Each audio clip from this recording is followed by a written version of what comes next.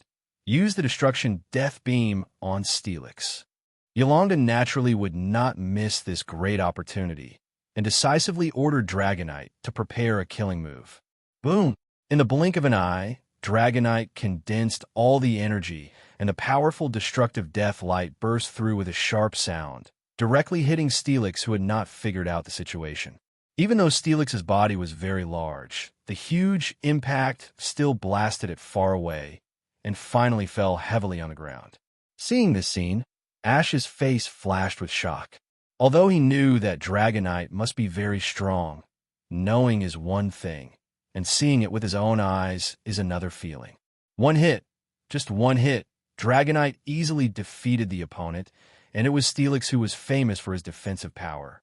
Not to mention the power of the special move, it takes about 3 to 5 seconds for ordinary Pokemon to condense the destructive death light, depending on the strength and proficiency of the user, but the Dragonite of Yolanda took less than a second, which shows how powerful it is. Damn it, we have no choice but to retreat. Carr cursed inwardly. He was also shocked by Dragonite's strength. Carve is the weakest among the three beastmen, but he is smart and good at various nasty plots and hacker knowledge. He is a military strategist level figure, but not good at frontal combat. I'll settle accounts with you next time. Especially you, the damn brat. Just wait and see. Carve glared at Ash fiercely, remembering his appearance firmly in his mind. The Rockets will not let this account go just like that. This guy is indeed a vicious person. This is the first time I have sensed such a malicious wave reaction. Ash whispered to himself. He did not take Carve's threats seriously. The other party was so bold that he dared to provoke the Elite Four and tried to kill Yolongdu. As an investigator, would Yolongdu easily let this guy go? The answer is of course no. Yolongdu's chest was already filled with anger. He said with a sullen face, Dragonite, catch that guy for me. Dragonite was also filled with anger by the other party's behavior. After receiving the order from Trainer, he spread his wings and rushed up without saying a word. Facing the aggressive Dragonite, Carve, however, looked calm, took out a smoke bomb from his waist, and threw it hard on the ground. Bang! The white smoke spread out instantly, blocking the sight of everyone present, and Carve released a Skarmory, rode it, and waved his hand in a power trip. Everyone, I'll go first. After that, with Carve's order, Skarmory quickly fled the scene under the cover of smoke, and Yolongdu hurriedly shouted, Dragonite, blow away the smoke. Dragonite immediately flapped the two wings behind him and blew away the white smoke in the blink of an eye. But it was still a step too late, and Carve's figure had already disappeared. Fortunately, Ash has the power of Wave Guide, and this smoke has no effect on him at all. Ash uses Lock on Carve's Wave Guide reaction and instructs Charizard to chase after him. At this time, Carve was still complacent, thinking that he was safe and sound, and did not expect that there would be pursuers behind him. When he found that something was wrong, it was too late. Pikachu, Thunderbolt. Charizard, Flamethrower. As Ash gave two consecutive commands, lightning and fire pillars poured out at the same time, directly hitting Skarmory, who had not yet reacted. 4 Skarmory with steel and flying attributes. These two tricks were very effective and caused great damage to it. After a sharp scream, Skarmory could not maintain his balance and fell from the air, scaring Carve to scream. Let's go. Ash patted Charizard's neck. Go down and see if that guy is dead or not. As the saying goes, good people don't live long, and evil lasts for thousands of years. Ash flew down on Charizard and saw that the guy was really lucky. Not only did he not die, but he relied on Skarmory as a meat cushion and was only slightly injured. He limped and ran away desperately. Charizard, stop him. Hearing Ash's words, Charizard flew over to catch up with him, slapped Carve with a claw, and pressed him to the ground and couldn't get up. It hurts. It hurts. Be gentle. I'm injured. Carve screamed in pain. I won't die. Ash looked at him with a half-smile. You just said you wanted to avenge me? Is that you? No, absolutely not. How dare I avenge you? I just don't like that Yolongdu. It has nothing to do with you. Please let me go.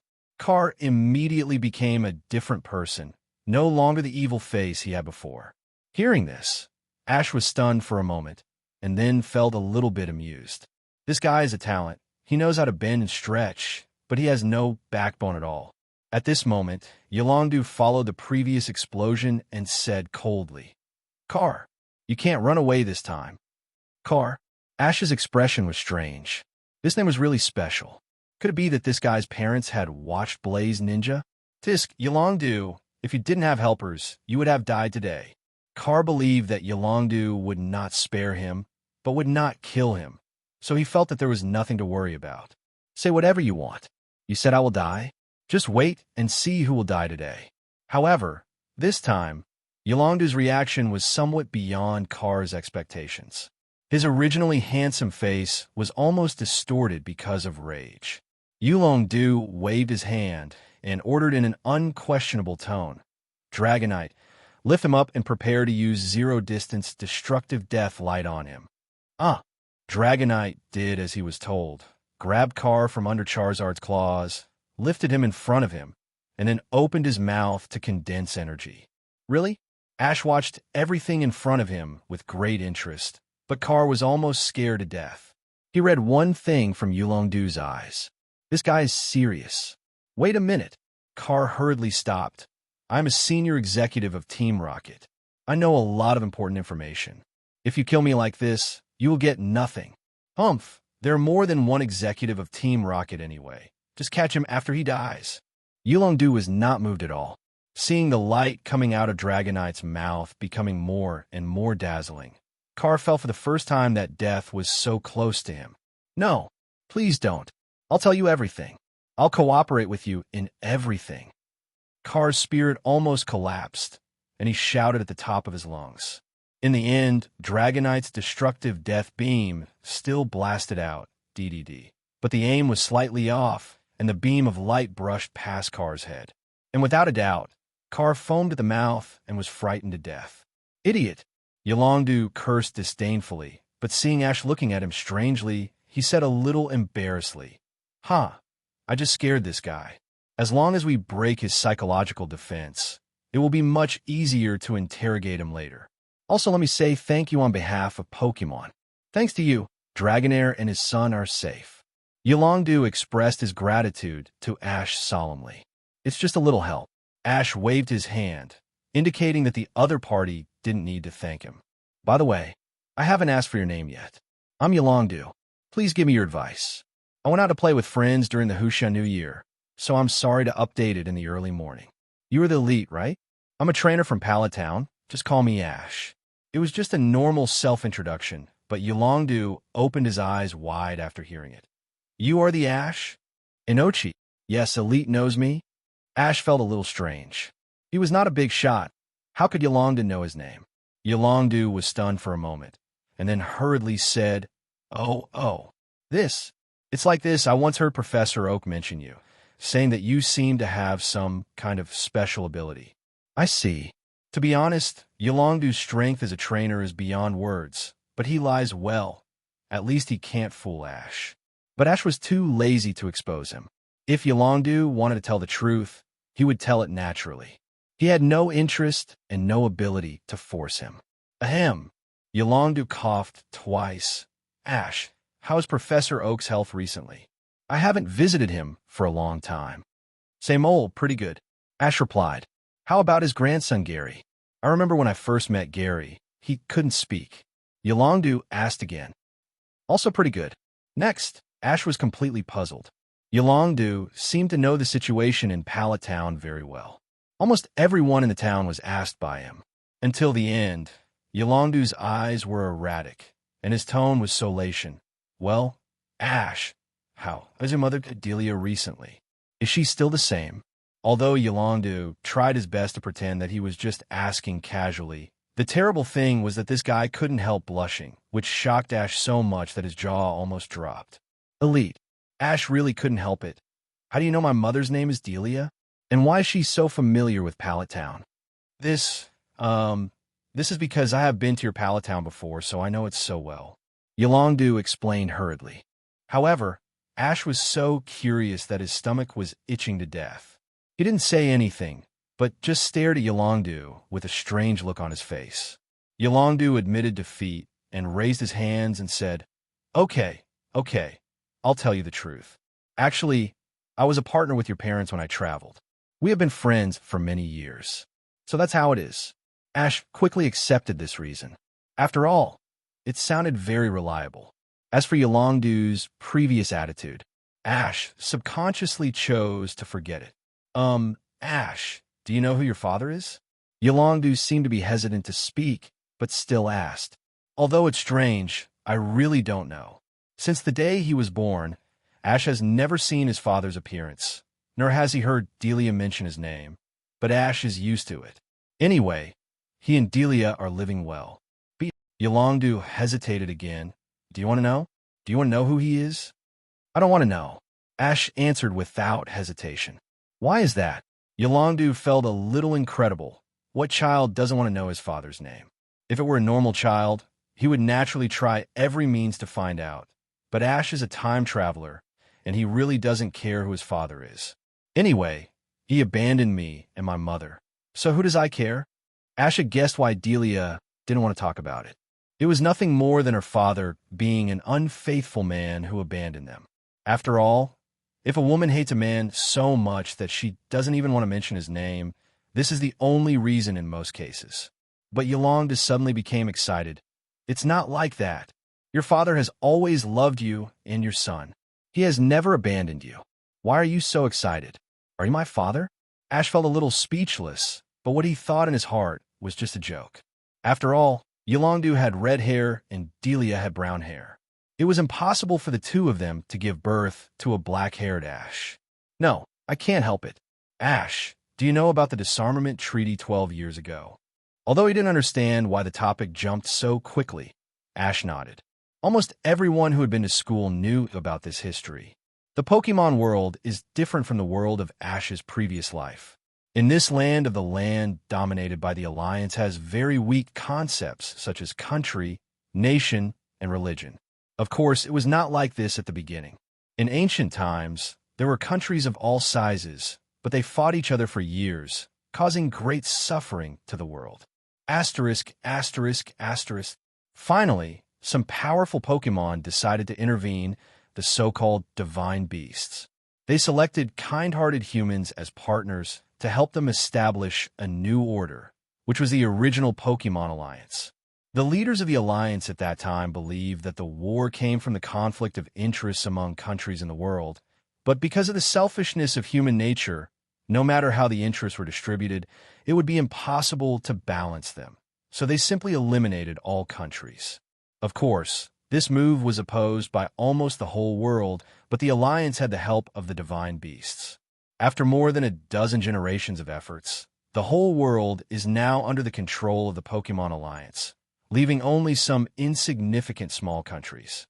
However, after this, the problem reappeared, and conflicts arose between the 7 major alliances, and the war broke out again, but history did not repeat itself, because the Alliance had the existence of the Elite Four and the Champion. The Elite Four and the Champion, and although they have great influence in the Alliance, they do not have actual power. This status is more like a symbol of honor. Since they are all excellent trainers, their main focus is naturally on Pokemon, so most people have no opinion on this. But once the Alliance is in crisis, these strongest warriors will stand up. They are the protectors of the Alliance, not the lackeys of the Alliance's top leaders.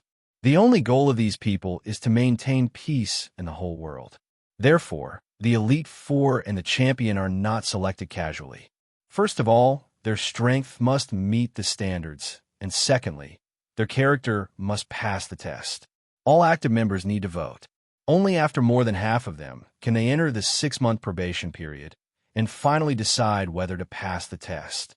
This is also the reason why the Elite Four and the Champion are respected and loved by the world. Strength is only one aspect, and the key is their noble character. The disarmament treaty was born under this circumstance. At the moment when the war was about to break out, the top leaders of the 7 major alliances were all controlled.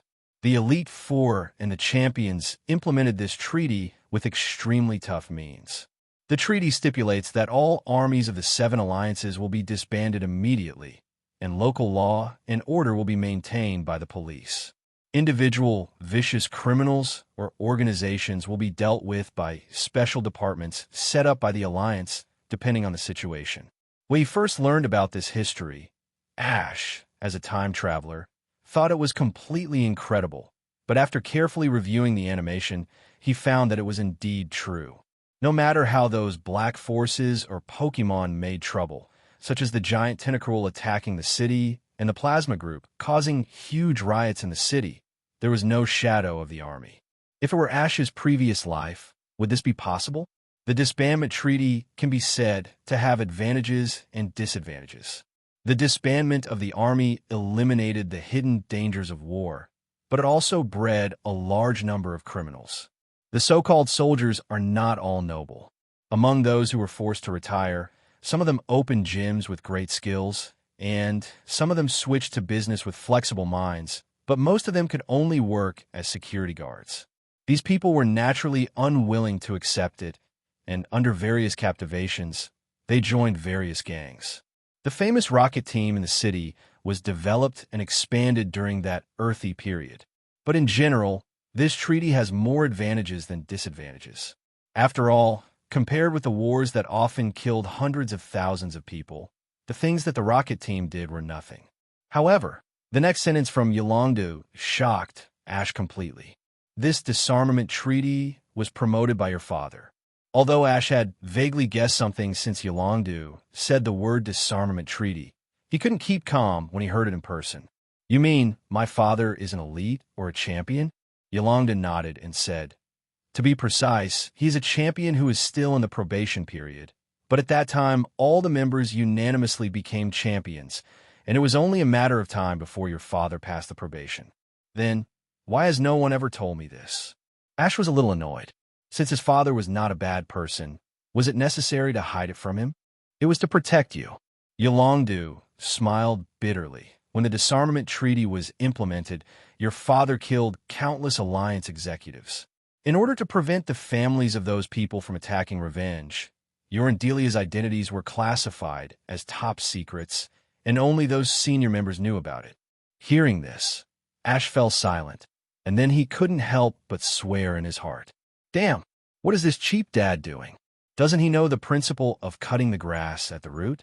Damn, he killed them all and still kept the family members. It's just a nuisance. That's right. Ash's first thought was not to sigh how great his father was, but to be annoyed. If Yolongdu knew about it, he would probably want to beat this guy to death. After all, Yolongdu admired two people the most in his life. One was his own father, and the other was Ash's father. But compared to these, Ash wanted to know one thing more. Where is he now? Why hasn't he come back for so many years? Because he is dead. Yolongdu's tone seemed a little heavy, and he stared at Ash with great concern, afraid that the child would not be able to bear it. Fortunately, after so many years, Ash is a time traveler, so apart from some disappointment, there are no unbearable questions. He just asked, how did he die? He died in a conflict with Team Rocket. When mentioning this past event, Yolongdu gnashed his teeth with hatred. From that time on, I swore that I would never let any member of Team Rocket go, and I must eliminate them from this world. Before Ash could speak, Yolongdu hurriedly said, Ash, I tell you this just to let you know about your father and know how great he is, but I don't want you to join me. The reason why I blocked the news about you is that I hope you can be a happy, ordinary person. This is the same idea for both me and Delia. Ash originally wanted to ask how his father died. The more he thought about it, the more he felt something was wrong. With the strength of Team Rocket, how could it be possible to kill a champion? Even if they couldn't beat him, couldn't they still run away? But Yolongdu was not only vague, but also said such a long paragraph, which directly suppressed the question he wanted to ask. Then the two chatted for a while, and then Ash and Yolongdu took Carve back to Dragon Valley to discuss the next things with Tommy. Although the wild area finally returned to its former peace, through this crisis, Tommy deeply understood the truth that the man is innocent, but he is guilty of holding a treasure. This time, Yolongdu and Ash happened to arrive to avoid the tragedy. But if there is a first time, there will be a second time. If there is a next time, will Tommy, this old bone, still have the energy to protect Dragonair and his son? Although Tommy is stubborn, he is not a fool. For the safety of Dragonair and his son, he asked Yolongdu to take Dragonair and his son to the territory of the Yulong family. Yolongdu naturally agreed to Tommy's request, and even promised Tommy that he could come to the Dragon Cave of the Yulong family to visit Dragonair and his son at any time. This news immediately made Tommy overjoyed. He thought he would never see Dragonair and his son in this life. After all, the Dragon Cave is not something that anyone can enter, but who could have expected that this Dragon Master would be so generous? By the way, Ash, do you want to try to tame this Dratini? Yolongdu suddenly asked. Ash's previous performance made him think that this child was a good candidate for a trainer and was capable of controlling dragon Pokemon. No, they have such a deep mother-son relationship. Let them stay together. Ash shook his head and refused. That being said, the actual reason was that Ash felt that if he captured and trained this Dratini, the cost and the results would be disproportionate. The quasi-god Pokemon is said to be invincible among its peers, but any one of them requires a huge amount of resources to train. If Ash is determined to train a quasi-god, he must find one with excellent talent. After all, he has no extra money to waste. The biggest problem with this Dragonite in the wild wilderness area is that although its mother is Dragonair, its father is not a Dragon-type 0.9 Pokemon, which means that its bloodline is impure. Although some Pokemon are more powerful with more mixed bloodlines, this is not the case with Dragon-type Pokemon. Only pure bloodlines can breed the strongest dragon. Hearing Ash's refusal, Yolongdu did not persuade him. After all, Dragon-type Pokemon are not suitable for everyone. Excellent trainers should not be obsessed with the species strength of Pokemon, but should look for the Pokemon that suits them best. After saying goodbye to Yolongdu and Tommy, Ash prepared to return to the original place to find Serlina and Sabrina. He was thinking about one question all the way. What did Yolanda hide? At this moment, the system suddenly spoke in his mind. Master, why don't you use me to find the answer? You should know that in this world, except for your fate, the fate of everyone else is in my database. Hearing the system's words, Ash was stunned at first, and after thinking for a while, he said, how many fragments are needed to unlock this information? This information belongs to the past history, and there are still many people who know the truth today, so it does not require destiny fragments. It is ordinary information. The system has a unique set of rules for dividing the value of intelligence. For past intelligence, the more people know it, the lower its value, even if the matter is of great importance. Since there is no need for destiny fragments, it is naturally better. Ash immediately chose to unlock the information, but the next words of the system made his thoughts stagnant. 10 years ago, Team Rocket used high-tech equipment to capture the 3 sacred beasts Suicune, Iniyai, and Raikou. Your father 13 went to stop them after learning about it. But Team Rocket's move angered Ho-Oh, who released a raging fire to burn all the participants, and your father died under Ho-Oh's indiscriminate attack. Father killed by Ho-Oh? If it were a normal person, the first reaction would probably be disbelief. After all, the Alliance's propaganda for Ho-Oh has always been positive and sacred, and it would never kill innocent people. There's even been no news of Pokemon attacking humans. However, Ash is a time traveler. The biggest advantage of a time traveler is that he can jump out of the inherent thinking of the local natives and look at things from another perspective. In the classification of humans, Ho-Oh belongs to the first-level sacred beast, and the strength of the champion Pokemon cultivated by humans is only between the second-level sacred beast and the third-level sacred beast. The strength between the two can be said to be very different. What's more, the champions themselves have no power. It's only their Pokemon that have power. Ash feels that in the eyes of the mythical beasts, even if the opponent is the champion, he is no different from an ant. The attitude of the mythical beasts towards humans is completely based on their likes and dislikes. And this can also explain why Yolongdu is unwilling to tell the truth. The Alliance champion was killed by Ho-Oh by mistake. Not to mention Ash, who is a son of a human being. As long as this news spreads, it will cause an uproar in society. At this time, Ash didn't know what to think. He suddenly envied the Earth in his previous life. At least there, humans were at the top of the food chain. But in this world, although humans are totem on the surface, it is not the case in reality. For example, in the plot about Arceus destroying the world in the movie version, whether it is good or bad, in front of Arceus with unparalleled power, they all look the same and all have to die. In fact, the fate of mankind has never been in their own hands. Father's revenge. Alas, Ash sighed helplessly. There was nothing he could do. If it was a human, there would be hope, but the other party was a first-level divine beast, the Phoenix Lord. He felt a deep sense of powerlessness. Even if he was lucky enough to become a champion trainer, what would happen? After spending some time to calm down, Ash returned to the place where he was and found Lena and Sabrina. After explaining the incident, the three of them didn't want to continue wandering in the wilderness area. They returned to the administrator Tommy and handed him the remaining wilderness balls and fishing rods. Did you only use up this little? Tommy looked at the 3 boxes in front of him in surprise. which were almost as full as before.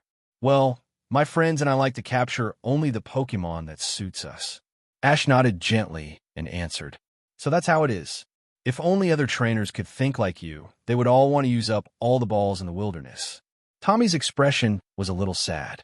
If it weren't for the Alliance issuing a decree to protect the wilderness area, this place would have long ceased to exist. Human nature is evil. We have no ability to change it. We can only find ways to restrain it. Ash blurted out these words. After hearing Tommy's words, he suddenly felt a little melancholy. If it weren't for the Rockets people being blinded by interests, his father would definitely still be alive, and Delia wouldn't be suffering so much alone. Lena was startled, then turned her head to look at him and asked hesitantly, Ash, what's wrong with you? Did something happen? 543 Lena, who had been watching Ash silently, noticed his abnormality at the first time. Although Ash was usually low-key, his eyes always showed confidence and calmness. But now he looked like he was worried. Nothing, just a little tired. Ash naturally couldn't tell her the truth, so he just made up an excuse to get away with it. But this excuse was really bad. Not to mention Lena. Even Sabrina looked at him strangely. Why has your lying skills become worse? Sabrina's words immediately choked Ash, and he didn't know how to explain it all, which made him feel uncomfortable. Fortunately, Tommy helped him out. Ash, thank you so much this time, and you must come and play with your friends again in the future. Okay, we'll say goodbye first. Ash rode downhill on his donkey, said goodbye to Tommy first, and left. Although Lena wanted to ask clearly, she had to follow him first, planning to ask clearly when she had the chance. After leaving the wilderness, Ash and his group continued their journey to challenge the next gym, but the speed of the journey was much slower, and the main reason was Ash. Since the incident in the wilderness, Ash has been training Pokemon more intensely and for a longer time than before. In the whole day, except for the morning when he was traveling, the rest of the time was only for training, eating, and resting. Bye. No, I'm so tired.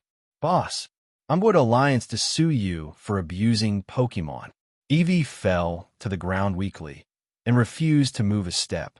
It and the other Pokemon all underwent high-intensity performance training for an afternoon, but because Ash had systematic intelligence assistance, the amount of exercise for each Pokemon was just right, and there would be no hidden injuries due to overtraining. Ash gently touched Eevee's head. I'm doing this for your own good. Think about it. If you abandon a female in the future, it will be too unfair if you are not strong enough to be beaten to death. Eevee's talent is not as good as Pikachu and Charizard, but it is also very good among ordinary Pokemon.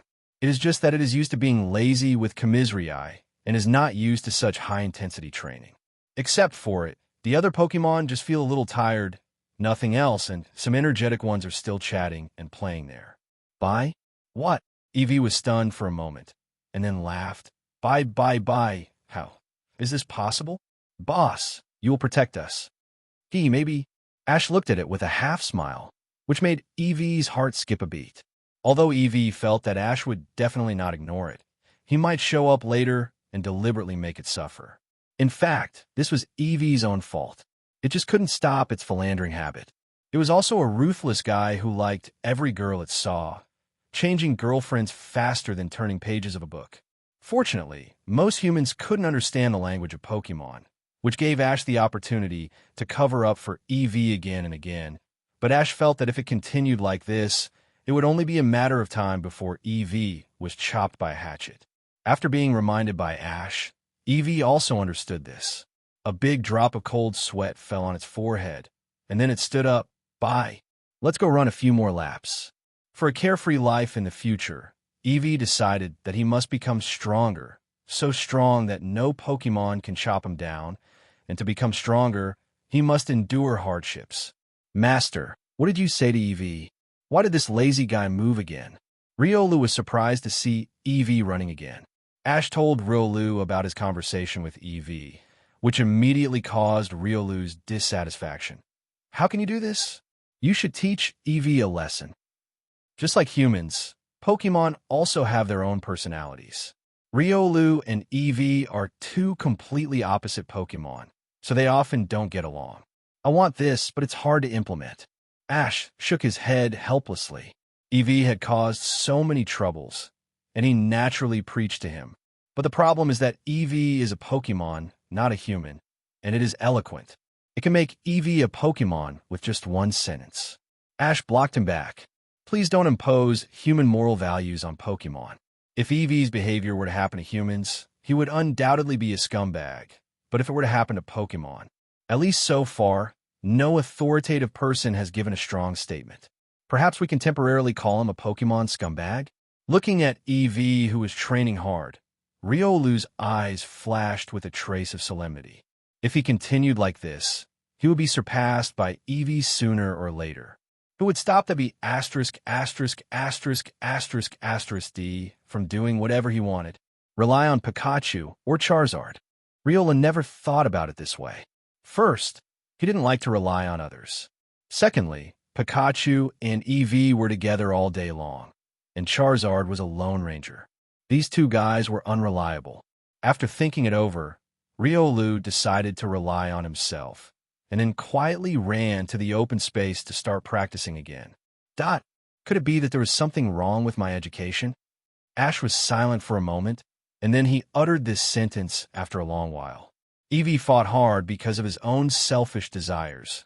Riolu wanted to follow the example of the wave hero after hearing too many stories about him. Raising Pokemon is not easier than raising children, especially those Pokemon with excellent talents. They are more mature and have their own ideas. It is just like leading a human team, good king, and needs to consider all aspects. Just when Ash was having a headache, Lena came over with a map in her hand. Ash, there's a place called Matcha City nearby. Let's go there to rest tonight. Okay, let's go. Ash nodded in agreement. Normal cities have Pokemon centers. Ash's Pokemon are very tired, so it's a good opportunity to go there to recover. But in addition, he thought of an interesting thing.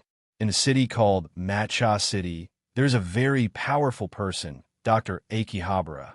He created a virtual Pokemon called 3D Dragon, which is the first artificial Pokemon created in modern times. Ash and his companions had just stepped into the door of the Pokemon Center in Matcha City when they saw Joy busy answering the phone. What? Another Pokemon was not teleported? I'm investigating. Please wait a moment. As soon as they put down the phone, another phone rang again, and Joy said the same words as before, and it was obvious that the content of the complaint was similar. I'm very sorry. Joy noticed Ash and his companions. There's an emergency in the center. Can you three wait a moment? What happened here? Maybe we can help. The enthusiastic Lena took the initiative to ask. It's like this. There's a problem with our center's Pokemon transporter. For example, when we transported a precious Pokemon like Ninetales, the Pokemon that arrived turned out to be Magikarp. Joy looked worried. This was a big problem. If it wasn't solved in time, it would seriously affect the reputation of the center and cause great losses to the trainers. No way. Is the computer infected with a virus? Lena was a little surprised. The Pokemon transporter was the top priority of the Alliance, and it was hard to imagine that there would be a problem. 317 virus? Sabrina looked at her curiously. Can computers catch a cold? Then just give an injection, right? Big sister, how out of touch are you with this era? Sabrina, that's not the case. Virus means... Ash, explain it to me. Lena kicked the ball to Ash. But Ash didn't major in computer science, and he only had a superficial understanding of these things. Seeing Sabrina looking at him, he had to bite the bullet and answer. In short, it caused a problem with the computer system and couldn't be used normally. Sabrina nodded, not quite understanding, and at this moment, a researcher in a white coat suddenly came over. He wore a pair of glasses on his fat, round face. The lenses were as thick as the bottom of a glass bottle, and there were circles of white rings on them. My system won't have any problems. The researcher yelled at Ash. I designed this transmission device myself. There are no problems with either the hardware or the program, and it uses a dedicated circuit, so it can't be easily infected with a virus. Joylien, Deck, hurriedly dissuaded. Dr. Akihabara, don't be so excited. We are just discussing, not questioning your ability. But there is actually a problem. Ash is not as polite as Joy. And seeing that you are in such a hurry to explain, could it be that you have already found the problem, but can't solve it? Duh. Dr. Akihara immediately felt guilty and sighed helplessly after a while. Alas, it is indeed as you said, I have found the reason. 3 strange guys used the teleporter I invented to enter the computer world. These people must have made trouble inside and stole the teleported Pokemon. What is the computer world? Lena asked curiously. Not only her, but everyone present heard this term for the first time. You won't understand, even if I explain it in detail. In simple terms, it is a world simulated by connecting the human brain nerves to the system. Dr. Akihabara is not only a genius, but also a very arrogant character. Since we know the reason, can't we just catch them? Joy doesn't care about the computer world. She just wants to solve the problem as soon as possible. That won't work. If I put a powerful vaccine software in, the people inside will definitely be blown to pieces, causing them to be brain dead. Dr. Akihabara is now helpless.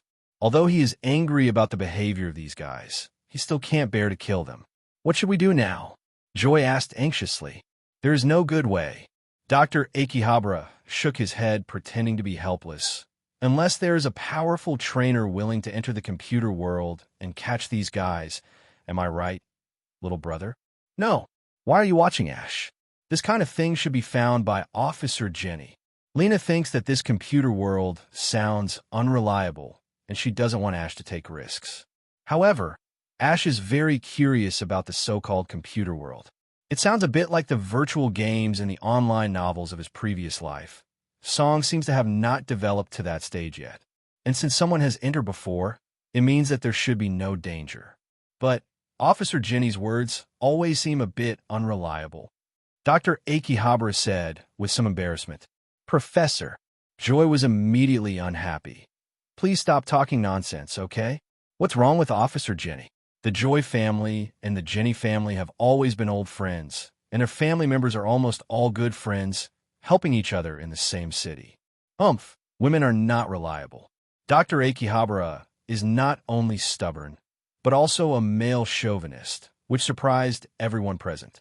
But in this way, except for Ash, his words offended everyone present. Being stared at fiercely by a bunch of women, Dr. Akihabara did not feel uncomfortable at all, but urged, Boy, give me a straight answer. Will you help me? It's okay to help you, but is there any benefit? Ash has always been a person who does not get up early without benefits. Dr. Akihabara was stunned by Ash's question. It was the first time he heard someone ask for benefits so directly. As long as you solve it successfully, you can gain the friendship of a scientist like me. Oh, then you can find someone else. Ash rejected him very straightforwardly. He had never seen such a thick-skinned guy. No. Let's discuss it again. Dr. Akihabara scratched his head in distress. Although he was a professor, he didn't have much money. All his savings were used for research. By the way, Dr. Akihabara's eyes lit up. If you are willing to help me, then I will give you the greatest invention of this century, 3D Dragon Unit 01. How about it? Off topic, this plot is from the original TV episode 38. This episode was censored for some reason. If you're interested, you can watch the 3D Dragon incident again. 3D Dragon Unit 01? What is that? Lena asked in confusion. It's a virtual Pokemon designed and created by me. When Dr. Akihabara mentioned this, he was so proud that his nose almost went up to the sky. Created Pokemon? Lena felt a little unbelievable. Could Pokemon be created by humans? This was beyond her imagination. Ha ha ha. Nothing is impossible in the face of great science. Dr. Akihabara seemed very confident when he said this, and Ash agreed with this. Okay, for the sake of science, I decided to help you with this. Compared with Pokemon, the human body is too fragile, and it can only continue to grow and develop with the advancement of technology. Ash from Earth felt deeply about this. If humans did not have a smart mind, it would be impossible for them to survive in the mouths of various beasts. Great! Dr. Akihabara was overjoyed. The teleporter is in my laboratory. I'll take you there now. Lena wanted to persuade him again, but she knew that Ash would not change his mind easily, so she could only follow him worriedly. The group came to a small house in the suburbs outside the city, but both the house and the wall of the yard looked a bit shabby, and it seemed that this professor was not very rich. After entering the specially set-up laboratory inside the house, a huge machine appeared in front of everyone, which was probably the teleported Dr. Akihabara mentioned. Come, let me introduce it to you. This is the virtual Pokemon I invented, 3D Dragon. As Dr. Akihabara said, a Pokemon with sharp edges appeared out of thin air in front of the three people. Is this 3D Dragon? Lena looked at it curiously. I see, it looks a bit like a robot, and it seems to be created by humans. It doesn't look very powerful. Sabrina commented lightly. Upon hearing this, Dr. Akihabara immediately felt unhappy. You trainers only know about the strength of Pokemon all day long. This is science. Do you know what science is? Enough. Ash was a little impatient and stopped the three people's argument. Stop talking nonsense. Just tell me what to do. After being told this by Ash, Dr. Akihabara also remembered the business. It's very simple. You go into the transporter first. I will send you to the computer world. You just need to defeat those three guys and bring them out. I will let 3D Dragon Unit 01 assist you. By the way, who are those three guys? What do they look like? Asked Lena. Dr. Akihabara touched his chin and thought for a while, then answered, They are a man and a woman, wearing white uniforms with a printed on them. The strangest thing is the talking Meowth. Speaking of this, Dr. Akihabara suddenly sighed again. This was the first time he saw a Pokemon that could speak human language. If it weren't for his professional incompatibility, he would definitely capture the song Meow for research. It's those three idiots. Ash was speechless. He had thought that it might be the Rocket Trio before, but he didn't expect it to be true. But the problem is that it was only a few months since the Saint Anno incident. It was clearly a terrorist incident, but these guys were released so quickly. Ash couldn't help but feel dissatisfied with the laws of this world again. Then, Ash walked into the glass cover. Under the control of Dr. Akihabara, a laser shot out from the top of the glass cover, sprinkling on the 3D dragon, Ash and Pikachu, starting from the feet, and disappeared little by little. Lena and Sabrina looked at this scene in shock. After a while, Lena loudly asked Dr. Akihabara, Where did you take them? Please give me flowers? In fact, it's not Lena's fault that she was so excited.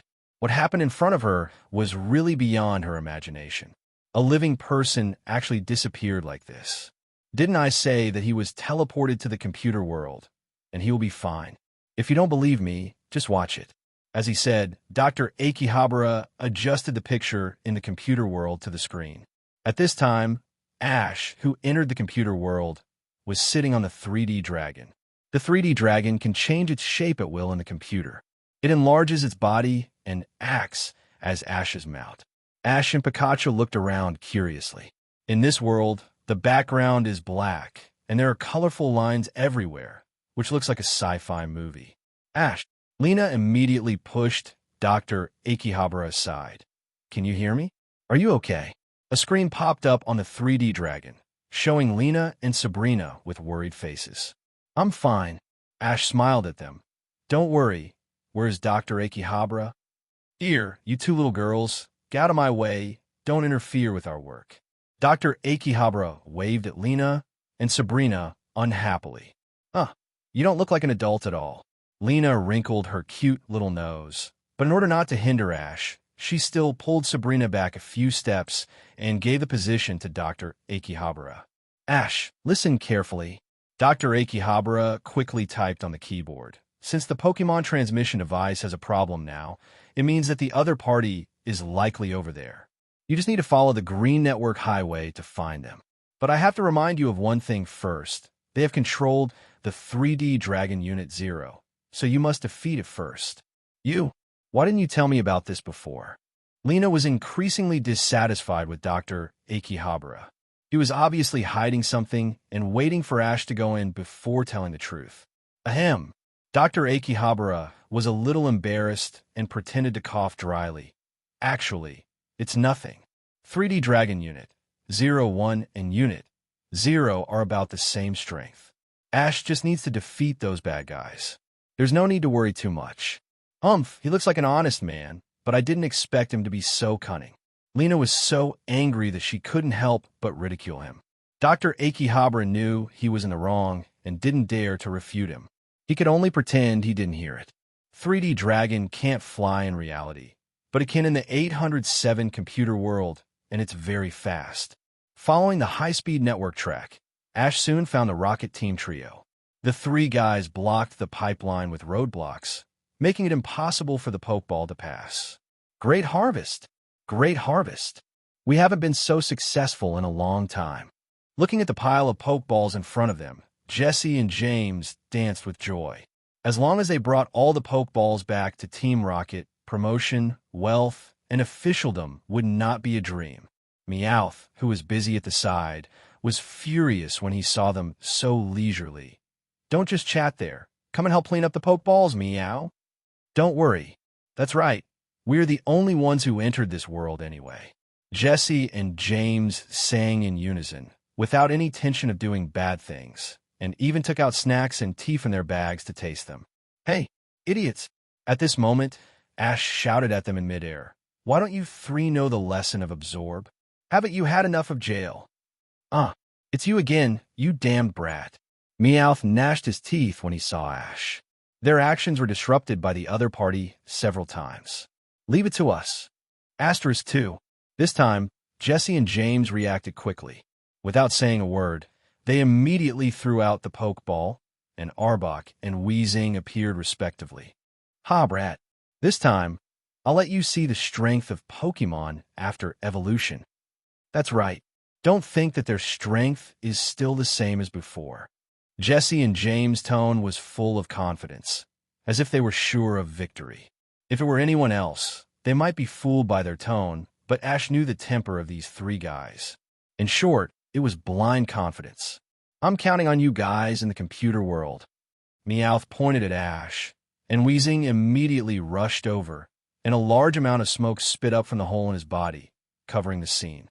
Before Ash could give instructions, the 3D dragon took the initiative to counterattack, and data flashed in its eyes, and then the surface of its body turned into a strange purple, breaking through the smoke and crashing into Weezing.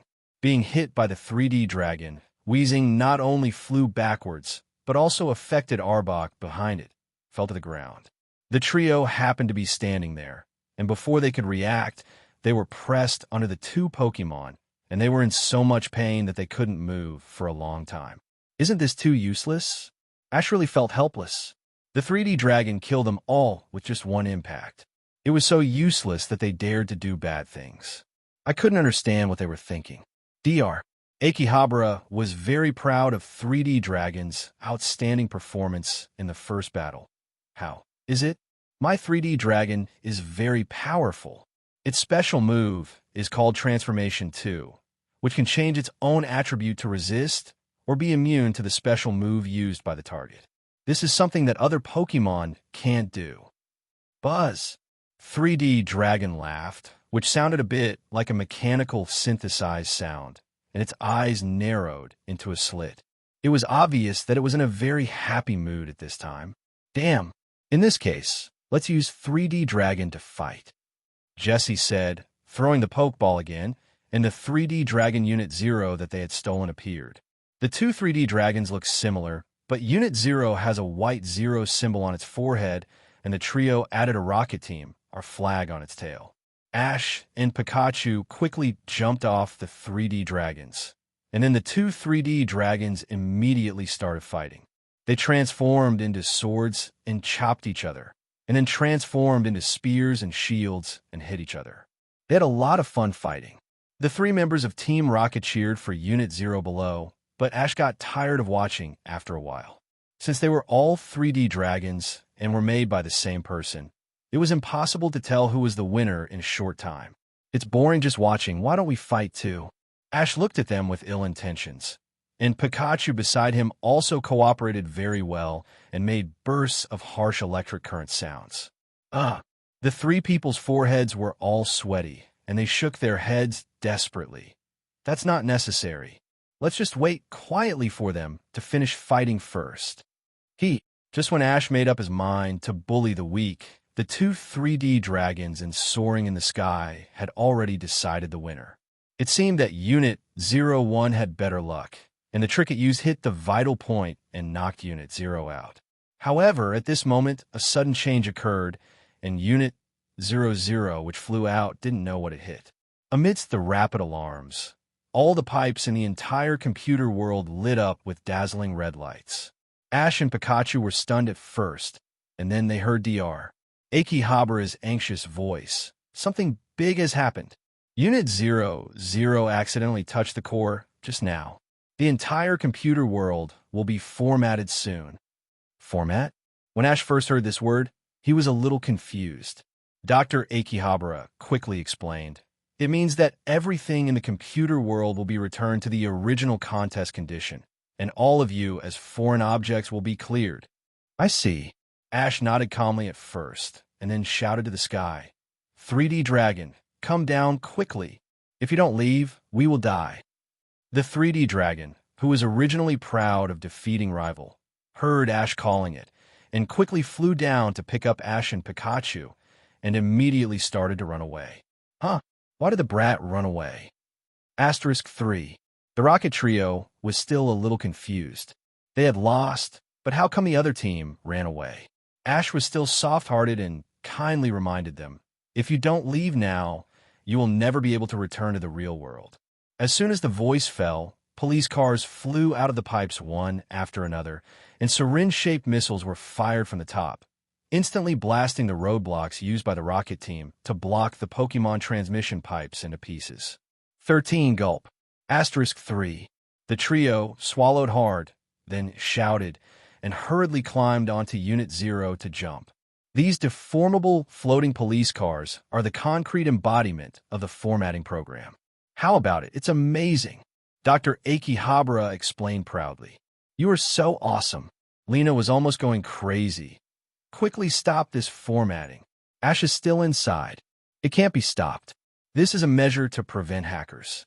Once the core is touched, it will start automatically. It is an irreversible command. Dr. Akihabara spread his hands helplessly. Hearing this, Sabrina, who had been silent, suddenly had a terrifying red light in her eyes and stared at him closely. You want to die? Don't get excited first. This time it was Dr. Akihabara's turn to sweat. 3D Dragon is very fast. It will definitely take Ash out. As he said, Dr. Akihabara's fingers quickly pressed on the keyboard, and soon a white light circle appeared not far from Ash. Ash, that's the location of the teleporter. Just let the 3D Dragon fly there. Dr. Akihabara instructed. 3D Dragon quickly drove at full speed towards the glowing place. But Ash still thought it was not fast enough, because the police cars behind him had transformed into fighter jets and caught up. Compared with Ash, the three members of Team Rocket were even worse off. Since Unit 0 was carrying 3 people and was a little overweight, it could not reach the speed at all. It was hit by the missiles and looked like it was only a matter of time before it crashed. No, I don't want to die here. I still have a lot of bottle caps to collect. Jesse and James were so scared that they cried and hugged their heads. Meowth even began to repent. If there's a next time, I swear I will never do bad things again, Meow. What a loser. Ash sighed helplessly when he saw this. But if he rushed to help, he might get himself into trouble, so he could only watch. However, these 3 guys were not destined to die. At this moment, Ash suddenly had an idea. He came up with 10 good ideas. Unit 0. Remove the corners on the surface of the body. Buzz. Although the control of Unit 0 was not in Ash's hands, its artificial intelligence judged the situation in front of it, and Unit 0 immediately chose to follow the advice and turn the corners on the surface into a rounded arc. In this way, the friction between the 3D Dragon and the air was greatly reduced, and the speed was naturally increased, gradually leaving behind the pursuers behind. Great! We're saved! Asterisk 3. The trio burst into tears of joy, while Dr. Akihabara said excitedly, Oh, great! Ash, this method of yours has given me 10 new great ideas. Shut up. Ash glared at him unhappily. I'll beat you up when we get out. Hee hee, don't worry. Sabrina, and I will help you hold him down later." Seeing that Ash was out of the threat, Lena was in the mood to joke, but Sabrina on the side seemed to take it seriously and nodded solemnly. "Well, this is not my fault. It was a complete accident." Dr. Akihabara felt innocent, but he could only argue in a low voice. Soon, Ash and the trio approached the teleportation point. Just as they were about to rush in, they turned around and saw two missiles following them. Not good. Dr. Akihabara was shocked. If these two missiles enter the teleportation point, the teleporter system will be destroyed. You guys wait before coming out. Who cares about you? *4. Ash and the trio rushed into the teleportation point without hesitation, and the missiles naturally followed them. Then, under the wailing of Dr. Akihabara, the entire teleporter exploded violently.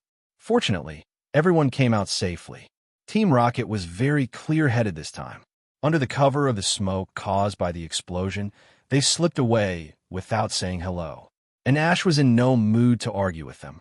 He had just escaped death and was about to go to Fall Arbor to vent his anger. But at this time, Dr. Akihabara, however, fell to his knees with tears and snot, holding the shattered conveyor in his hands, crying, "My perfect invention has been broken into pieces. If it was still there, human life would definitely become more convenient." Woo! Seeing such a grown man crying like this, Ash was helpless and didn't want to settle accounts with him. Instead, he comforted him. "Professor, don't be like this. If it breaks, just build another one. This cost me most of my life savings. Where can I get the money to build another one?" Dr.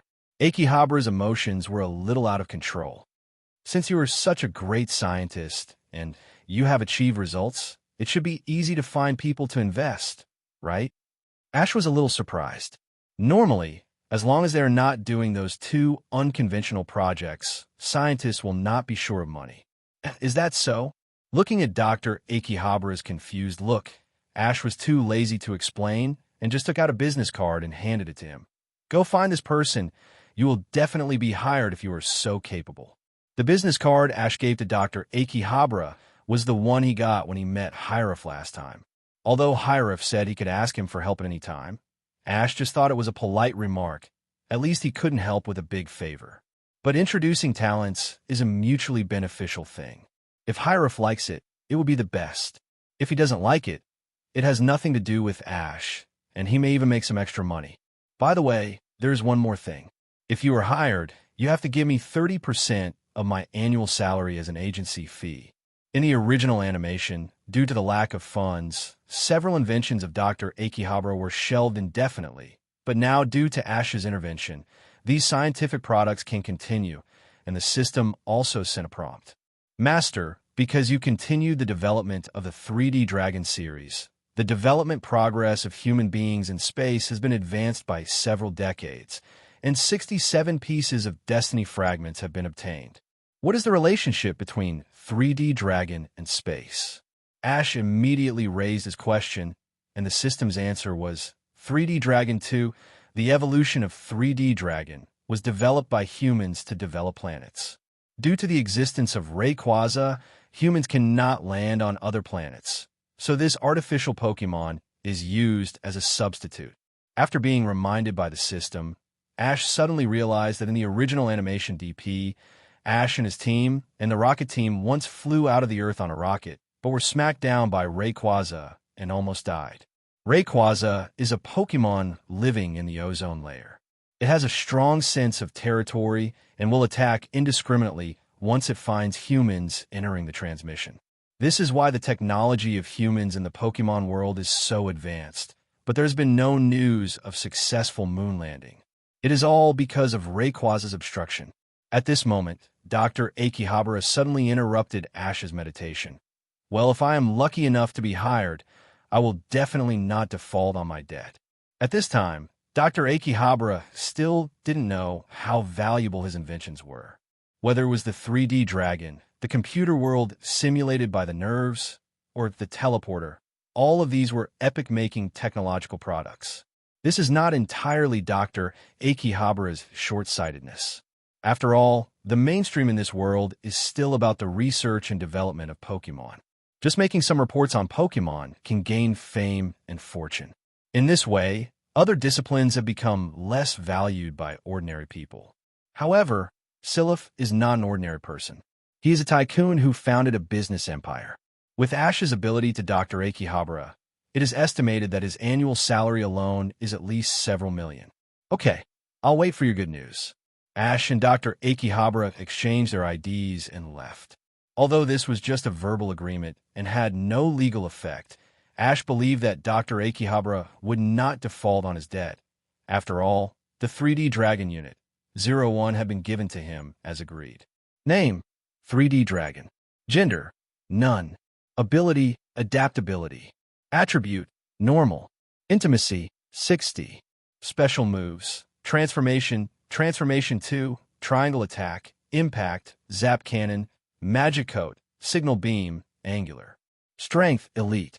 Information: artificially created Pokemon, created by Dr. Akihabara, only 2 in the world, using artificial intelligence to simulate behavior and emotions. No talent, no potential, but can be improved by improving the core and artificial intelligence programs. Normal: the number of special moves a Pokemon learns depends on its talent and strength, but it does not mean that the more it learns, the better, so-called miscellaneous but not refined. Once the number of special moves increases, it will affect talent and potential. Under normal circumstances, trainer will let Pokemon learn 4 to 6 special moves. Once the strength reaches elite and champion, there will be more, but not much more. But 3D Dragon is different. As a man-made product, it does not need to worry about these things. And because it can travel through cyberspace, it is not limited by the number of Pokeballs. Therefore, Ash let it enter the Pokemon Pokédex and wait for it, which can be regarded as a surprise weapon. After leaving Matcha City, the 3 of them came to a forest that day. Lena took out the map and looked at it, and suddenly exclaimed, "Ash, look, this is called Pikachu Forest. Is this Pikachu's hometown?" "I don't think it should be." Ash and Pikachu met in the forest near Pallet Town. It seems that Pikachu's hometown cannot be so far away, and Pikachu really shook his head. "Is that so?" Lena glanced at the Pikachu lying on Ash's shoulder. "Actually, I've always wanted to capture a Pikachu. Can you go with me to look for it?" Ash nodded without hesitation. With his and Sabrina's abilities, it would be easy to find a Pikachu even if the forest was large. But he persuaded her again. "But I advise you not to follow my example and hold it outside for easier transportation." "Why?" Lena asked puzzledly. She actually wanted to learn from Ash and put Pikachu outside to show off his cuteness. Pikachu is very good as a pet. Not only does it look cute, but it is also smart. Many domestic Pikachus can understand and interpret human words. There is even a costumed Pikachu in the Kalos region that is specially used for performances, which is very popular there. "Because it is too heavy," Ash replied helplessly. Generally, a Pikachu weighs 6 kilograms. His one is slightly lighter because it focuses on speed. But even so, if Ash hadn't paid attention to physical exercise, he would definitely get periarthritis of the shoulder if he carried it all day. "It doesn't matter. It's not like I haven't carried it before. I don't think it's that heavy." Lena patted her chest proudly, and it seemed that she had made up her mind. Hearing her say this, Ash could only shake his head helplessly. Lena only felt tired after carrying it for a while. She won't feel that way after she has suffered. The Pikachu Forest is an undeveloped forest, and there are naturally no roads in it. Fortunately, with Ash's wave power, there is no need to worry about getting lost. The 3 of them moved smoothly towards the direction of the Pikachu tribe. Just when the 3 were about to approach these little guys, the system suddenly sent a prompt. "Master, an important item was found, which is a prop suitable for Pikachu. 50 pieces of Destiny Fragments are needed. Do you want to unlock it?" The system had mentioned this matter before, but it was delayed because of insufficient Destiny Fragments. At this time, Ash, who had sufficient inventory, naturally chose to unlock it without hesitation. "Unlocking, please wait." This prop is called Light Ball, which is a prop exclusively for Pikachu. After full fusion, it can double its attack and special attack. After hearing this, Ash's heart couldn't help but be eager to move. He remembered that in the game he played before, the Pikachu of Zhiye on MT Silver almost killed anyone in seconds, and the reason why it was so powerful was because it carried this heaven-defying prop. If his Pikachu also got this artifact, its power would be no less than that of a quasi-god. Now, Ash was more motivated, and he quickly brought Lena and Sabrina to the gathering place of Pikachu. However, the place was a bit remote, and even if they sped up, it took them 3 hours to get there. Ash and Sabrina were fine because they needed strong physical strength to use wave power or psychic. Although Lena had been trained by her mother to ride the armored rhino since she was a child, she was still a little worse than the two. In addition, the forest was full of branches, and it was difficult to move forward. At this time, Lena didn't care about her image at all, and sat on the ground panting and didn't even bother to move her fingers. In an open space not far from the three people, countless Pikachus were playing there. The cute figures immediately made Lena's eyes sparkle with stars. She shouted loudly, "Pikachu, let me join you, please." Unexpectedly, this shout made the Pikachus quiet down instantly. After a short silence, they ran into the bushes without looking back and hid. "Hey, why is this happening?" Lena was immediately disappointed. "Why are these Pikachus afraid of me? Do I look scary? Maybe they are not used to us humans." Ash guessed that not every wild Pokemon would get close to humans. Especially in such a deep forest, these Pikachus should rarely see humans. "What should we do? It looks like they don't even give us a chance to get close." Lena lowered her head in frustration. At this moment, Sabrina suddenly pointed at Pikachu. "Let the same kind communicate." The two and Pikachu were stunned for a moment. Then Lena slapped her head and suddenly realized, "Yes. Pikachu, go talk to them first, please." Pikachu showed a trace of embarrassment on his face. It looked at Ash, and when he nodded, it had no choice but to bite the bullet and try. Normally, wild Pokemon don't like Pokemon captured by humans, but fortunately, the Pikachus in this forest are very friendly. One of them took the initiative to stretch out its tail after sniffing Pikachu's scent. Ash and the other two hid in the dark and secretly checked the situation. Seeing this, Lena asked curiously, "What are you doing?" "It should be a friendly gesture." Ash was a little unsure. After all, Pikachu hates others touching its tail and will shock anyone who touches it. However, this only applies to humans. The tails of the two Pikachus touched each other, as if they were communicating information. Then they smiled and shouted happily, and the other Pikachu saw it and slowly ran out to look at this new companion. "Pika! Pika Pika!" The Pikachu, who had negotiated successfully, waved his little hand at Ash and the other two, meaning that they could pass through. Sure enough, this time, the approach of the three did not cause the Pikachus to flee, but they just looked at them with some vigilance. At this time, Serena used her ultimate move, which was her best food seduction method. "Look, this BDH is called Pokemon Puffs. It's very delicious." Serena took out a basket of puffs that had been prepared long ago from her bag and put them on the ground and gently pushed them over, while the Pikachus looked at each other, obviously a little unpredictable. In the end, Ash's Pikachu personally stepped forward to demonstrate. After eating a puff, he squinted his eyes and shouted to the other Pikachus, "Pika!" At its call, the Pikachus who felt that there was no danger came forward one after another, surrounded the puffs, and ate them with relish. Seeing that the Pikachus accepted their puffs, Serena squinted her eyes happily, and then suddenly looked worried because she found that the food seemed not enough to eat. "Well, Ash, Sister Sabrina, these puffs don't seem to be enough. I plan to make some more. Can you come and help me?" Lena put her hands together and asked with an embarrassed look, "It's okay to help you, but Sabrina and I are not very good at cooking." The food made by Ash can only be said to be barely edible, far from the word delicious, because for him, food is enough to fill his stomach. Naturally, he is unwilling to spend time on it. "It doesn't matter, you just need to help me." Lena knew these two people very well, so she didn't plan to let them cook from the beginning. There are many fruits in the Pikachu forest. Ash knows Pikachus taste very well, so he specially selected some sweet and sour fruits, which are the favorite flavors of electrical Pokemon. With enough fruits, plus the help of Ash and Sabrina, Lena quickly made enough Pokemon puffs, and with the strategy of food, Lena quickly got along with these little guys, which made her very happy. While Lena and the others were playing with the Pikachus, Ash also started to do his work and went deep into the forest to look for the light ball. This forest is completely undeveloped, and it is impossible to identify the direction in it. Normal people will definitely get lost if they go in, but Ash has a system to guide the way, so he doesn't have to worry about this problem at all. After circling around in this maze-like place for a few times, Ash stopped in front of a huge tree at the reminder of the system. Master, according to the information in the Destiny database, the light ball is inside this tree hole. Hearing this, Ash did not rush in, but asked, "Is there any danger in it?" No matter which Destiny line it is in.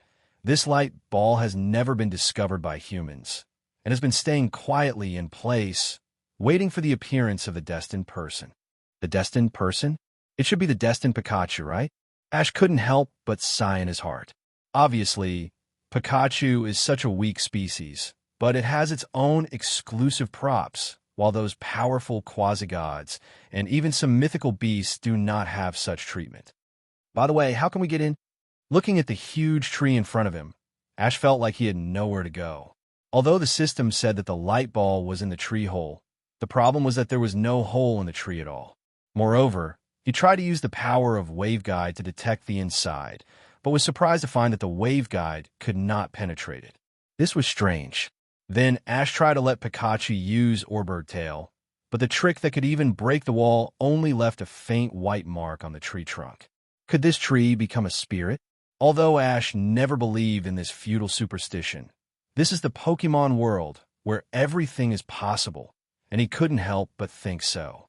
But he quickly put away these messy ideas and focused on thinking about how to get in. After thinking for a long time, he decided to try climbing the tree. Since there is no entrance at the bottom, maybe the entrance is on the top of the tree. Ash thought for a moment and decided to send EV, a tree climbing expert, because it is not convenient for Charizard to fly in this lush forest. Why do you ask us to do such a thing? EV protested immediately after hearing the whole story. Who said you were the best at climbing trees among us? Pika. Yes. Our EV is the best at climbing trees. Ash and Pikachu sang the same tune, and although Eevee knew that these two guys were fooling him, he couldn't stand the praise. In the end, he climbed up the tree and started to explore. Not long after, Eevee brought good news. There was indeed a tree hole somewhere on the tree, but it was a little small, so only small Pokemon could enter, but humans were impossible. However, Ash had already guessed this point. After all, the light ball is a prop exclusively for Pikachu, and it is normal that the location is set so that only Pikachu can pass through. How about it? Pikachu, do you want to go? Now that Pikachu is allowed to act alone, Ash naturally has to ask its opinion. To Ash's surprise, Pikachu not only nodded in agreement without hesitation, but also showed an extremely covetous expression on his face, as if he felt the powerful light ball inside. Following the direction pointed by Eevee, Pikachu climbed up the tree trunk in a flash and soon disappeared. Ash raised his head and closely observed the situation above. However, soon, a sudden change occurred. The whole tree began to emit a dazzling light, almost blinding people's eyes, and at the same time, the system sent a prompt. Master, there is a high-energy reaction in front. Please move back, otherwise you may be affected. Will Pikachu be okay? Ash asked anxiously. It should be fine. The system's answer was not so sure for the first time. According to the information in the Fate database, this is the anomaly that occurs when Pikachu fuses the light ball. Why did it suddenly start to fuse? Ash was a little surprised. He and Pikachu had agreed before that they would take out the light ball first and then discuss it. The light ball is not a dead object. It will consciously look for a suitable owner for itself, and your Pikachu should have been chosen, so it was forced to fuse. The system replied. At this point, Ash could do nothing but watch the situation develop quietly. However, after a while, the light subsided, and the huge tree in front of him was completely charred, turning into a pile of charcoal, crackling and scattering all over the ground. Fortunately, Pikachu was safe and sound, just standing there in shock, and it didn't seem to be injured. Pikachu. Ash hurriedly ran up and hugged it. Are you okay? Do you feel something wrong with your body? Pika? Pika. Ash, is this my fault? I just thought the bead was beautiful, so I touched it. I don't remember anything after that. Pikachu didn't answer Ash, but was eager to clarify. It doesn't matter. Ash shook his head helplessly. Pikachu should be fine, and the information displayed on the system has also changed. Name, Pikachu. Gender, male. Ability, lightning rod. Attribute, electricity. Strength, quasi-elite intermediate. Special moves, thunderbolt, thunder, agility, orbird tail, electro ball, electromagnetic levitation. Information, born in Kanto region, very smart like sour food, extremely talented, unlimited potential. After fusing light ball, progress 10%. The ability was changed to an extremely rare hidden ability, lightning rod. After reading it, Ash was completely shocked. Originally, Pikachu's strength was stuck at the elite level, but after fusing this so-called light ball, it actually soared directly to the quasi-elite intermediate level, and the ability was also changed. The lightning rod ability is a special ability of Pikachu, which is not only immune to electric special moves, but can even absorb the electricity to enhance its own special attack.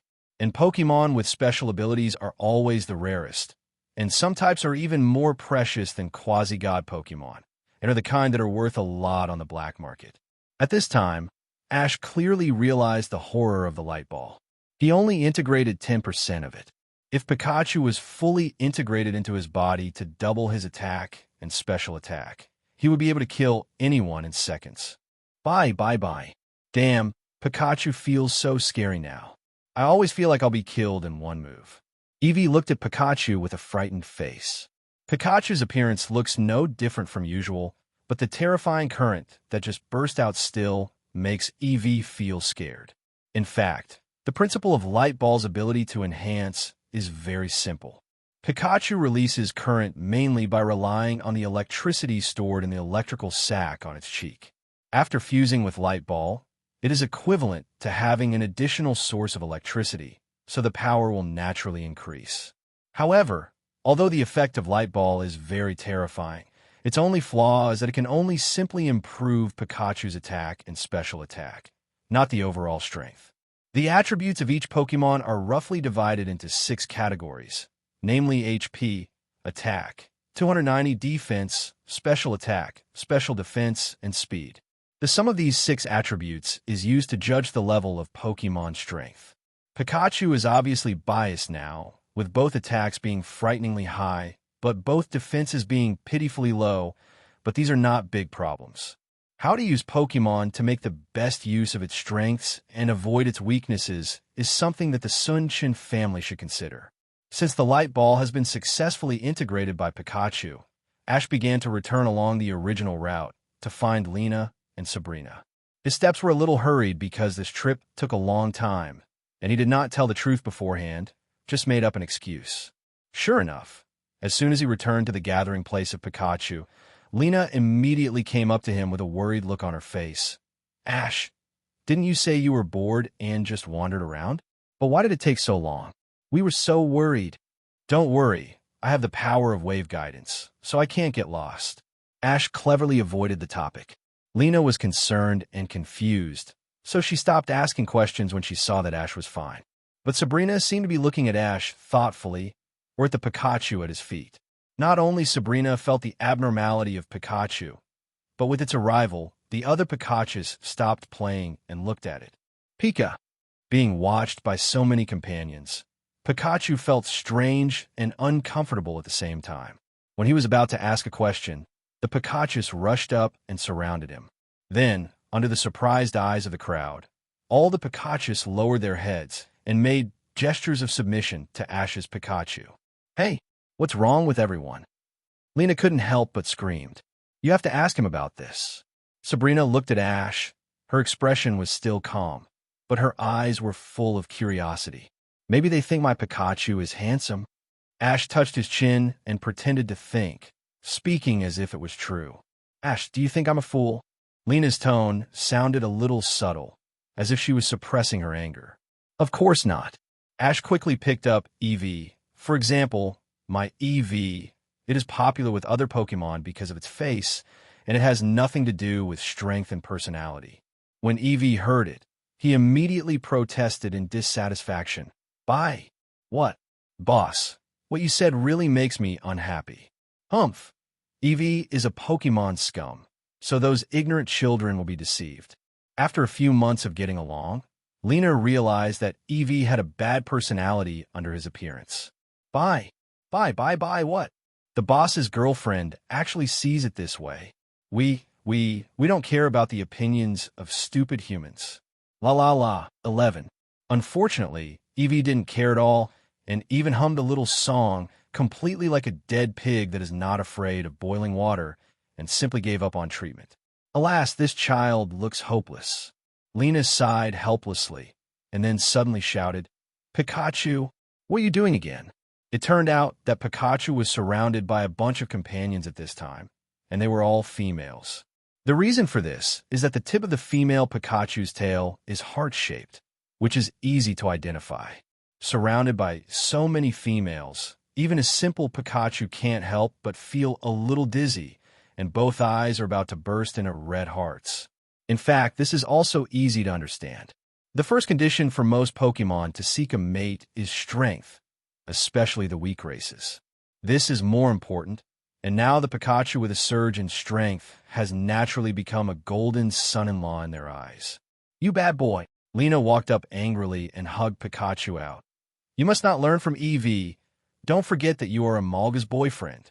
After Lena said this, Pikachu was stunned and completely smelling salts came over, then touched his head and nodded apologetically.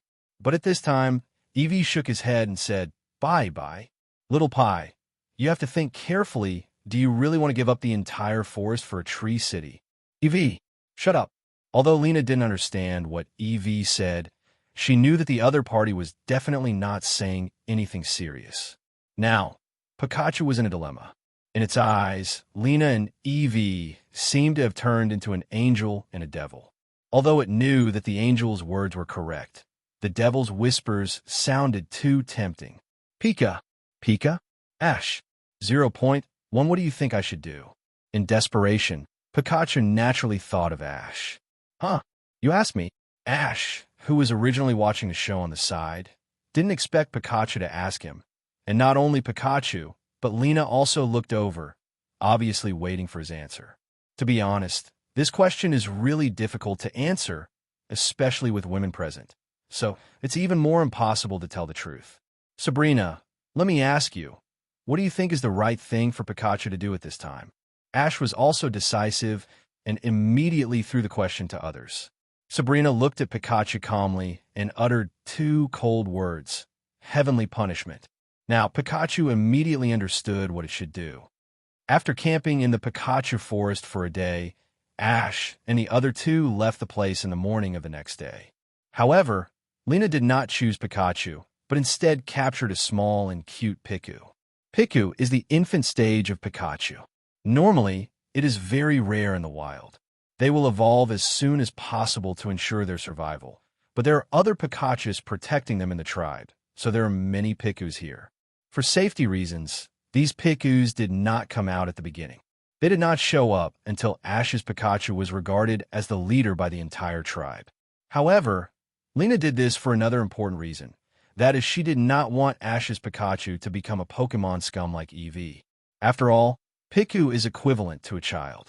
Even the extremely shameless Eevee would be embarrassed to take action. This time, Pikachu fully set an example and took care of it like a big brother normal along the way. A group of people were walking on the road, and Lena suddenly pointed to a tree whole not far away and shouted, Hey, Ash, Sister Sabrina, look, there seems to be an Eevee there. The two looked in the direction she pointed and found that there was indeed an Eevee there, but its neck was tied with a rope, and there was a basin of water and Pokemon food next to it. Bye. Seeing that someone finally arrived, Eevee called out to them pitifully, and its big ears drooped. That's too much. Lena picked it up with a distressed look on her face. Why is it tied here? Was it abandoned by the trainer? It's unlikely, otherwise he wouldn't have left water and food specially. Ash shook his head and denied it. And Sabrina may have read too many books recently, and her imagination has become richer.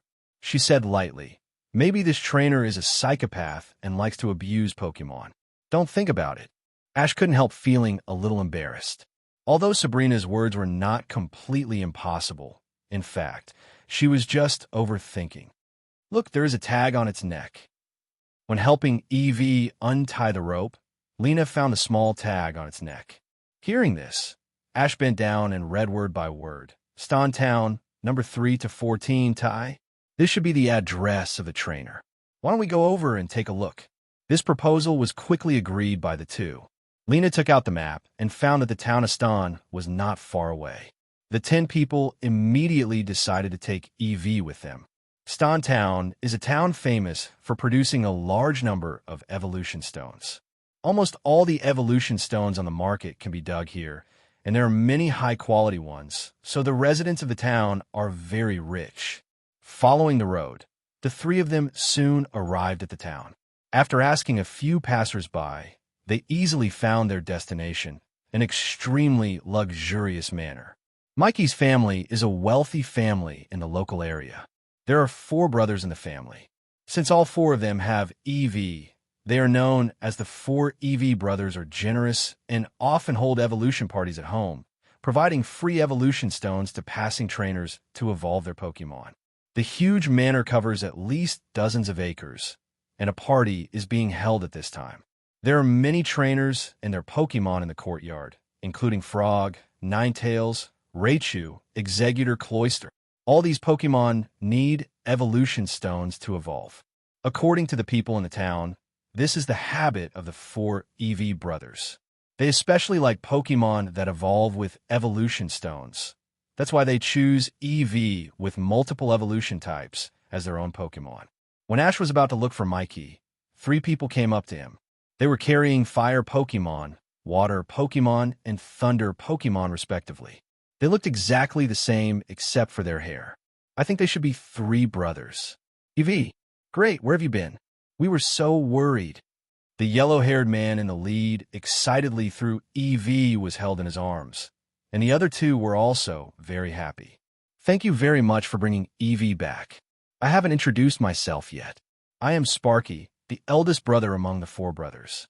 The one with red hair is Raji, the one with blue hair is Achun, and our little brother is Mikey, the trainer of this EV. After Sparky introduced the brothers and his family to Ash and the others, he shouted to the other side, Mikey, your EV is back. Looking in the direction of Sparky shouting, I saw a little boy walking out angrily, but he seemed a little unhappy. Bye-bye. Seeing Mikey, Evie shouted happily, ran over happily, and jumped into his arms, rubbing his head affectionately against him. Don't be stupid and lose EV again in the future. If you lose it again, you are not worthy of being a trainer. Mikey's 3 brothers didn't blame him much, just said a few words lightly, but Lena walked up and asked softly, Hey, did you really do it? It's tied with a rope. Originally, Lena wanted to find out the whole story, so she just asked quietly, but Mikey didn't appreciate it and said unhappily, Why did you bring it back? Lena was stunned at first, and then she couldn't help but feel a little annoyed. It turned out that we were wrong. Just when she wanted to ask, Ash said, It seems that you have your reasons, but no matter what, it is very dangerous for you to tie EV there. What if you encounter bad people? After all, Mikey is a child. How can he consider things comprehensively? He just wants to get through the difficulties in front of him first, so he ignores other threats. I'm sorry, it's indeed my inconsiderateness. Although he was born in a wealthy family, Mikey is a good child who can correct his mistakes and took the initiative to admit his mistakes. Then why did you hide Evie? Lena is not a person who cares about trivial matters. Now that the other party has admitted his mistake, she not only calmed down, but also began to care.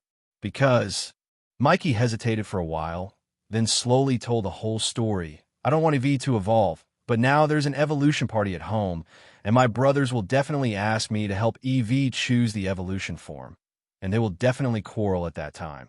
So, I hid EV to avoid the limelight. Why didn't you tell your brothers?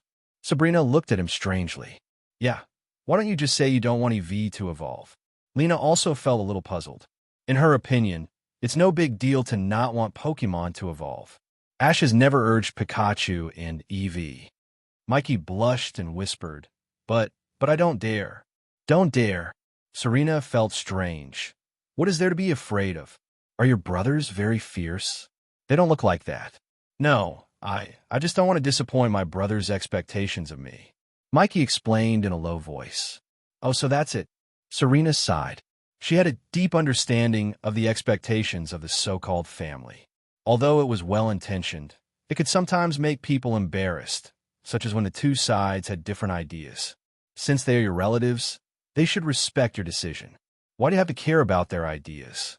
Unlike Serena, Sabrina could not understand Shueisha's approach at all. Due to psychic, Sabrina was afraid of her parents and family since she was a child. She ignored these relatives from the bottom of her heart.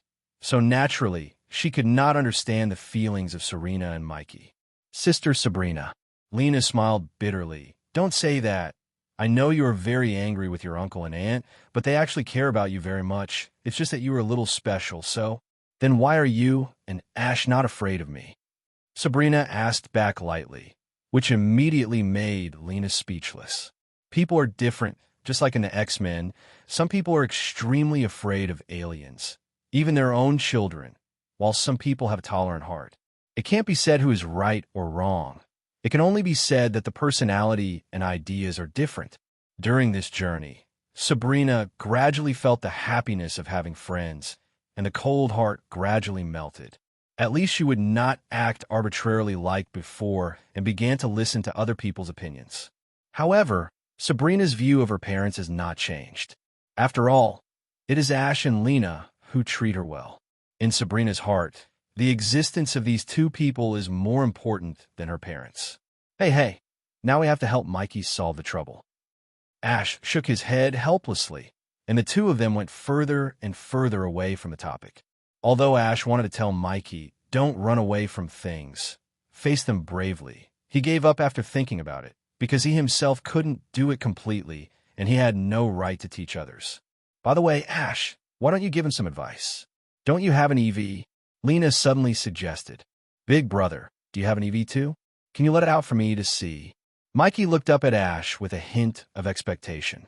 And this happened to be heard by Mikey's three brothers, who immediately ran overexcitedly and asked Ash to let EV out. How much do you like EV? Helplessly, Ash had to open EV's Pokeball, and as soon as EV appeared, the four brothers exclaimed in unison, What a great EV! This EV is really well trained. So handsome. It's even bigger than my EV. The four brothers praised EV, which made it frilly, but trouble also came with it. Mikey's three brothers began to recommend EV's evolution to Ash at the same time. Now Ash understood Mikey's difficulties. None of the three guys was willing to give in. They all thought their ideas were correct and quarreled. Forget it. It's useless for us to say these. Let Ash decide for himself. Sparky, the eldest brother, finally made the decision, and the other two brothers nodded in agreement. Ash, to thank you for bringing Mikey's EV back, we will provide you with evolution stones for free. If your Pikachu also wants to evolve, you can also do it together. Sparky opened the three luxurious boxes on the table, which contained Firestone, Waterstone, and Thunderstone respectively, and, judging from the quality, each of them was an extraordinary product. Although it is not as good as Lena's top-grade Moonstone, it is much better than the ordinary goods sold on the market, and it can be sold for tens of thousands of dollars at least. However, Sparky gave it away as a gift, which is not normal. Sorry, my Pikachu does not intend to evolve. Ash rejected his kindness without hesitation. First, Pikachu itself does not want to evolve, and second, the light ball is a bit special. It can only work on Pikachu after evolving into a lightning ball. Although Sparky was a little disappointed, he did not persuade him again, but asked, What about EV? Have you decided what to evolve it into? Eevee's words. Ash touched his chin and looked at it. I think it's better to let it decide for itself. Evolution is not just the trainer's business, but also depends on the Pokemon's wishes. Young. However, after Eevee carefully looked at the fire Pokemon, water Pokemon, and lightning Pokemon beside the three brothers, he actually said, "Bye. It's so ugly, I don't want to evolve into such an ugly monster." As soon as these words came out, the three Pokemon were immediately annoyed. If their owners hadn't tried their best to pull them back, they would have rushed up and beaten Eevee. Thunder Pokemon, what's wrong with you? Sparky was a little puzzled. His Thunder Pokemon had always been very docile, so why would it suddenly become like this? The four brothers didn't know Ash's Eevee yet, so they couldn't figure it out, and Ash, the only one who knew about it, could only pretend to be deaf and dumb. He couldn't say, "My Eevee is mean," and scolded all your Pokemon, right? By the way, do you want to consider evolving into Sylveon? Lena also knew the true face of Eevee, so she deliberately changed the subject. Sylveon? That's also the evolved form of Eevee. The four brothers asked with their eyes wide open in astonishment. Although the other evolved forms of Eevee were not secrets, those who knew about them would not know. There are not many trainers, especially in the relatively closed Kanto region. Yes, it was our Kalos region that first discovered it. Lena shook her finger with a little pride. As long as Eevee really likes his trainer and learns the fairy-type trick, he can successfully evolve. After hearing what Lena said, the four brothers were amazed. There's so many things in the world. They thought they knew Eevee very well, but they didn't even know other evolutions.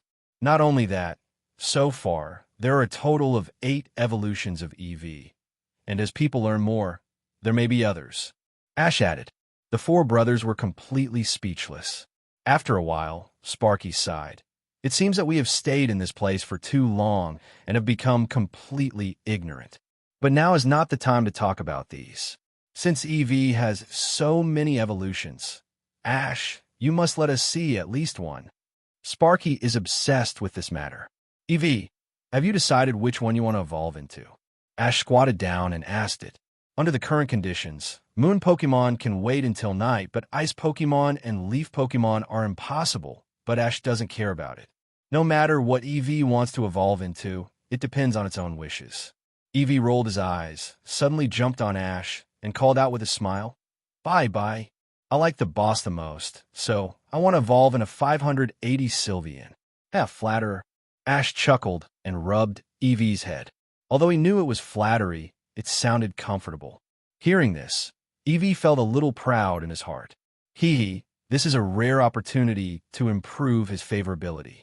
This time it must have risen. However, Ash's next sentence surprised it. "Sorry, my Eevee doesn't want to evolve for the time being.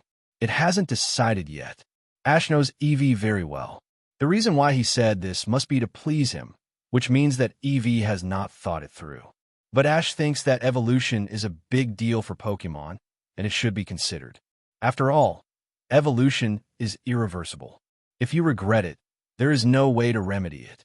Seeing that his little thoughts were detected, even the always thick-skinned Eevee lowered his head in embarrassment, but the three brothers refused to agree. How is this possible? Pokemon can greatly improve their strength after evolution. How can Pokemon not want to evolve as soon as possible? Sparky said in disbelief, and the other two nodded in agreement. Let's not talk about Eevee. My Pikachu doesn't want to. Hearing Ash's understatement, the three brothers looked at each other and said in unison, "Since you don't understand the power of evolution, then come to Pokemon battle with our master." Not interested, Ash decisively refused. After all, in the original book, these three guys can't even beat the three idiots of Team Rocket, and fighting them is a complete waste of time. Don't say that. How about this? If you defeat the three of us, I will give you a set of high-quality evolution stones. How about it? Zhiye suggested. In fact, the main reason why the three brothers wanted to fight Ash was to let their younger brother Mikey see how powerful Eevee's evolution is, so that he can make a choice as soon as possible. Okay, I accept your challenge. Since there is a reward, Ash, who does not get up early without profit, naturally agreed readily. The group came to the training ground set up in a manner. and Sparky walked out first. The first battle will be fought by me as the eldest brother. My Pokemon is a lightning Pokemon. Then I will send Pikachu, who is also an electric type. Ash suddenly had a whim and wanted to see the effect of the lightning rod ability. Sparky folded his hands and looked at Pikachu and said confidently, "Hee, such a little guy will not be my Thunder Pokemon rival. Why are you talking so much? Are you going to fight or not?" Ash said impatiently. "You're quite a power trip." Sparky's face flashed with a trace of dissatisfaction. "In that case, I won't be polite. Thunder Pokemon, use Volt." Ratcha. After receiving the order from the trainer, the circle of needle-like hair around the neck of the Thunder Pokemon all stood up, emitting golden lightning to attack Pikachu. Faced with this strong current, Ash did not give any instructions, and Pikachu stood still and let the lightning hit him. However, what surprised everyone was that the Pikachu who was thunder-shocked not only did not look injured, but also had golden light all over his body. Looking closely, it was actually a trace of electric current surrounding his body. How is it possible? Even if they are both electric Pokemon, it shouldn't cause no damage at all. Sparky's face was full of disbelief. Pikachu with the lightning rod ability can absorb the electric type moves of Pokemon 3 levels higher than it. So Pikachu is naturally at a great advantage against electric type Pokemon, and has an overwhelming advantage against the same level or slightly weaker ones. Ash didn't care about Sparky's surprise. He just said calmly, "Pikachu, deal with it. Thunderbolt." Pikachu. The electric capsule on Pikachu's cheek crackled, and the strong current condensed in the blink of an eye, turning into a golden lightning that blasted towards the Thunder Pokemon at a very fast speed and with great momentum. "Oh, this is useless." Sparky showed a smug smile. His Thunder Pokemon ability is to store electricity. Song will restore its physical strength when it is attacked by the electric-type Way Press. However, the result was quite different from what he thought. After absorbing the opponent's electricity, Pikachu's special attack attribute skyrocketed, and the intensity of the current released was beyond the tolerance of the Thunder Pokemon, and it was directly electrocuted into charcoal. Thunder Pokemon. Seeing the Thunder Pokemon fall to the ground, Sparky hurriedly ran forward to run it away, and the other 3 brothers who were watching the battle were completely stunned. The eldest brother's Thunder Pokemon was defeated with just such a hit. "Sorry, I lost." Sparky's face was a little ugly. As the eldest brother, he was defeated so easily, which made him feel a little embarrassed. "It's okay, big brother. We will help you to retaliate next." Although Raji and Ajuin said so, they were not sure in their hearts. After all, Sparky, the strongest among them, was defeated in one blow, and they didn't have much chance to win. Who's next? Ash looked at the 2 of them. He didn't care about Rival's face. The 2 brothers looked at each other, and then the second brother Raji said, "Next, I will be your rival." Ajuin's Pokemon is a water Pokemon. He has no chance of winning against the electric Pikachu. It's better to let him fight with the fire Pokemon first. However, Ash chose to change a Pokemon. He took out a Pokeball from his waist and threw it out. "Go, Riolu." A trace of solemnity flashed in Raji's eyes. He had never seen or heard of the Pokemon in front of him. It seemed that it was not native to Kanto. Fire Pokemon used Lava Plume, perhaps because he was nervous, or perhaps because he was just straightforward. Raji did not choose to test, but instead ordered the Fire Pokemon to use its strongest trick at the beginning. The Fire Pokemon took a deep breath, and then a large amount of flames suddenly burst out of its body, launching an indiscriminate attack around Riolu. This Pokemon has an organ called a flame bag in its body, which can heat the inhaled air to 1,700 degrees in an instant and turn it into flames. Riolu, use Protect. Ash gave the order calmly. This large-scale beat-up attack is not easy to dodge, so Ash chose to let Riolu resist it. Riolu crossed his hands in front of his chest, and a transparent oval light shield surrounded it in front of it, completely blocking the incoming flames. However, once the Trick Protect is used too much, the effect will decrease, so this battle must be fought quickly. Ash knew this very well, and immediately ordered, "Riolu, use Power-Up Punch." Riolu clenched his right fist, and a faint white light emanated from his fist. Then he rushed towards the fire Pokemon not far away at a rapid speed. My fire Pokemon is not afraid of you. Once entering the battle, Zhiye seemed to become very motivated. Go forward. Use Fire Fawn. Both sides refused to give in, and their fists and fangs collided with each other. The power of the two was almost the same, so it was difficult to tell the winner for a while. Seeing this, Ash's face remained unchanged, and his tone was calm. Encore, power-up punch. Let's do it again. Fire Fawn. Zhiye was a player who liked to fight to the end. Since the opponent didn't retreat, why would he retreat? After a few rounds, the fight between the two Pokemon made them a little breathless. It could be said that Zhiye was also a stubborn person who just liked to fight with Ash to the end. Your Pokemon is pretty good, but my fire Pokemon will definitely win in the end. Zhiye's tone was very confident. After several evenly matched battles, he found that Riolu was not as strong as Pikachu, so he immediately had the hope of winning. It's over. Compared to Zhiye, Ash's self-confidence was 100 times greater than his. Use Brick Break. Riolu's eyes condensed. He stretched out his arms and turned his palms into swords and strode towards the fire Pokemon. When he was about to get close to the target, he jumped into the air and raised his right arm to chop hard. Something seems wrong. Feeling Riolu's extraordinary momentum, Zhiye always felt that he seemed to have made some mistakes. But unfortunately, he was simple-minded and couldn't figure it out for a while. No matter. Fire Pokemon. Use the most powerful Fire Fawn. Zhiye was a little tired of the stalemate and planned to decide the winner directly. But the problem is that Ash's previous actions were not to fight the opponent blindly. He was making his own calculations. That is, every time he used Power-Up Punch, Riolu's attack would get Zhuang. After using it several times in a row, the attack had already been raised to a terrifying level.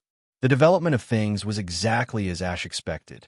This time, Riolu had the upper hand in the collision between the two Pokemons, and the powerful hand knife directly knocked the fire Pokemon away. Hey, how could this happen? This time Zhiye was completely dumbfounded.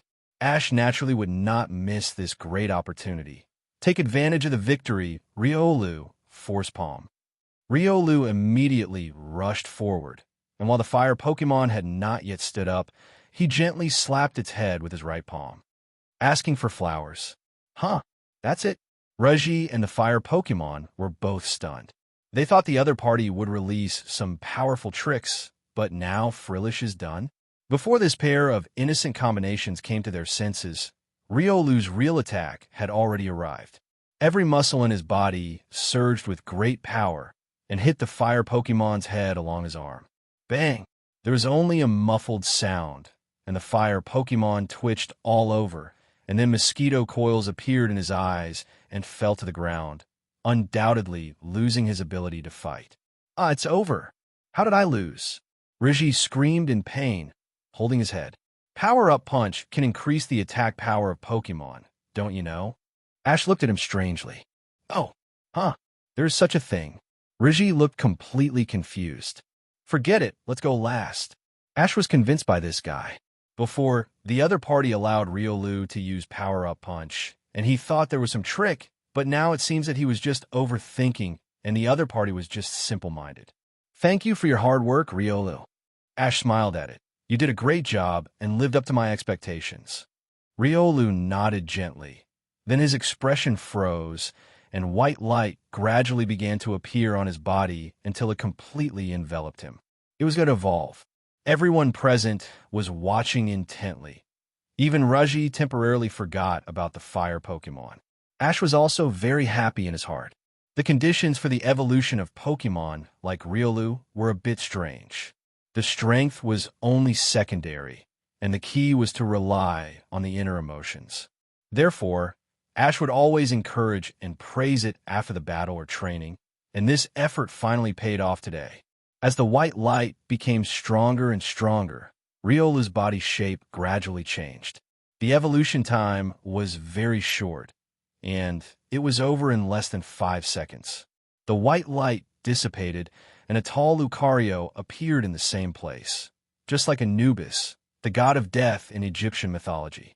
Normal, Lucario has a dog's head and a human body, and his eyes are full of majesty, as if he can see through everything in the world. Oh, so cool. The three brothers are very keen on Pokemon evolution. Seeing Riolu successfully evolve, they seem to be more excited than Ash. As soon as Riolu evolved, the three rushed up and surrounded Lucario to discuss. Please, are we still fighting? Lena looked at the three guys with a frown, and Mikey, as the younger brother, blushed with shame. He really couldn't do anything with these three brothers who forgot everything else when it came to evolution. And Sabrina was even more straightforward. These three are so stupid. Master, help me. Lucario sent out a distress signal with a wave guide. Although the behavior of the three brothers really made it uncomfortable, the other party had no ill intentions, which made the honest Lucario in a dilemma. 653. 3. Ash coughed heavily, drawing their attention back. We still have one game to go, right?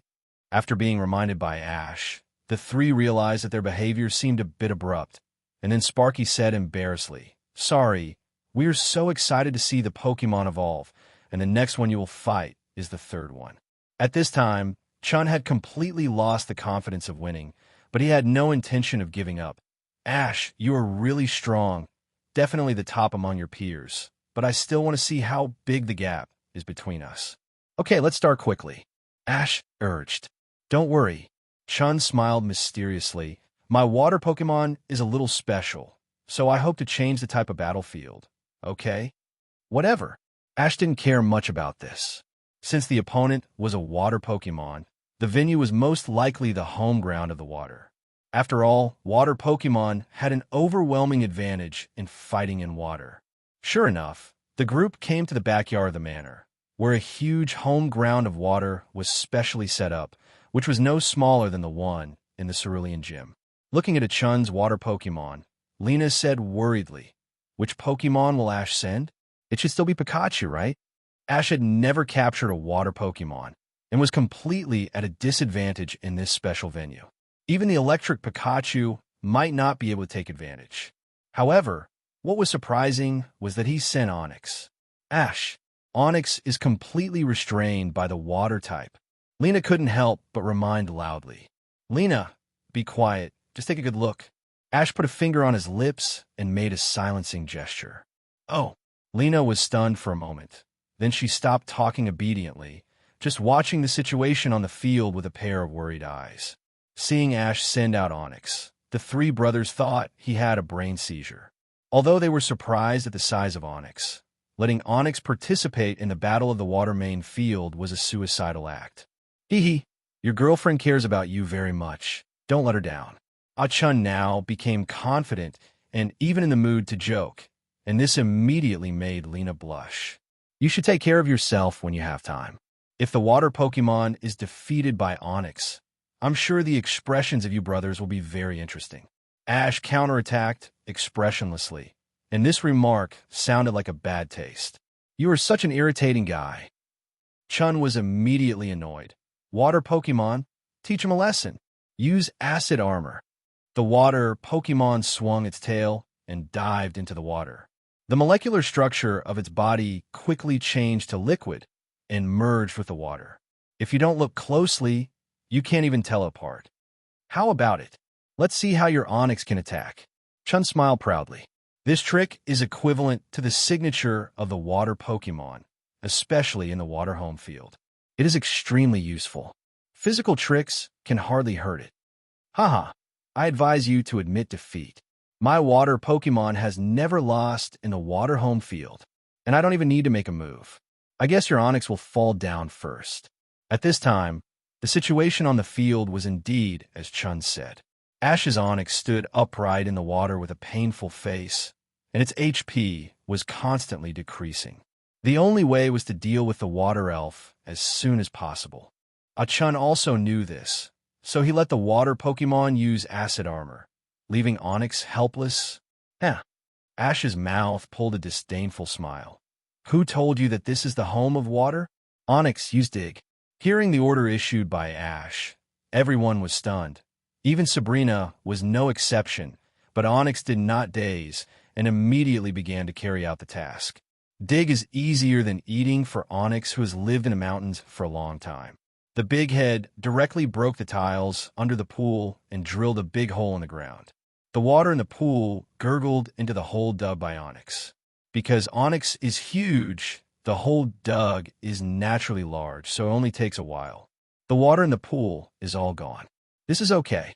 Ah-Chun's mouth opened so wide that he could almost fit an egg. He was in the home of water, and countless trainer has fought before. But this is the first time he has encountered such a method. As the water drained away, the water Pokemon could no longer dissolve in the water and was forced to reveal its figure. Onyx took the opportunity to jump out from under it, and its huge head hit the water Pokemon hard. The water Pokemon, who had not yet figured out the situation, screamed and was knocked away. Water Pokemon. Due to the sudden incident, Chun had no time to give instructions and lost the game. Of course, there was also a component of his underestimation of the enemy. Sparky walked up and patted his brother's shoulder comfortingly and said with a wry smile, "I didn't expect that Ash would even think of this method. This time we lose with conviction." The 3 Pokemon sent by Ash were all incompletely evolved, but they easily defeated the 3 brothers. This frustrated them, and they stopped urging Mikey to make a choice. But they also admitted defeat and immediately took out a set of the best evolution stones in their home and gave them to Ash. The only drawback was that this set of evolution stones only included 4 types: Water Stone, Fire Stone, Thunder Stone, and Moonstone. The rest of the evolution stones were not found in this town. The 3rd update, Flowers and Extra Updates, January 11th. I owe a lot. I will pay it back slowly. After saying goodbye to the 4 Eevee brothers, the group set out on the road again. Ash gained a lot this time. In addition to a set of evolution stones, the most important thing is that Riolu finally evolved. Now he can finally put the long-prepared training plan on the schedule.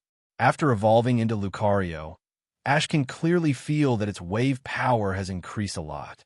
As mentioned before, due to the physical constitution of Pokemon, the wave power is much stronger than that of humans. Although it has just evolved, Lucario can already condense the wave into a solid. But for some reason, Lucario just likes to condense the wave into a long bone stick. According to Ash, swords or spears look more handsome and practical. But there is nothing Lucario can do about it. It can only be said that Pokemon and humans have different aesthetics. Not only that, Lucario has also become more proficient in the use of wave. With its own reaction speed, and combined with the detection of wave, it can almost completely understand rivals' movements. In that case, it can be said that it is invincible in close combat. Of course, this is mainly due to Aaron's wave training method. After all, Aaron not only has a high understanding of wave, but also has studied it for more than 10 years. Whether in humans or Pokemon, he can be called a master of wave. After leaving Stone Town, the surrounding environment gradually turned into a desert area. But there is a very prosperous town here called Neon Town. This town is a gambling city, which is very famous in the Kanto region. It is known as the Pearl of the Desert and the city that never sleeps, which is somewhat similar to Las Vegas in Ash's previous life. Although the entertainment industry here is very developed, Lena is a little disgusted with gambling, and Ash and Sabrina are not very interested. So the 3 did not plan to go anywhere to play, but went directly to the Pokemon Center to stay overnight. After reporting safety to Delia, Ash contacted Professor Oak to let him see the newly evolved Lucario. After all, Lucario and Olu were Earl Dervish Pokemon given by Professor Oak. "Ash, you have evolved Riolu. It looks like you have done a good job." Professor Oak praised while sucking noodles. It was hard to imagine that he was a world-famous Pokemon researcher. "By the way, where are you now?" Professor Oak asked in a solace tone. Ash told him where he was now, and Professor Oak immediately warned, "So it's Neon Town. Then you have to be careful. I heard that people there have bad tempers. Not only bad, but also irritable." Ash complained unhappily. Since Neon Town is called the city that never sleeps, the lights in the whole town are naturally never turned off. So even at night, it is almost as bright as daytime because of the neon lights. This also caused the residents here to not get a good rest, so their tempers became very bad. Ash and others were inexplicably picked on the way to the Pokemon Center. Fortunately, Ginny arrived in time, otherwise the guy might have been sent to the hospital. Oh, right. Professor Oak suddenly pointed behind Ash and asked curiously, "Who is that lady? Is she your friend?" Upon hearing this, Ash was stunned at first, then turned his head and saw Sabrina standing motionless behind him.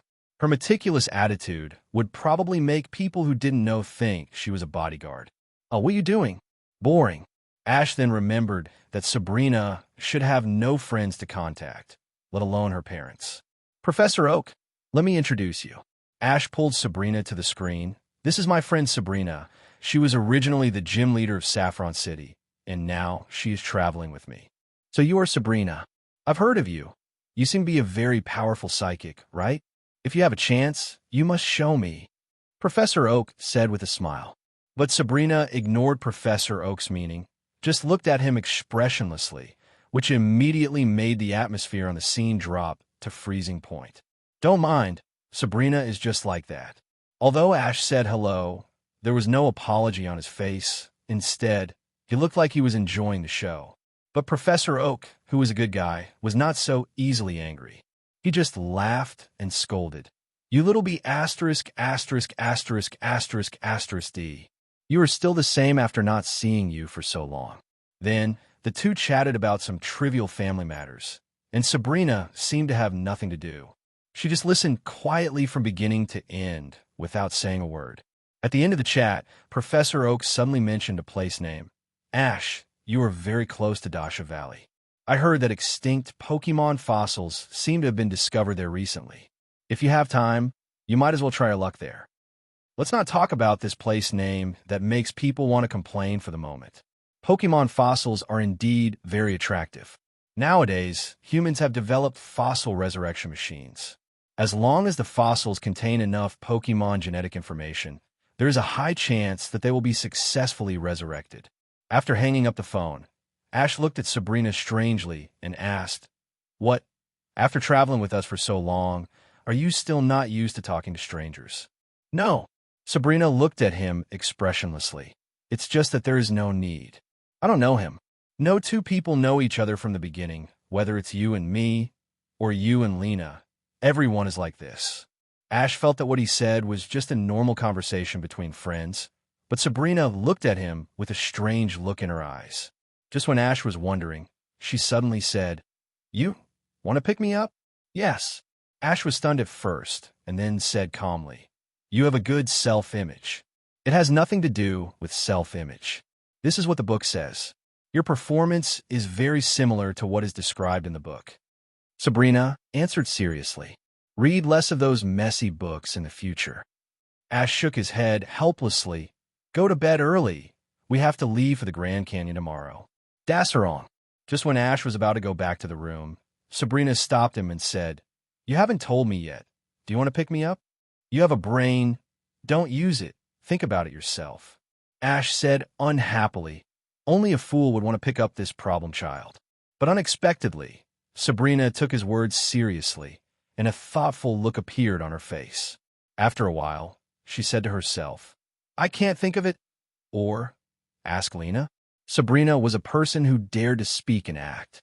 She did not think carefully whether this question was inappropriate, and immediately came to Lena's room. At this time, Lena had just finished taking a shower and was about to go to bed to rest, but there was a knock on the door. When she opened it, she found that the person who came was Sabrina. "What's wrong, Sister Sabrina? Do you have something to discuss with me?" "I have something to discuss with you." Hearing this, Lena felt a little strange. What could happen so late? But she still said, "Okay, then you come in and sit down first." Because the single room in the Pokemon Center is a bit small, there's only a bed, a chair, and a desk in the room, so the two chose to sit on the bed. As soon as they sat down, Lena couldn't wait to ask, "Sister Sabrina, what do you want to talk to me about?" Normally, Sabrina rarely has things to discuss with others. Even if she occasionally finds Ash instead of her, this time is unprecedented. Sabrina also said something shocking. "Do you think Ash wants to pick me up?" Sorry 870, Sister Sabrina. Please say it again. Lena thought she had heard it wrong. Do you think Ash wants to pick me up? Sabrina repeated it word for word like a repeater normal. At this moment, Lena was immediately confused. What was going on? Did something happen between these two people without me knowing? Please wait a moment. Lena felt a little stuffy in her chest. My mind is a little confused now. Let me sort out my thoughts first. In fact, due to her single-parent family and the romantic atmosphere of Kalos region, Lena is not ignorant about love. She can even be said to know it very well.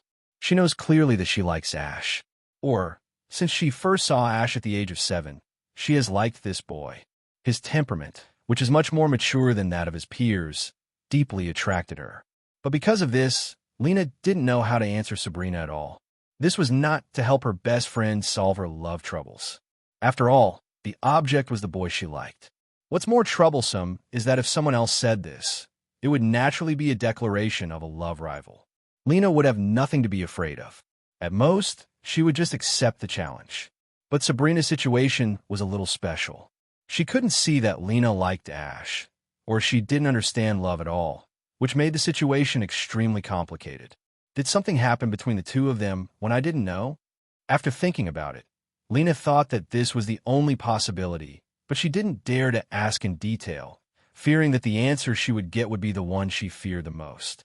Therefore, Solation just perfunctorily said Sabrina sent him away with a few words. That night, Lena naturally fell into insomnia. Although she was a courageous Stephanie, she didn't have enough determination. She didn't dare to ask Ash for clarification. She could only toss and turn in bed alone. She was entangled all night. Ash also couldn't sleep, but the reason was different. It was because this broken town was really too noisy. Neon Town is not only bright at night, but also has a very developed nightlife, making the whole city noisy. The rooms in the Pokemon Center have no soundproofing effect at all, making it impossible for people to sleep well. There are annoying noises coming from outside the room from time to time. Ash suddenly regretted why he came to the Pokemon Center to stay overnight for a cheap price. If he went to a big hotel, he wouldn't have such troubles. Alas, he can only blame himself for being short of money. Early the next morning, Ash walked out of the room with 2 dark circles under his eyes. At this time, Lena also walked out, and beds she also had a panda face. Good morning, Lena, you didn't sleep well last night, did you? I don't want to stay in this crappy place for a whole day. Ash said hello while complaining. Ah, is that so? Lena replied weakly with a meaningless sentence, which made Ash feel a little strange. This little girl seemed to be a little indifferent to him, but Ash didn't think much about it. After all, people who don't get enough sleep will have a bad temper, let alone others. He himself was a little irritated. After having breakfast at the Pokemon Center, the group left the town and headed for Dasha Valley. But the atmosphere of the team was a little strange, and no one spoke again like before. Pika, Ash, what happened between you and Lena? Pikachu also noticed something strange and couldn't help but worry. It should be because you didn't sleep well. Ash envied Pikachu a little. After fusing with the light ball, this guy became much more energetic. Even if he didn't sleep for a few nights, he was still full of energy. Dasha Valley is not far from Neon Town. The 3 of them only walked for a few hours to get there. Recently, this place has become famous for the discovery of precious Pokemon fossils and has attracted a group of fossil lovers to dig fossils. Looking at the people who were trying to swing shovels all over the mountains, Ash immediately decided to give up the search. In fact, if you think about it carefully, if there are really precious fossils here, how could Alliance be so generous to open them for free? Even if there are really, I'm afraid the probability is like looking for a needle in a haystack. It seems that there is no hope here. Let's go. Ash and the 2 discussed to leave. But Lena pulled Sabrina and said to Ash, Sister Sabrina and I are going to dig fossils. You go and rest alone. Ash was a little surprised. He didn't expect Lena to be so interested in fossils. This is really unexpected. But he didn't say anything, just nodded, and then found a shady place and took a comfortable nap, hoping to take the opportunity to make up for his sleep. This damn guy. Seeing that Ash really went to rest, Lena was so angry that she kept stomping tantrum. She was just throwing a tantrum, and it would be fine if she coaxed him a few words. Unfortunately, Ash didn't notice that she was throwing a tantrum at all and thought that Lena was just sleep-deprived. Stinky Ash, Stinky Ash, Stinky Ash. As if to vent her anger, Lena hit the ground hard with a shovel, scaring everyone around her away from her, forming a rare vacuum zone in this Dasha valley full of people. And all this had nothing to do with Ash. Just when he was sleeping in a daze, he was suddenly awakened by an explosion. Why is it so noisy every time I want to sleep? In desperation, Ash stood up and looked around. He found that there was a billowing black smoke not far away. He thought the explosion must have come from there. Could it be those three idiots? Ash guessed to himself. The only ones who dared to blow up in such a place were those three fearless fools. In the original book, these three guys and Ash were even buried alive. Now, the life and death of those three guys naturally had nothing to do with him. As the saying goes, you will suffer for your own evil deeds. There are not always kind people who will save them. Just as Ash was walking slowly over to watch the show, Sabrina suddenly appeared in front of him with a teleport, with a look of anxiety on her face. Oh no, Serena fell into the pit. 1 + 4. After Sabrina's explanation, Ash finally understood the whole story. Just like in the original book, the rocket trio used explosives to get the fossils. Serena tried to stop them after they found out, but in the end, the four of them fell into the pit together.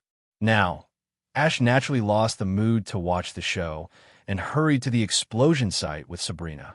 They saw that the surrounding rubble completely covered the big hole that was blown out. Ash, what should we do now? Sabrina was so panicked that she was at a loss. It was the first time she felt this way. Although she didn't know why it happened, she knew that she didn't want to lose Serena as a friend. Don't make a fuss. Let me think about it. Ash shouted softly, forcing himself to calm down and carefully analyze the current situation. Not to mention whether Serena would be injured if she fell down. He knew that there were many sleeping fossil Pokemon in the pit, and he was afraid that this explosion would wake them up. With the strength of Team Rocket and Serena, it would be difficult to stay safe in the hands of these Pokemon, or it would be hopeless. And Ash couldn't let Onyx directly knock open the stone blocking the hole. After all, Serena and the others were below. If they were hit by rock throw, Xiao Jin would probably be in danger. Fortunately, Ash suddenly had an idea and came up with a plan. Sabrina, I will use Wave Guide to locate, and you use Psychic to take me in with Teleport and ensure Serena's safety first. 11. Sabrina's eyes lit up. This is indeed a good idea, and the two decided to do it immediately. Ash fully unfolded the power of Wave Guide and immediately found the coordinates of the four people, and then transmitted them to Sabrina's mind. With Ash's precise navigation, Sabrina immediately understood the situation in the pit, put her right hand on Ash's shoulder, and disappeared instantly. This time, the teleport was quite successful. Both of them appeared safely in the underground pit. Of course, the premise is to ignore Ash's half-buried body. Sabrina. Ash looked at her suspiciously. Could it be that you want to revenge me? So you did this on purpose? No, it's your Wave Guide that interfered with my calculations. Sabrina answered while reaching out to pull him out. Really? Ash still didn't believe it, and asked again tentatively. Don't worry about it for now. It's more important to save Lena. Sabrina said seriously. When did this guy learn the trick of changing the subject? Ash complained in his heart, but what he said was indeed true. Through the perception of the Wave Guide, Ash hurriedly took Sabrina to Lena to check on her. Fortunately, Lena was lucky. The three idiots of Team Rocket were pressed under her and used as a cushion, so at least on the surface they looked unharmed. Not only her, the three idiots didn't seem to be injured either, just a little scratch on their arms. They were really lucky. After a while, the four of them woke up slowly. Lena just woke up and found that the surrounding environment suddenly became dark. She subconsciously asked, Where is this? This is an underground pit. Lena, how do you feel? Are you injured? Ash asked with concern. Ash, Lena's head was not completely smelling salts. Why am I here? I remember You accidentally fell down to stop Team Rocket, right? Seeing that Lena was fine, Ash immediately began to blame her angrily. Really, Please don't be a hero in the future. Don't you know that this is very dangerous? However, Lena did not refute, just looked at him quietly, and suddenly began to chuckle, which immediately made Ash even more dissatisfied. You are still laughing. You can still laugh, even in this situation? Asterisk, asterisk, asterisk. I'm sorry. Lena apologized quickly, but she still had a smile on her face. I just suddenly remembered that every time I was in danger, you always appear by my side in time, Ash. Every time? Do you mean the last time you met Spiro? Ash asked with a strange look on his face. According to his standards, that was not a danger at all. However, Lena shook her head and denied it. Not that time, but the one before that. The one before that. Ash lowered his head and began to recall. After a while, he asked in an unbelievable tone, "Are you talking about the song Pollywag we met when we first met?" "Yes, that time." Seeing that Ash still remembered, Lena was full of joy. Maybe it was no big deal in the eyes of others, but for her, it was the most precious memory. Hey, the little brat and the little girl over there. Stop showing off your affection. Think about how to get out. Jesse's unhappy voice attracted the attention of the two, and Lena immediately glared at them with dissatisfaction. The atmosphere with Ash just now was so good. It was broken just like that. Team Rocket is really hateful. But speaking of this, James suddenly realized that something was wrong. How did you two get in? I remember you were not there when the explosion happened. That's because I have a psychic partner. Ash replied with some pride. Psychic partner? After Ash said this, the three members of Team Rocket noticed Sabrina's existence and cheered immediately. Great. It seems we are saved. Since they can use psychic to get in, they can naturally get out. Even Ash thought so. Unfortunately, Sabrina suddenly said, My psychic can't take so many people out of E. Everyone was stunned, but then Ash said indifferently, It doesn't matter. Some people like to die by themselves anyway, and we don't need to care about them. Wait a minute, Meow. What do you mean by that, little brat Meow? Meowth, who had the fastest reaction, immediately realized that something was wrong. My meaning is very clear. Wait a minute, Meow. Aren't you a messenger of justice, Meow? How can you leave us alone, Meow? Meowth's forehead was covered with cold sweat. If they were really left in this pit, they would probably just wait for death. Maybe there are messengers of justice in this world who are willing to sacrifice themselves for the bad guys. But unfortunately, I am definitely not one of them. Ash said grimly. He didn't want to be a person like Dew, let alone like his father. If he can do it, Ash naturally doesn't mind helping out. Maybe he can get unexpected rewards, but if the gains and rewards are not proportional, then he should find someone else. But at this moment, Sabrina spoke again. Excuse me, I can't take you two up, and the remaining energy I have now is only enough to teleport by myself. Ash was immediately dumbfounded, looking at her in shock. Sabrina, you are so stupid now that you can't even finish your words. Actually, this can't be blamed on me. The main reason is that the energy in your body is too strong, and it takes a lot of my energy to move you. Sabrina explained calmly. Why didn't you say it earlier? If I had known this, I wouldn't have come in. You can always bring Lena out by yourself, right? Indeed, you can, but you didn't say it. But you didn't say it, but you didn't say it, but you didn't say it, but you didn't say it. Sabrina's words kept flowing in Ash's mind. At this time, he was quite convinced by Sabrina. The degree to which this elder sister cheated her father was rare in the world. Okay, Ash, Sabrina didn't mean it. Let's take a break and wait for rescue quietly. Lena began to act as a peacemaker. Pika! Pika Pika! At this moment, Pikachu suddenly realized that something was wrong and pointed in a certain direction and shouted desperately. Except for Ash, the rest of the people suddenly had a bad premonition in their hearts, and then turned to the direction pointed by Pikachu with a stiff neck. In the darkness, countless pairs of blood-red eyes flashed. Then a group of strange Pokemon appeared in front of everyone. What is that? Lena couldn't help but take a few steps back in fear and hid directly behind Ash. Ash took out the Pokédex and pointed it at them. Several pictures flashed on the Pokédex immediately, and a mechanical voice sounded. Omanite, Omastar, Kabuto, Kabutops, Pokemon that are believed to have become extinct tens of thousands of years ago, and their ecology is a mystery. Some people still think they may live somewhere, but no one has found a living Pokemon yet. Great! We will go down in history for discovering fossil Pokemon. The boss's evaluation of us will also improve. This way, the cat food I eat can be upgraded, meow. After listening to the introduction of the Pokédex, the three members of Team Rocket cheered uncontrollably, not seeing the situation on the field clearly at all. You are too confused, aren't you?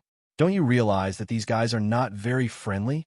After being reminded by Ash, the three realized that the eyes of these fossil Pokemon were full of bloodshot, staring at them with a ferocious face. Could it be that these Pokemon are not fossilized, but just asleep? Jesse's mind suddenly opened up. Yes, the explosion must have woken them up from their sleep. James also took over the topic. The situation is not good, Meow. Meowth made the final summary. However, the Rocket Trio's title of Fearless is not for nothing. Jesse said confidently, "Who cares? Just catch them." Inspired by her, James also summoned his courage, and the two threw Pokeballs at the same time. Although the Rocket Trio has always had good luck and can often successfully capture Pokemon without fighting, unfortunately, they were not lucky this time. Kabutops didn't even look at it, and directly swung his sickle to hit the two Pokeballs back. As a result, the unlucky one was the innocent Meowth. The two Pokeballs that were hit back accurately hit its head and stomach, almost knocking it out directly. Are you guys really trainers? Ash couldn't bear it any longer. Pikachu, Thunderbolt. Pikachu. Pikachu didn't say anything, and immediately released Saffron Lightning to greet these guys. It turned out that the strength of these fossil Pokemon was basically scum. Just a Thunderbolt knocked down a large number of them. In fact, this is easy to understand. After all, these Pokemon have just woken up and are hungry. How can they have the strength to fight? I'm afraid that the strength they can exert is only half of the usual strength. Little brat. Come on. Pikachu. Come on. Asterisk 3. It must be said that the Rocket Trio was quick to act on the situation. Seeing Pikachu's awesome power, they immediately started to cheer and cheer. Just when Ash was planning to kill them all in one go, the fossil Pokemon in front of him suddenly scattered and fled in a panic, which made Pikachu confused for a moment.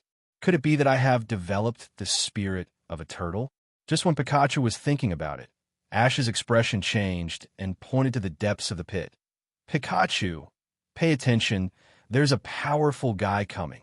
When the fossil Pokemon fell into a deep sleep, the waveguide reaction on their bodies was extremely weak, and they felt like ordinary stones. However, at this time, Ash felt a strong sense of presence coming to his nose. Roar! Accompanied by a huge roar, a gray figure flew out from the depths of the pit at a very fast speed. It was the ferocious hunter in ancient times, Aerodactyl. As soon as Aerodactyl appeared, the earth-shaking momentum on its body shocked everyone present, and in this narrow pit, its speed did not increase or decrease at all. While no one reacted, it grabbed Lena by the foot with an eagle pounce. Ash, save me, Lena screamed in fear. Let her go. Ash hurriedly chased after her with Pikachu. Roar! Fossil 5.1 Pterosaur not only ignored Ash, but also stopped on a stone pillar and made a face. It was hungry now, so it didn't have the mood to care about other things. It just wanted to have a good meal first. Wait a minute. Ash immediately stopped him. He knew that Aerodactyl could understand human words, and it seemed that its IQ was not low. Maybe there would be something to talk about. How about I give you 3 pieces of meat in exchange for the piece of meat in your hand? Ash didn't want to call Lena meat, but considering Aerodactyl, it should be easier for her to understand if he said it this way. 3 pieces of meat. Jesse and the others looked at each other. Where did you get 3 pieces of meat, little brat? Of course I have some. Seeing Ash looking at them with ill intentions, the 3 members of Team Rocket were immediately terrified. Could it be that the so-called 3 pieces of meat refer to the 3 of them? Wait, are you referring to us? You want to use us to exchange for that little girl? The 3 members of Team Rocket shouted in unison. If not you, who else? I saved you before, and now it's time for you to return. Ash had a smile on his face, but this smile was only creepy in their eyes. A asterisk asterisk hole. We won't agree to it. Asterisk 3. It's not up to you. Ash's face immediately turned cold. Sabrina, can you do me a small favor? Sabrina immediately understood. Her eyes suddenly emitted red light, and she directly used Psychic to freeze the 3 members of Team Rocket. Move, can't move. What's going on? Jesse and James suddenly found themselves unable to move at all, and they couldn't help but shout in panic, while Meowth looked disappointed. You 2 idiots, Meow? This must be the trick of that iceberg face, Meow. Correct, but there is no reward. Seeing that Ash didn't look like he was joking at all, the 3 members of Team Rocket suddenly felt desperate. This 13-man team was actually serious. What do you think, Aerodactyl? You see how much meat these 3 guys have? It's a great deal to exchange them for that little girl who doesn't even have 400 grams of meat on her body. Ash tried to slow down his tone. He didn't want to anger Aerodactyl, so as not to hurt Lena, but the other party's next sentence immediately made the negotiation fail. Roar. Roar. No need to say more. You're all my food. Aerodactyl's attitude was abnormal. After all, in its era, it was a veritable aerial totem. Not to mention in an Aerodactyl's eyes, humans have neither claws nor sharp teeth, so they are undoubtedly food. It's like a human negotiating with a turkey. It's impossible. It's hard to persuade the damn ghost with good words. Ash immediately got annoyed and took out the Pokeball fling from his waist. Go ahead, Charizard. Because of the possibility that Lena might be accidentally injured, Ash couldn't send Pikachu to the field and could only let Charizard fight close combat. Aerodactyl and Charizard. Both Pokemon have dragon blood in their bodies, so naturally neither of them would submit to the other. They stared at each other's eyes, their faces full of fighting spirit. Charizard used Dragon Claw. Hoa. After receiving Ash's order, Charizard, who had been impatient for a long time, roared with fighting spirit, exuding a terrifying momentum all over his body, and then rushed towards Aerodactyl like a cannonball. And at the same time, his 2 sharp claws began to glow silver.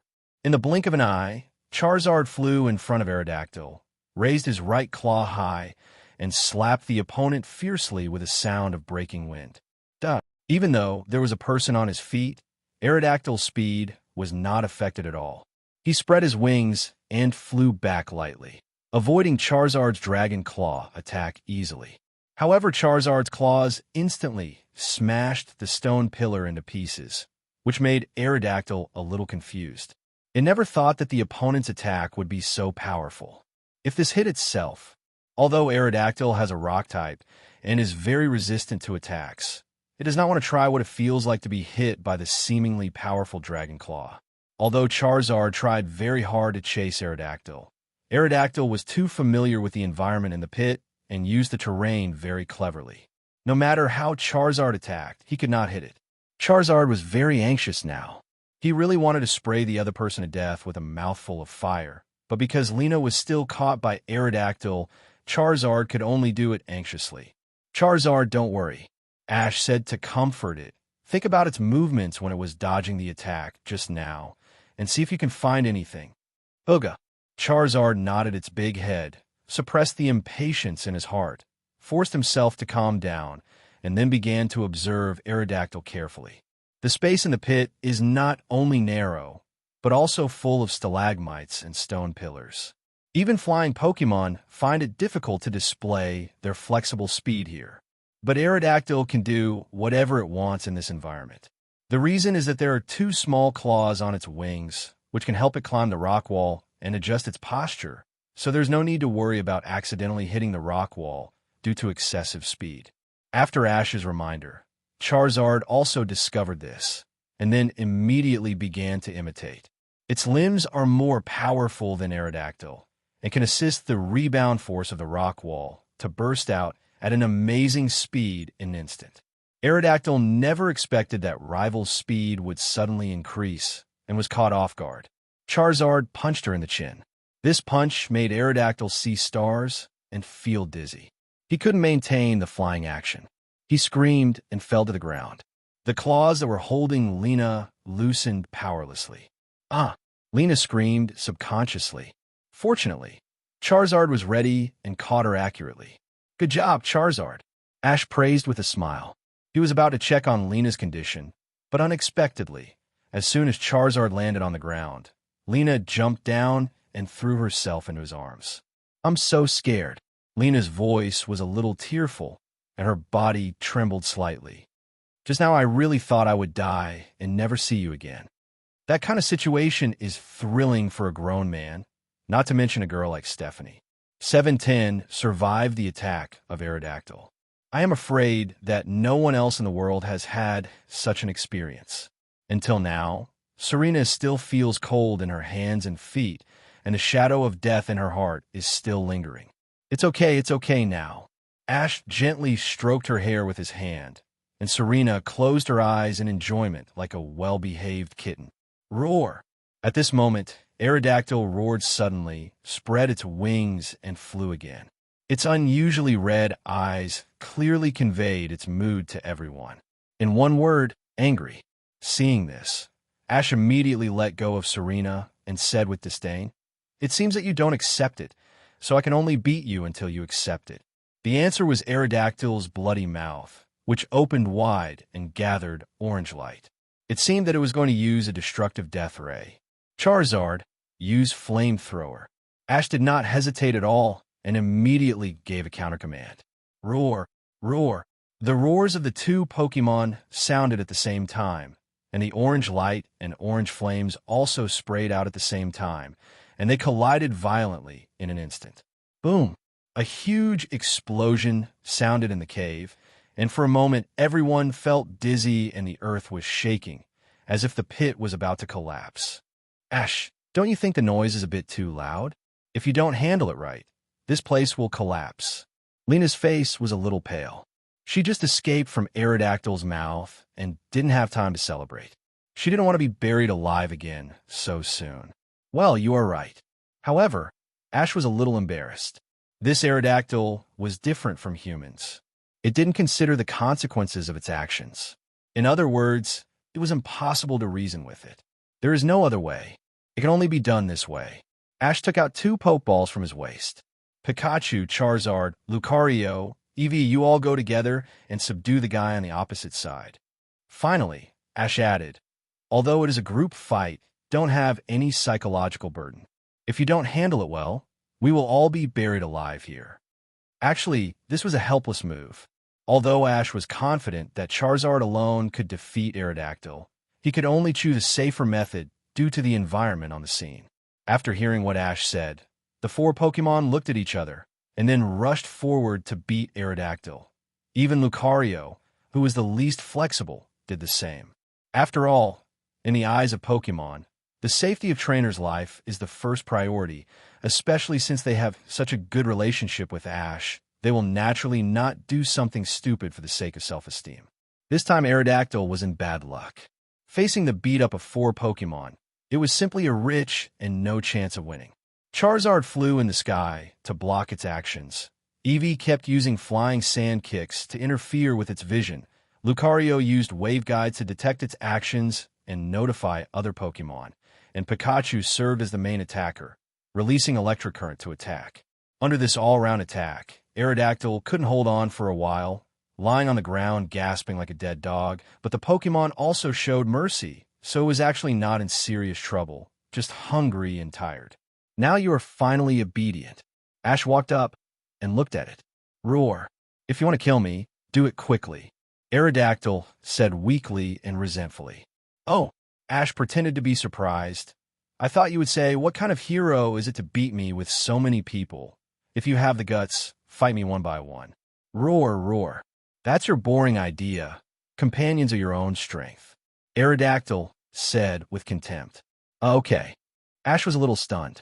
Although the behavior of this Aerodactyl seemed very barbaric, his words had their own unique logic. In fact, it is not just humans and Pokemon, but sometimes there are huge differences between Pokemon and Pokemon. In Aerodactyl's era, the so-called fair competition was a joke, and only survival was the hard truth.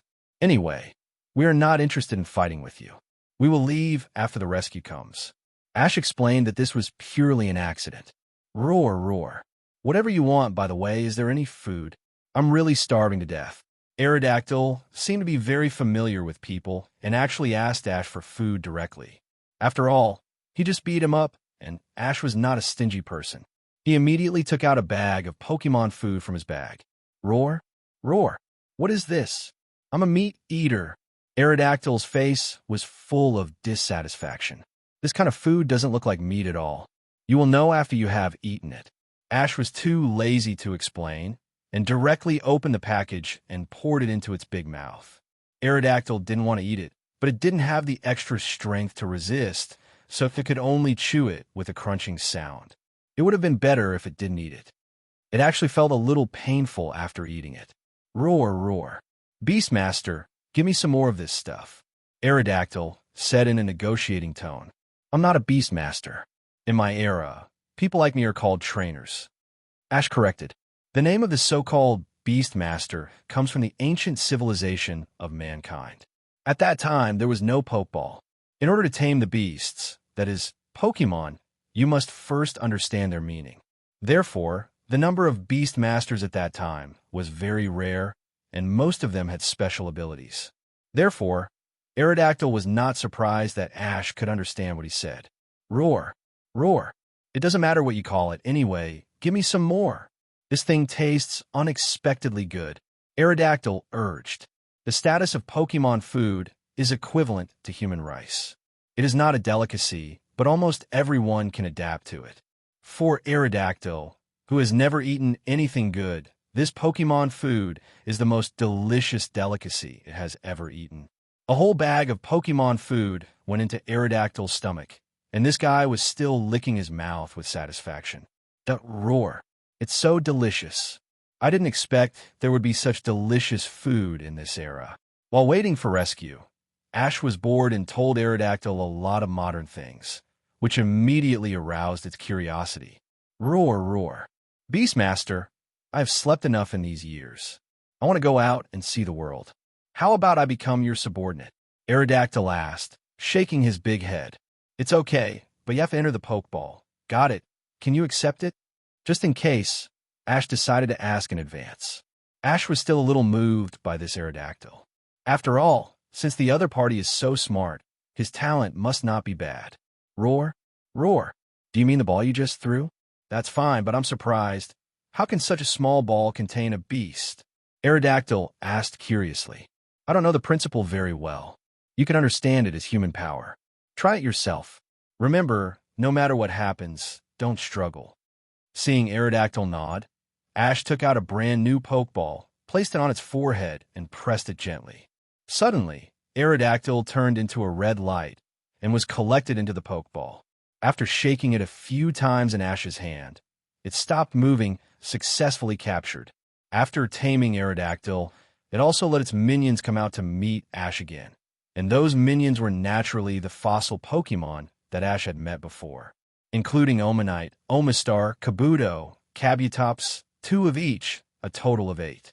According to Aerodactyl, there were only a few of them sleeping in this pit. They had previously served in an empire of super ancient civilization. After the empire was defeated, they chose to sleep due to lack of food. Roar. Ash, can you take everyone away?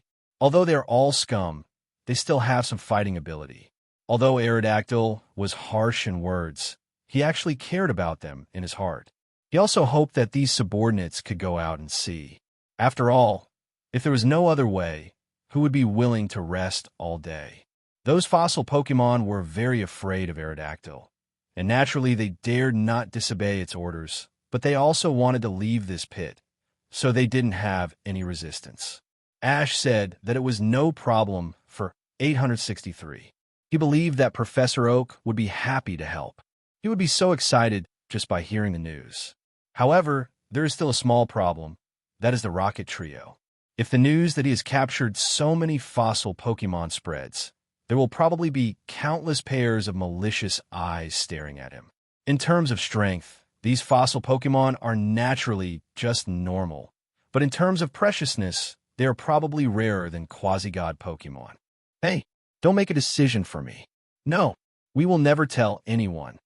*3. The Rocket Trio made a promise in unison. This time they were smart and immediately heard the wrong tone in Ash's voice. But how could Ash, BDCH, believe them just because of a few verbal promises? He said calmly, "Really? If I were you, I would report today's incident to the boss, so that promotion and salary increase to become an executive would not be a dream." How does he know what we are thinking? The three idiots looked at each other, but Ash ignored them and turned to the city and asked, "How are you now? Do you have extra energy to cast psychic?" "That depends on what kind." "Well, for example, hypnosis." "No problem." A poke ball floated out from Sabrina's waist. "Go, Suri, shoot." "Wait, what are you going to do to us, Meow?" Meow stared at Ash and Sabrina with fear. "Don't be so nervous. It's not murder. It's just memory manipulation," Ash said lightly. "That sounds scary, doesn't it, Meow?" After being told this by Meowth, Ash suddenly remembered something. "Sabrina, what is the probability of success?" "It depends on the opponent's willpower. The stronger the willpower, the higher the probability of failure," Sabrina replied. "Huh, then you will definitely fail this time." "That's right. Our rocket team is tenacious." Jesse and James immediately became complacent, but Sabrina's next sentence instantly petrified them. If they fail, it is very likely to damage their brain nerves and turn them into idiots. "Is that so?" Ash touched his chin thoughtfully. "Forget it. It's so troublesome. Let's fail. At worst, we can leave them here." "Hey, please don't always make such horrible things sound so easy. It's a bit stressful for our hearts." The trio protested with cold sweat. Lena couldn't stand it anymore, so she pulled Ash aside and whispered, "Isn't this a bad idea? They look a bit pitiful. This is for the safety of all of us. The Rockets will do anything for money. I don't agree with the idea of hurting good people because of the lives of bad people." Ash looked into Lena's eyes and answered very seriously, "Well, I listened to you." After hesitating for a while, Lena nodded in agreement. The atmosphere between the two had just improved, and she didn't want to make the relationship stiff because of other things. Besides, what Ash said was not completely unreasonable. "Hee, this is my good Stephanie." Ash smiled and touched her head, and Lena didn't resist, but blushed and protested in a low voice. "Who is yours?" This voice was as thin as a mosquito's hum. It was more like a charm than a protest. The flash bullets released by the two immediately blinded the rocket team's owner. "Assholes, we are about to be tortured, and you two are still in the mood to show your affection. It's not good to fall in love at a young age. We adults are still single. Jesse and James are very powerful in a sense." Even at this moment, they didn't forget to complain. No wonder they have been at the bottom of the rocket team for a lifetime and can't get promoted. "Okay, since you're so anxious, let's start." Ash cast his eyes on Sabrina. The latter immediately understood and ordered, "Sulapa, use hypnosis to make them forget the heavy things that happened today." Under normal circumstances, hypnosis will not work on humans, but Sabrina's Sulapa has received professional training in this area and is familiar with this set. "Don't be nervous, idiots, relax your body," Ash kindly reminded. But it was said lightly. How could the parties be relaxed? Everyone was extremely nervous. Sulapa's pendulum swung for a long time, but the three people on the opposite side didn't seem to be sleepy at all. Seeing this, Sabrina decided to take action herself and use psychic to forcibly enhance Sulapa's ability. Suddenly, the eyes of each person and Pokemon emitted strange red light at the same time, which looked really scary. In the end, it can only be said that the Rocket Trio was lucky. With the help of Sabrina, the hypnosis shot by Suli worked smoothly, and the three people's memories of today were completely erased. After Ash put all the fossil Pokemon into the Pokeball, he waited for rescue in a short time, and the rubble on the top was finally moved away. The group immediately rode Charizard back to the surface. After expressing their sincere gratitude to the kind people around them, Ash and the other two came to a nearby Pokemon Center and planned to have a good rest. As for the Rocket Trio, of course, they were handed over to Jenny. This time, these three idiots made such a big noise, and they probably suffered a lot. Although they have completely forgotten the whole story, The explosion was witnessed by many people. In fact, there are more fossil Pokemon in the Big Fool Valley. There are other pits deep underground, but they have not been discovered yet, and they cannot be discovered in a short time. After all, not everyone has the courage to play with explosives like those three idiots. After arriving at the Pokemon Center, Ash first talked about the 9 fossil Pokemon being teleported to Professor Oak's laboratory, and then called Professor Oak. In less than a second, the call was connected, and Professor Oak's almost completely red face appeared on the screen. Ash, where did you catch those Pokemon that were teleported just now? Professor Oak's voice was trembling because of excitement. These fossil Pokemon were thought to have been extinct tens of thousands of years ago, but now they appeared alive in front of him. How could he not be excited? Of course it was in the Big Fool Valley, the place you and I talked about. Ash told Professor Oak everything that happened. Of course, he deliberately ignored the part about the Rocket Trio. This is still incredible. Professor Oak sighed with a wry smile. He had originally just asked Ash to try his luck to see if he could dig up fossils, but who knew that this kid was so lucky that he actually encountered living fossils? And only Ash had the ability to quietly subdue them without making a big noise, because he had the power of wave guidance and could communicate with Pokemon, which naturally made things much easier. Anyway, I'll leave those guys to you. They're still a little unaccustomed to modern human life. In fact, these fossil Pokemon can't be used to fight against people now. In addition to being afraid of being remembered by others, the more important thing is that they don't understand what Pokemon battles are. Pokemon battles are false swipe games, and rivals' life cannot be harmed. But these fossil Pokemon don't care about that, and they will probably fight to the death. If they beat up other Pokemon in the arena, the Alliance will definitely not look for Pokemon, but for him as a trainer, and that will be no fun. Don't worry, I'm most popular Pokemon. Professor Oak patted his chest and assured confidently. However, Ash was still a little worried and reminded again and again, Professor, you'd better not treat them as ordinary Pokemon. Their habits and ideas are quite different. Okay. Professor Oak was in a hurry to study, and his attitude was a little impatient. Don't worry so much. I've seen more Pokemon than you have eaten. There will be no problem. However, as soon as he finished speaking, there was a sound of chaos in Professor Oak's laboratory. It turned out that the fossil Pokemons were excited and curious after coming to a new place inexplicably, and they touched and looked at it again. But they didn't know how to control their hands and feet and broke all the bottles, jars, TVs, etc., making the whole laboratory restless. Professor Oak wanted to stop them, but unfortunately those guys didn't listen to him at all. He had no choice but to ask Ash for help. Hey, that Ash, can you please tell them to be obedient? Haven't you seen more Pokemon than I have eaten? How come you can't even deal with these guys who have never seen the world? Brat. Seeing that Ash spoke to him with a respectful title, Professor Oak immediately understood that the other party was angry, but now the situation was stronger than the person, so he could only beg. I was wrong. I shouldn't be so complacent. Ash, please help me. Asterisk, asterisk, asterisk, asterisk, asterisk, asterisk. Ash was just joking with Professor Oak. Now that the old man has given in, he will naturally not care about it anymore. He immediately asked these guys to calm down through the video call and asked them to listen to Professor Oak. Ash was very relieved to hand over the fossil Pokemon to Professor Oak for cultivation. Professor Oak has enough love and patience for Pokemon.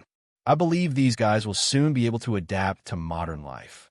In the future, when he is strong enough, he will naturally be able to bring them to the world openly without having to hide like now. After leaving Dasha Valley, Ash and the other two finally arrived at the southernmost harbor in Kanto region after several weeks of travel and boarded the liaison ship to Cinnabar Island.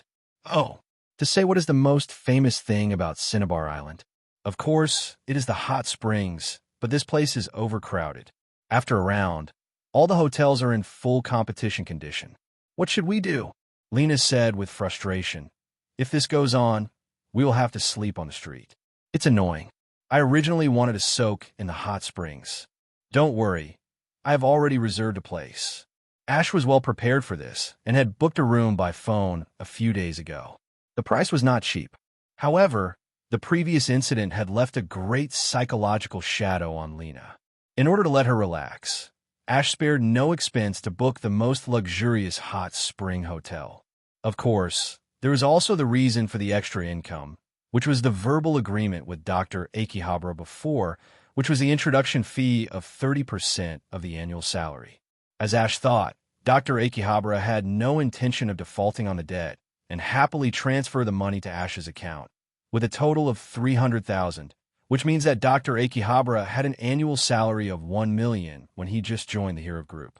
However, Ash felt that this was completely natural. After all, he had studied for decades and even created finished products. That is to say, the Hero Group could mass-produce with just a little research, and the profit would be more than 1,000 times. Professor Yi Yuan's annual salary of $1 million was simply a drop in the bucket. The three of them enjoyed a hot spring bath and delicious food in the hotel, and the fatigue brought by the long journey was instantly swept away. After resting, Ash also began to prepare for the next gym battle. Since Blaine is good at fire Pokemon, he went to the store to buy some special potion for emergency use. Lena and Sabrina went to the street to help inquire about the location of Cinnabar Gym, but when the two came back, Lena's expression was a little strange. Ash, that Cinnabar Gym seems to be closed, Lena said cautiously. Lena thought Ash would be hit hard by this news. After all, he had been looking forward to this gym battle for a long time, but who would have thought that Ash just nodded slightly? Oh, since there is no way anyway, let's go shopping here. When the three of them were wandering aimlessly on the street, suddenly a blond old man wearing sunglasses stood in front of them and asked a riddle to himself. What is the thing that makes your head cold, but your body warm?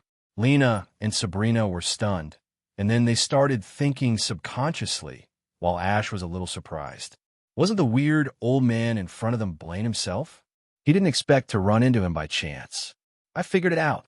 It's an open-air hot spring, right? Lena's mind turned quickly, and she gave the answer in a short while. That's right. Blaine nodded with a smile, and then continued. This place was a place that Trainer longed for in the past, but since the hot spring was dug out one day, Cinnabar Island has completely turned into a tourist attraction. At this point, he suddenly knelt down on the street in an exaggerated manner, looked up at the sky and roared, "Oh my God, this is so sigh-worthy." DB. Lena was confused by his exaggerated acting, but she still kindly comforted him. "Uncle, don't be so sad. Hot springs are actually not bad." A little Stephanie like you won't understand. Alas, young people nowadays. Unfortunately, Blaine didn't appreciate it, and instead lectured her in a condescending manner. "What?" Lena immediately expressed her dissatisfaction. "Forget it, I don't want to bother with you. Uncle, you should be from Cinnabar Island, right? Do you know Blaine? He's a trainer at the Cinnabar Gym." Seeing someone asking him, Blaine's eyes under his sunglasses suddenly flashed with a gleam. "What is the thing that is right in front of you, but you can't see it?" Another puzzle. Lena was a little impatient, but she still held back her temper and thought about it. After a while, she answered, "Is it the eyelids?" "You got it right again. Little girl, you have a smart brain." Blaine gave a thumbs up and praised. At this time, Ash felt that the time was almost right, so he revealed the other party's identity. "So, you are Blaine." "Good boy, I was hiding so deeply. How did you find out?" Blaine looked at Ash in surprise. He could tell from his confident tone that he was not just saying it casually. "The puzzle you came up with is a pun, implying that you are Blaine himself, and you and Professor Oak are old friends, right? He told me something about you." Ash had already thought of an excuse and pushed everything onto Professor Oak. "I see. So you were here to challenge the gym?" Blaine had traveled with Professor Oak when he was young, and then came to this Cinnabar Island to open the Cinnabar Gym, but he closed the gym because he couldn't stand too many tourists who challenged the gym with a recreational mentality. But this is just the surface. In fact, Blaine has already set up the gym in another place, a place more suitable for him to perform, quietly waiting for the real challenger. "Yes, I have obtained 6 badges, and my strength will not disappoint you." Ash opened the badge box and showed it to Blaine. "Okay, in that case, I'll accept your challenge." Blaine agreed immediately and led the three to a hot spring pool in his hotel, and reached out to push down a Gyarados statue. Under everyone's surprised eyes, a large rock next to the Gyarados statue slowly moved away automatically, revealing a large black hole. Although Ash knew this a long time ago, he still wanted to complain. This is not a spy meeting. Is it necessary to make it so exaggerated? It's so hot here.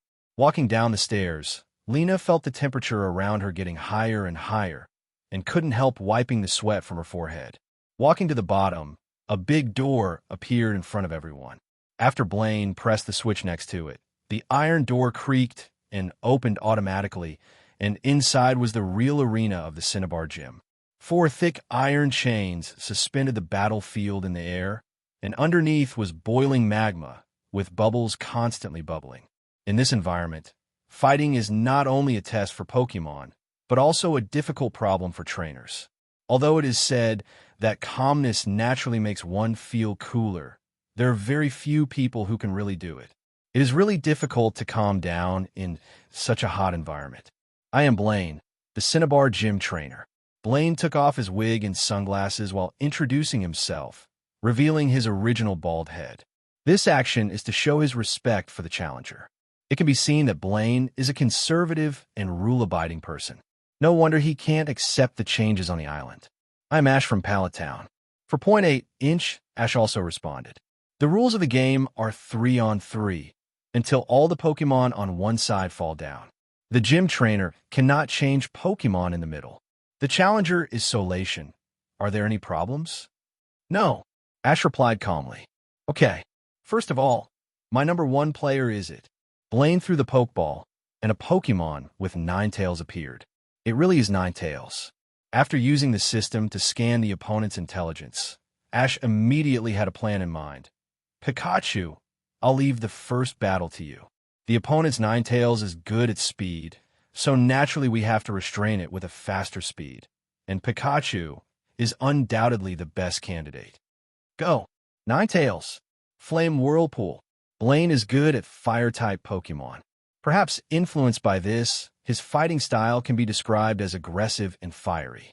He used the ultimate Fire-type move at the beginning. Ouch! 9 tails opened his mouth and spit up a thick pillar of fire, forming a flame twister that swept towards Pikachu.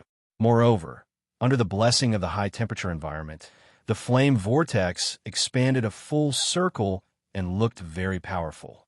Want to use this move to limit Pikachu's speed? Ash detected Blaine's intention at a glance and calmly ordered, Pikachu, use agility to avoid it, and then Wong Volt. Pikachu. Pikachu responded and used agility to instantly avoid the flame vortex. At the same time, its figure appeared on the left side of 9 tails and released a strong electric current to blast it. 9 tails, use Orbiter Tail to disperse it. At this critical moment, Blaine immediately ordered. The 9 tails behind 9 tails all emitted a silvery white metallic light, sweeping across Pikachu's Thunderbolt, and after a roar, they actually broke it apart. DUF. Lena, who was watching the game from the sidelines, took a breath of cold air. She knew very well how powerful Ash Pikachu's Thunderbolt was, but she didn't expect it to be ineffective at this time. And 9 tails or Bird Tail looked really scary.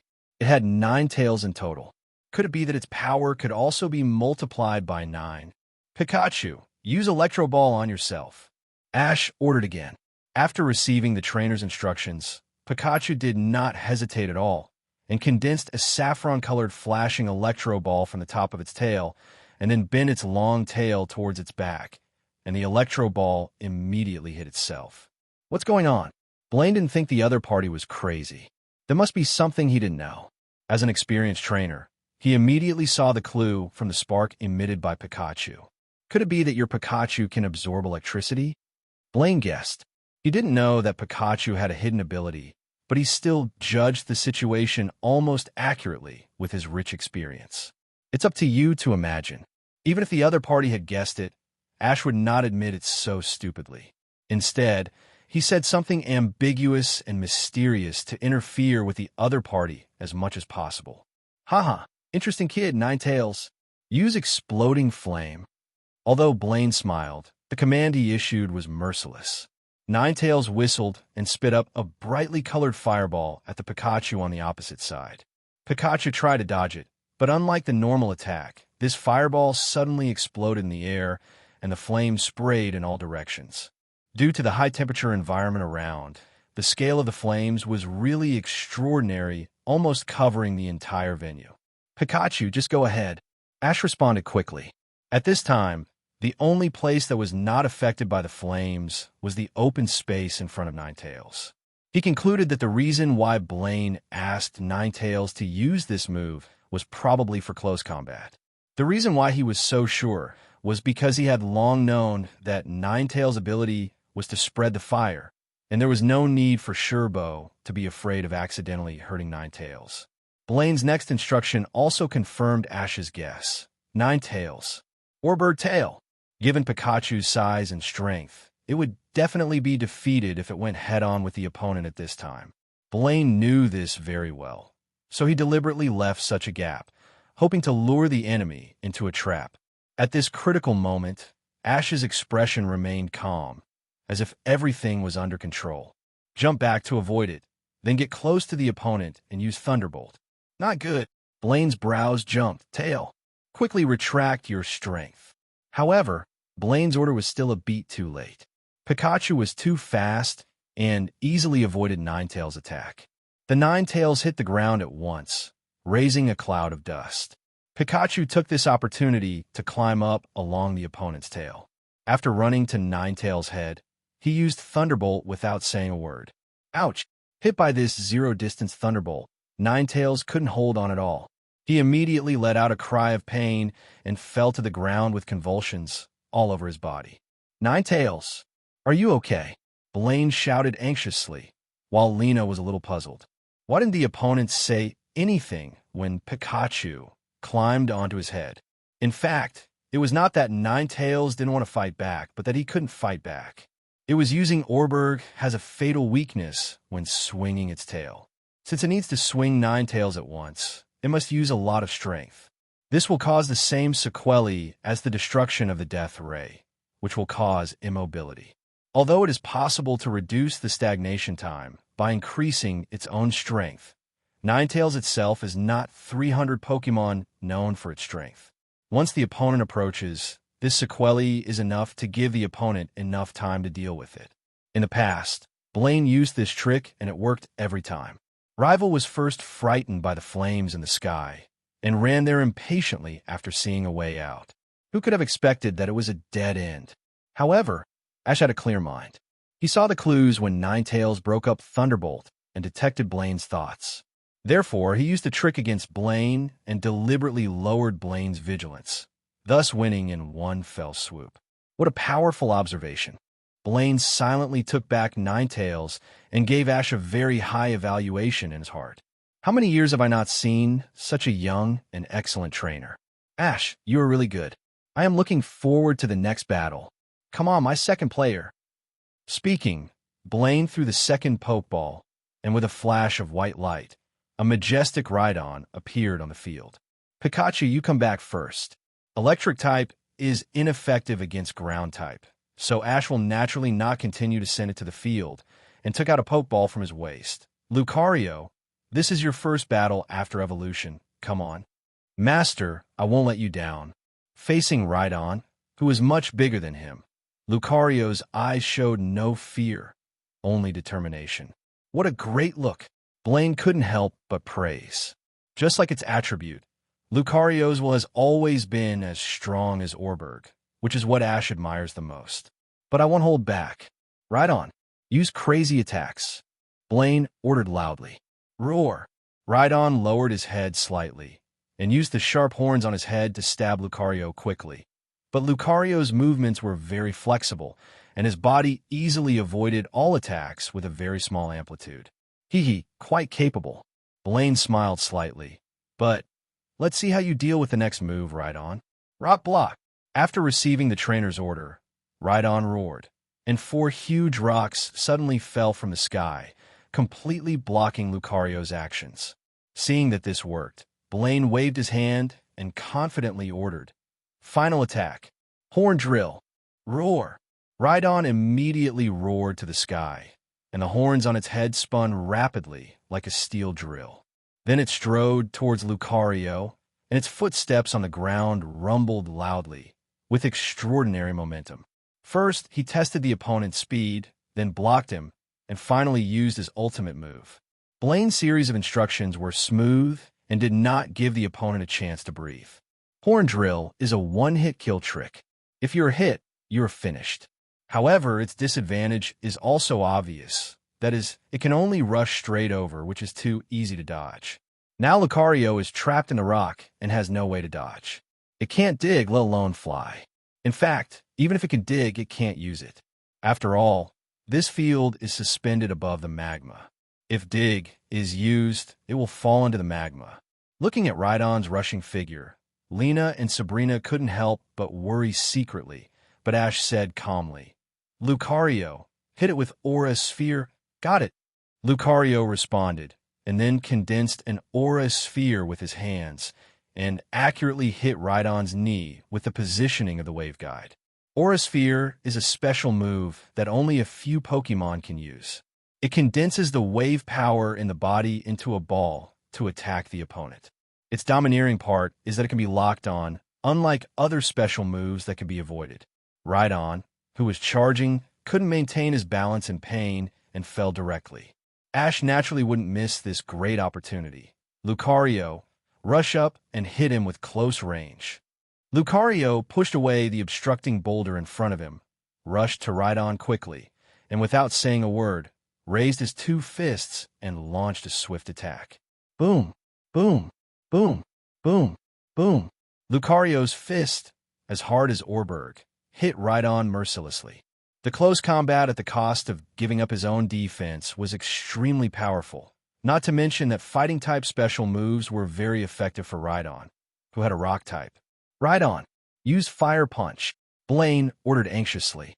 At this time, Rhydon's knees had not recovered yet, so he could only lie on the ground and hit Lucario with his burning fists. But how could he hit him with such an attack? "It's over." Ash's tone was full of unquestionable confidence. Lucario used the most powerful Aura Sphere to deal with it. Lucario roared, and the wave power of his body was condensed in his hands, and the energy was continuously injected into it, eventually forming an extremely large light blue energy ball. This Aura Sphere, whether in terms of appearance or the energy contained, is much stronger than the previous one, but takes longer to condense. Rhydon, who was lying on the ground and unable to move, was naturally hit by this extra-large Aura Sphere. With a roar, Rhydon's eyes were full of circles, and he lost his ability to fight. "Awesome! This is the first time I've seen such a trick. It seems I'm really old." Blaine smiled bitterly and shook his head, taking back Rhydon, who had lost his ability to fight, but then a confident smile appeared on his face again. However, the last battle is not that simple. The hottest flame in the world, the magma in the magma. What is the hot flame moving inside? Another riddle. Lena was simply convinced by this old man, and just as she was about to speak, she heard Blaine shouting loudly, "Come out, duck-billed fire dragon!" As soon as the voice fell, the magma below began to surge wildly, and then the boiling magma rushed into the sky like a waterfall, and a black figure loomed in it. Then the magma fell, and what appeared in front of everyone was a red duck-billed fire dragon, which landed on the field. Chill. The Charmander that just emerged from the magma was emitting bursts of black smoke, and a burnt smell could be smelled from a distance. Even the hard ground was reddened by the high temperature. You can imagine how terrible the magma is. But this Charmander soaked in such hot magma, and there was no trace of burns on its body. Instead, it was very energetic, which could be called abnormal. Although Ash had known for a long time that Blaine's Charmander lived in magma, he still couldn't stop the shock in his heart after seeing it in person. Hee, your Pokemon has a good appetite. You are actually in the mood to soak in magma. However, as the saying goes, it's better to lose the battle than the battle. Charizard's cool appearance immediately suppressed Ash's momentum, so he deliberately said this in a relaxed tone to boost the confidence of his Pokemon. Blaine smiled and said nothing. And Ash didn't say anything more, but took back Lucario and took out another Pokeball. In this final battle, we will use fire to fight fire. Go! Charizard! Charizard looked at the Charmeleon opposite him, and Charmeleon also looked at Charizard. Both Pokemon were fire-type, and embers suddenly appeared in their eyes. Haha, Charizard, right? Blaine looked at Charizard with a smile. Although he had trained him well, he was more confident in his Charmeleon, which had been with him for decades.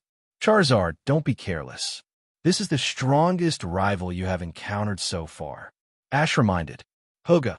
Charizard responded, staring at Charmeleon with a serious expression, and at the same time, he was ready for battle.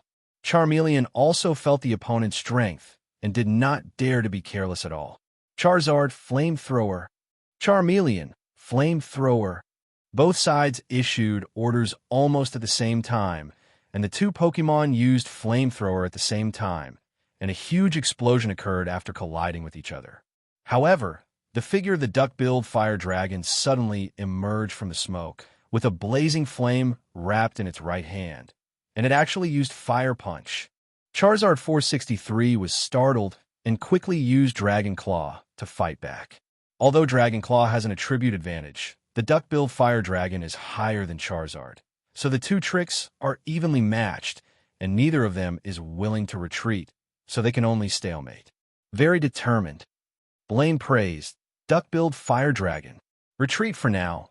Even if you are equal in flames and power, you still have a trick. Use the big character explosion. Duck-billed fire dragon immediately pulled back a few steps, and then spit up a ball of fire from its mouth. The flame automatically deformed and dispersed into 5 strands in midair, forming a shape similar to the Huxia character. Charizard, fly up. Ash ordered.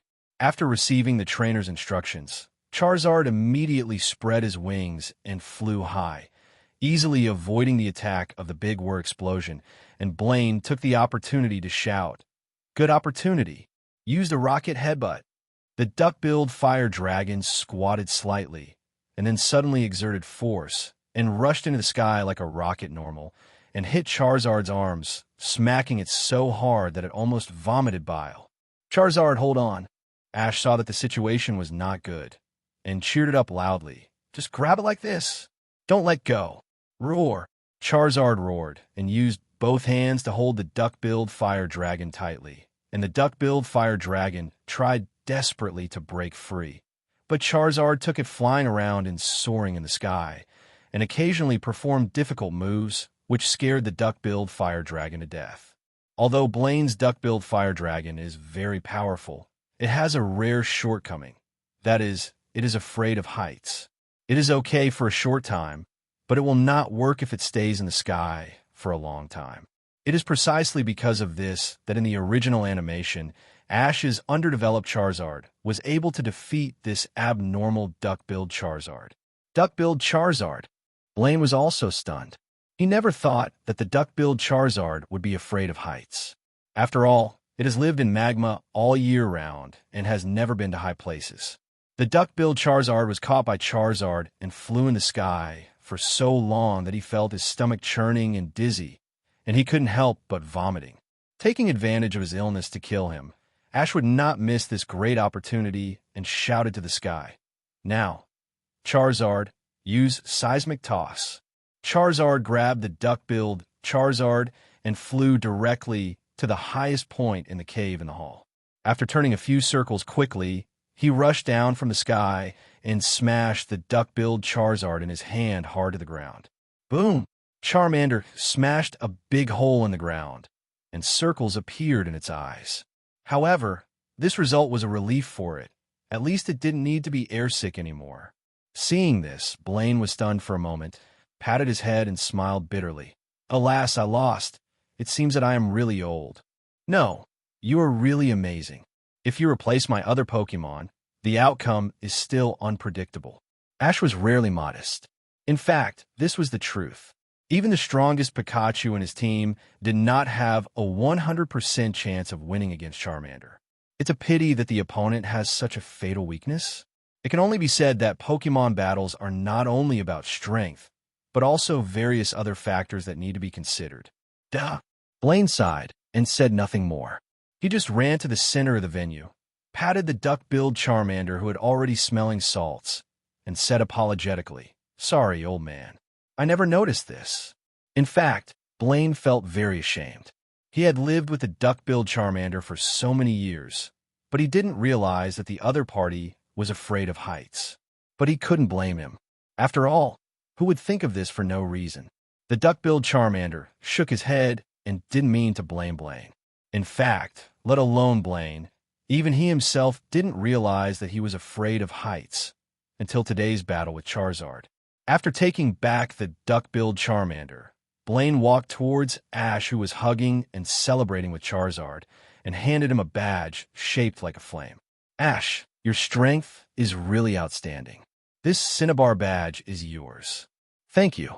After Ash thanked him and took it, he said goodbye to Blaine. The group walked out of the Cinnabar gym and prepared to go back to the hotel to have a good rest. After all, the Cinnabar gym was too hot. Not to mention Ash, even Lena and Sabrina, who were watching the game, were sweating. They had to wash. After washing, the three of them enjoyed the air conditioning in the room. Lena suddenly asked, "Ash, you have 7 badges now, and you still need one. Which gym are you going to challenge?" "Just find one to challenge," Ash replied lazily while lying on the ground. He didn't want to challenge the Tokiwa gym like in the original book. After all, there was a Mutwo there. With his current strength, he would just be a food delivery. Is it necessary to go out of his way to find someone to abuse him? At this moment, the door of the room was knocked, and the voice of the innkeeper came. "Excuse me, is there a lady named Lena? Here's a call for you." Pokédex has a GPS positioning system, which is a function set up to prevent trainers from getting into trouble. Of course, in order to respect privacy, trainers can choose whether to turn it on. Good kids like Lena will naturally choose to turn it on, and for people like Ash, I believe there's no need to say more. "Mom called." Lena was a little surprised. Why would her mother call? But no matter how strange it was, she quickly got up and went out of the room to answer the phone. Only Ash and Sabrina were left in the room. It became much quieter. Neither of them liked to chat, and they were doing their own things. However, she suddenly broke the silence. "Ash." I'm going back." Sabrina paused. "I've been out for a long time. I want to go home." "Why, do you miss home too?"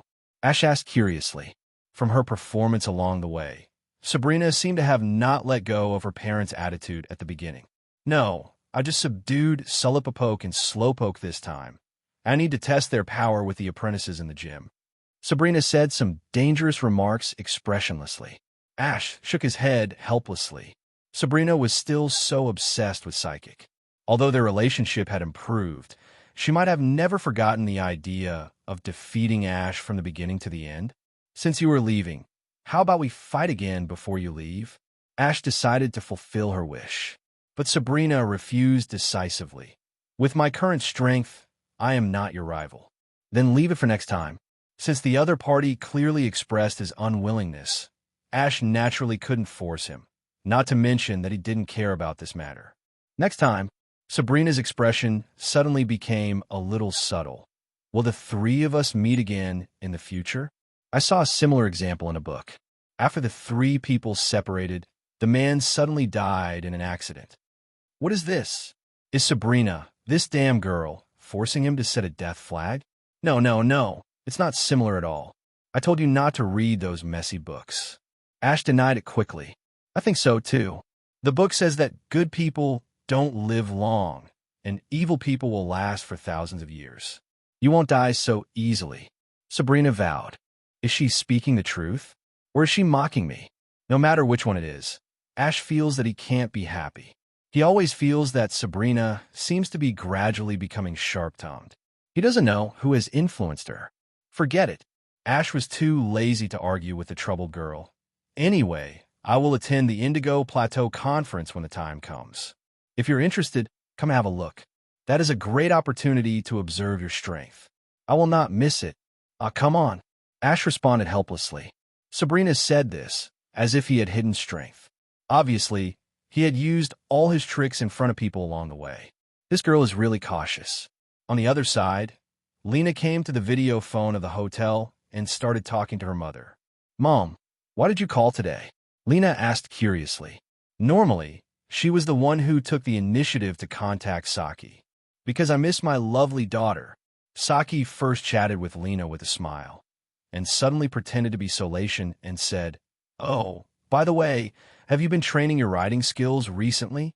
"Huh?" Lena panicked when Saki asked her this out of the blue, and stammered, Yes, I train every day."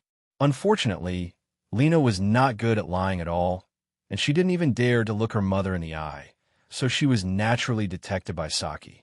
"Lena, good children can't lie. I'm sorry I lied." At this point, Lena had to admit her mistake.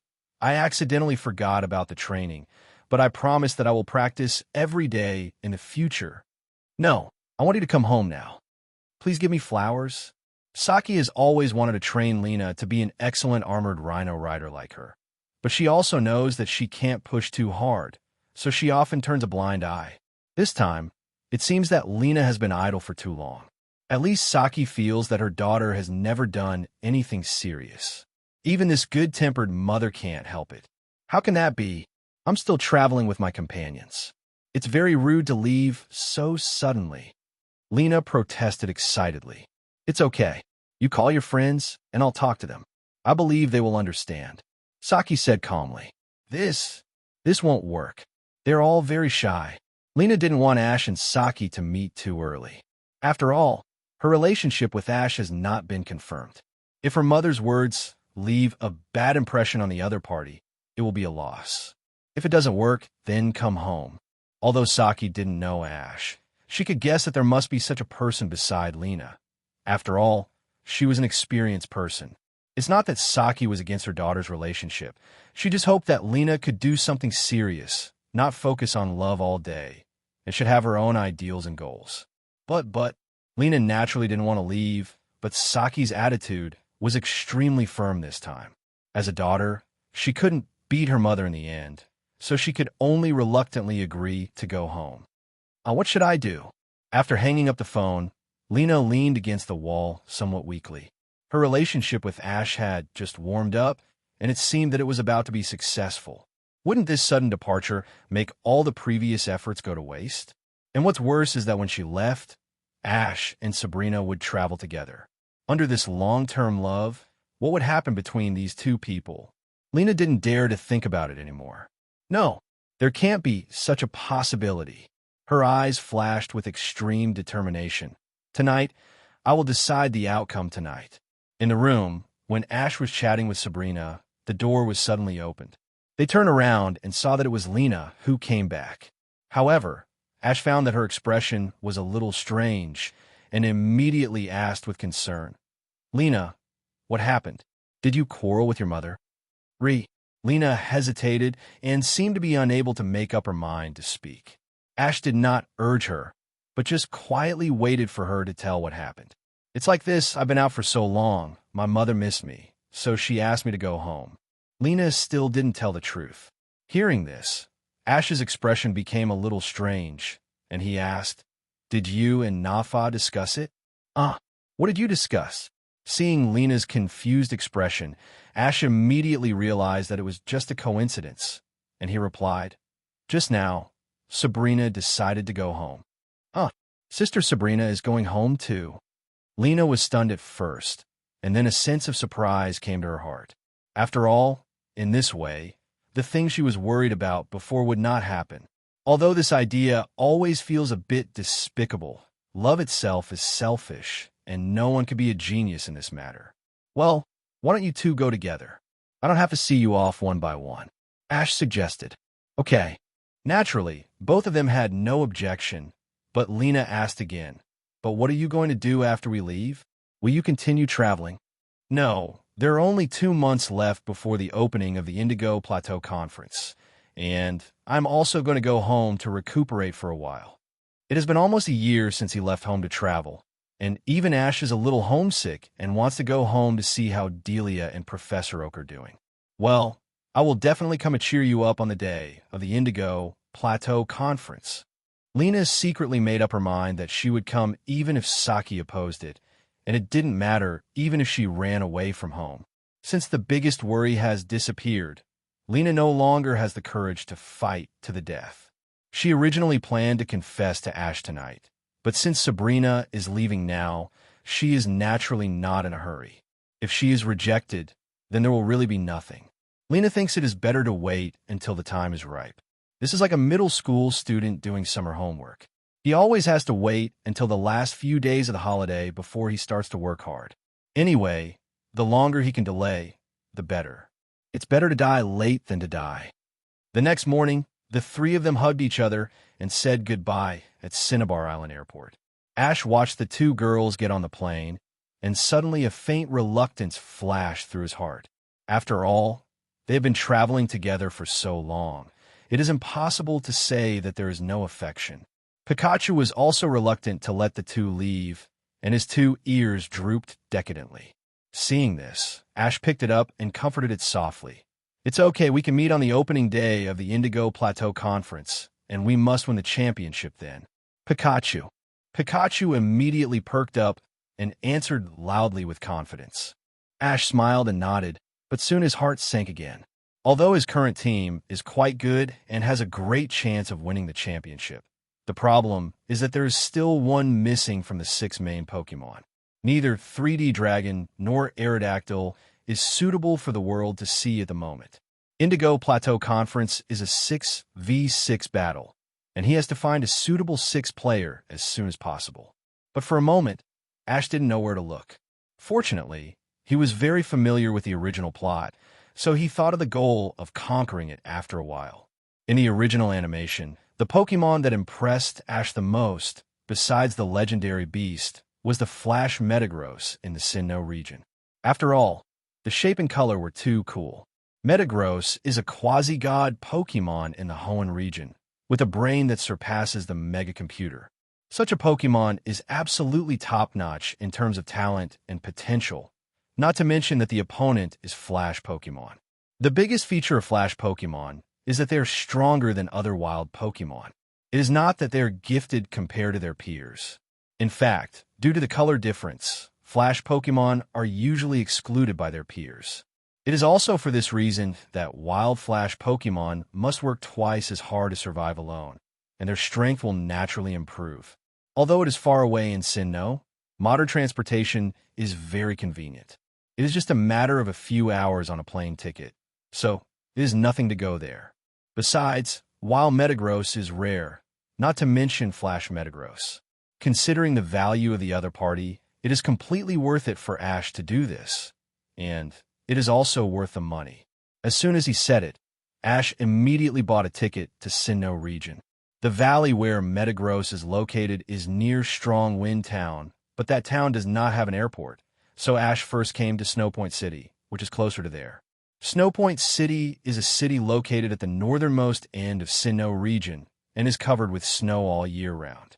The vast expanse of white looks very attractive, but Ash was not in the mood to appreciate these things. He hurriedly set off for the town of Strong Wind after getting off the plane. Luckily, Strong Wind Town was not too far from Snowpoint City. Ash rode Charizard and arrived there in just a few days of flying. However, he still needed to ask the residents of the town about the exact location of Metagross. In a small restaurant, Ash got the information he needed as he wished.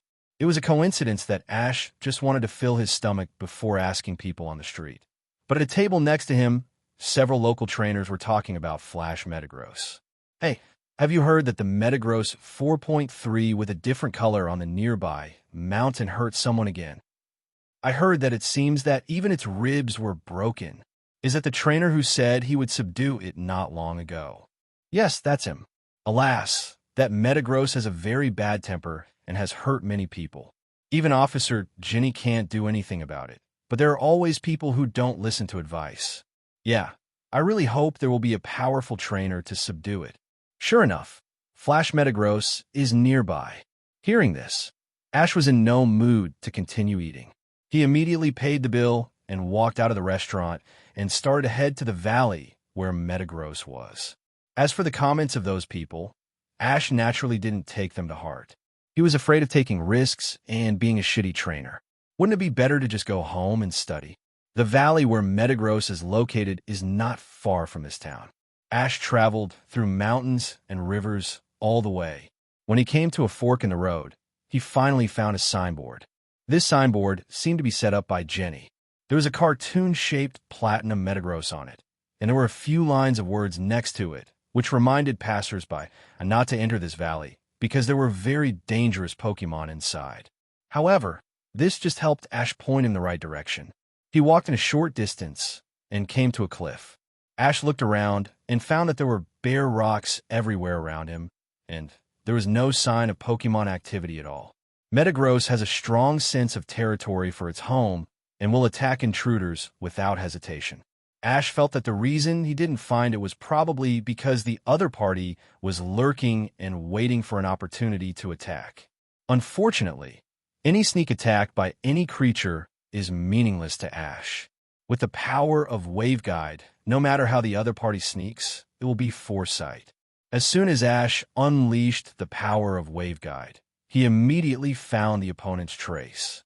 Metagross was hiding behind a huge rock, watching him without blinking, just like a hunter normal hunting, and Ash was naturally the prey. "Come out!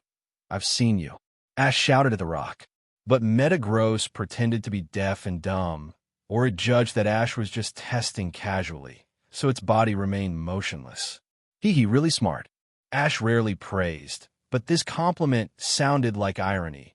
After all, Metagross's current behavior was completely outsmarted. "Since you don't come out," Ash took out a Pokeball from his waist. "Go, Onix, use the self-sacrifice attack." Roar! With a flash of white light, Onix's abnormally huge body appeared in the field, and without saying a word, he used his head to hit the huge rock. Rock was smashed to pieces, and Metagross, who was behind Rock, was also in pain. He was hit by the sharp gravel and roared in pain. After being attacked by Onix, Metagross knew that he was discovered, so he stopped hiding and floated up with electromagnetic buoyancy, and Ash finally saw his complete appearance. This Metagross was platinum in color, and the claws on its limbs and the cross-shaped pattern on its face were saffron in color. The two red eyes showed cruelty but rational wisdom.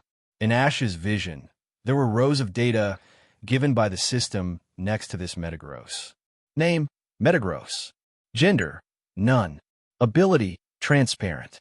Attribute: steel psychic. Strength: elite primary.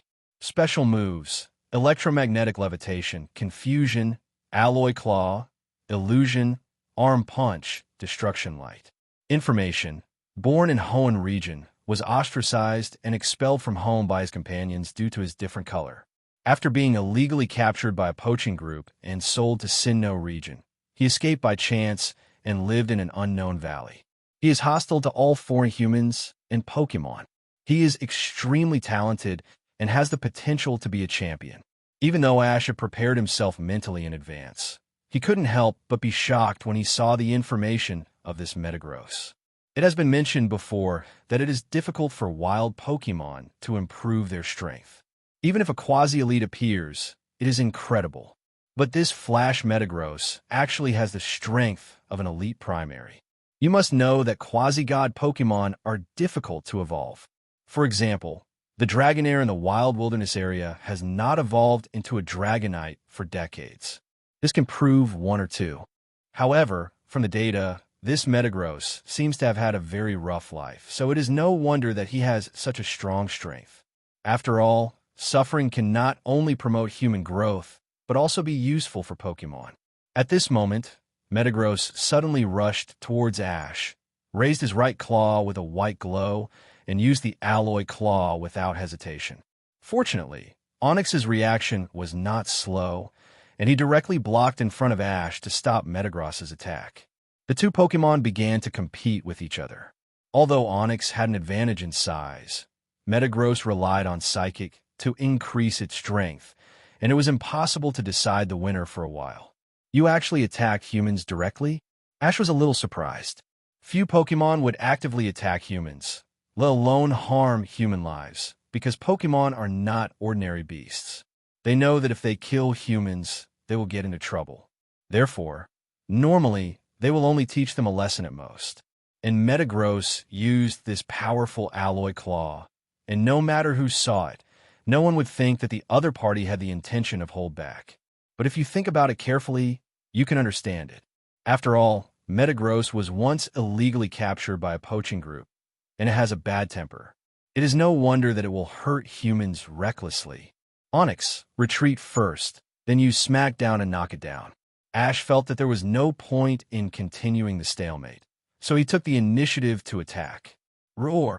After receiving the instructions from the trainer, Onyx first retreated to a certain distance from Metagross, and then used its tail to roll up the surrounding rock and smashed it hard at Metagross floating in the air. Metagross was able to dodge a few pieces at first, but its weight was too heavy, and it could not fly fast at all, relying on electromagnetic suspension. Finally, it was accidentally knocked down by rock. This immediately angered Metagross, and it roared, and the cross pattern on its body emitted a blue light, and used mental interference to control the surrounding rock to blast towards Onyx. Unfortunately, such 637 attacks were completely painless to Onyx, who had extremely high defense. After being hit by these rocks, Onyx not only did not seem to feel any pain, but instead shook his body to taunt Metagross. Metagross did not get angry again when he saw this. It seemed that after being extremely angry, his mind calmed down. Data streams began to flash in his red eyes, quickly analyzing the opponent's weaknesses and the situation on the field.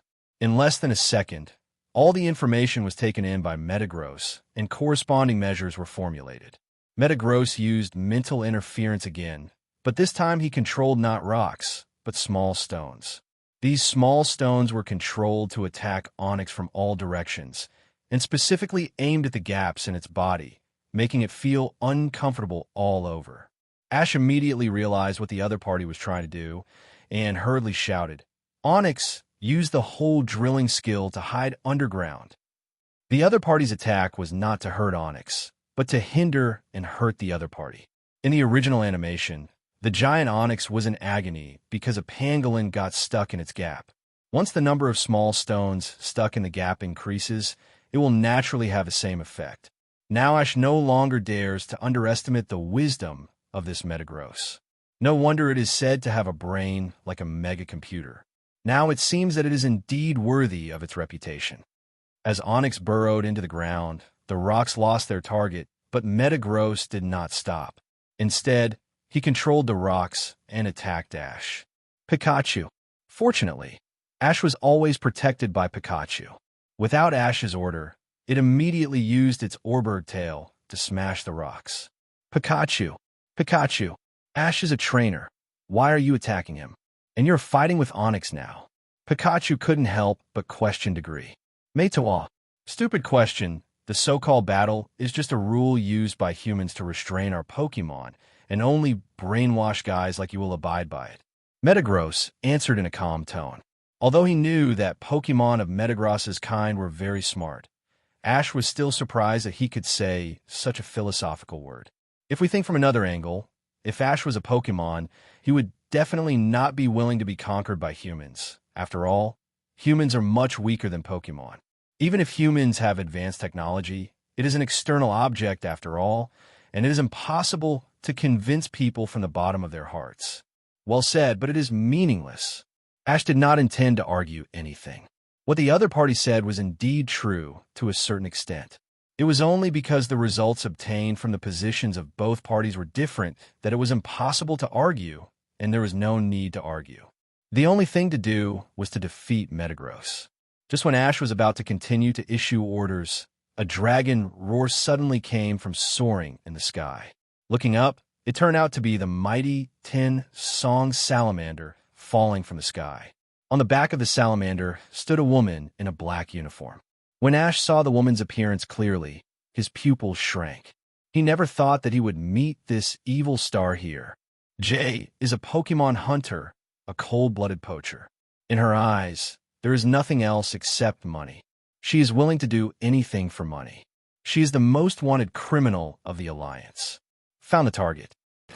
Looking at Metagross coldly, as if looking at a piece of cargo, she threw a pokeball at the same time. Ariados, string shot. Ash thought Jay completely ignored him, but he didn't expect Ariado's string shot to be directed at him, and it seemed that she wanted to restrict his actions first. However, how could Ash let her do this? He immediately launched a counterattack. Peekaball, Thunderbolt. Thunderbolt instantly dispersed the spider's silk shot, frowned at the sight, and his expression became colder. I don't know where you came from, but I advise you not to meddle in other people's business. What a joke. Ash was almost amused by her. You attacked me for no reason and told me not to meddle in other people's business. Don't you know how to write the word death? Ash roughly guessed that Jay's arrival was just to capture Metagross. Although the other party was indeed a strong man, how could Ash admit defeat? What's more, if it really doesn't work, there's still Metagross to help. You don't know how to live or die. Ash's words seemed to completely annoy Jay. She waved her right hand and ordered loudly, "Violent Salamander, destroy the death light." Roar! Violent Salamander roared, grasped ground with its limbs, and began to gather an orange-yellow light in its mouth. Metagross was smart and saw the whole thing at once. Seeing that the situation was not good, he was about to help, but suddenly a huge figure emerged from the ground. That was Onyx, who had drilled into the ground before. After Ash transmitted the command to it through the waveguide, it immediately emerged from the ground and slammed its big head against the salamander, interrupting its destructive death ray. However, this attack did not cause much damage to the salamander. It quickly flew high into the sky and looked at Onyx and Pikachu with an interested look on its face. This Onyx and Pikachu should both sell for a good price. I'm interested in them. Umph. I'm interested in your mother. If I pay, will you sell her to me? Ash cursed unceremoniously. From the original animation, Ash knew that this woman's behavior was extremely bad, but after seeing it with her own eyes, the anger in her heart could not help but rise. Whether it is Pikachu or Onyx or other Pokemon, they are all the most important friends in Ash's mind. He rarely makes friends in his past and present lives, so he cherishes friends more. If snatch other people's Pokemon, it is naturally none of Ash's business, but now that it has been snatched from his head, don't blame him for being ruthless. You are looking for death. Jay has always been known as a cold-blooded tyrant. Whether it is the Alliance investigator or the underworld, who doesn't hate and fear her. Why has she been scolded like this? She was extremely angry on the spot. As soon as the voice fell, Jay raised his left arm towards Ash, with an elliptical machine tied to it. Ash knew from the animation that this machine could launch a weapon that would kill humans or Pokemon petrification light. So he didn't dare to be careless and quickly took Pikachu to hide behind a rock. Onyx, hide underground. Metagross, you should be careful too. The thing on that woman's arm can petrify Pokemon. Ash shouted behind the rock. What? How do you know? She was shocked. She hadn't started to use it yet. How could the other party know it? Stupid woman, think about it yourself. Ash naturally wouldn't tell her stupidly. While scolding the other party, Mano, to try to distract her attention, he quickly thought of countermeasures. Jay's Pokemon strength is indeed good, especially the Violent Salamander, which is actually at the intermediate level of Elite, but Ash has Metagross's help shouldn't pose too much danger. The real trouble is the high-tech equipment on Jay. Not to mention the petrification gun. Her special glasses can not only perform infrared scanning, but also have the function of communication. Jay is very conceited and believes that she can handle it by herself. But once she falls into a disadvantage, she will definitely call her subordinates for support, and then it will be really troublesome. What should I do? What props are available on me? Just as Ash was anxiously groping in his pocket, he suddenly touched the Pokédex, and immediately his heart moved. Since the other party relies on high technology, use high technology to deal with high-tech farmers. As Onyx burrowed into the ground, the rocks lost their target, but Metagross did not stop. Instead, he controlled the rocks and attacked Ash. Pikachu. Fortunately, Ash was always protected by Pikachu. Without Ash's order, it immediately used its Orbird tail to smash the rocks. Pikachu. Pikachu. Ash is a trainer. Why are you attacking him? And you're fighting with Onyx now. Pikachu couldn't help but question degree. Metawa. Stupid question. The so-called battle is just a rule used by humans to restrain our Pokemon, and only brainwash guys like you will abide by it. Metagross answered in a calm tone. Although he knew that Pokemon of Metagross's kind were very smart, Ash was still surprised that he could say such a philosophical word. If we think from another angle, if Ash was a Pokemon, he would definitely not be willing to be conquered by humans. After all, humans are much weaker than Pokemon. Even if humans have advanced technology, it is an external object after all, and it is impossible to convince people from the bottom of their hearts. Well said, but it is meaningless. Ash did not intend to argue anything.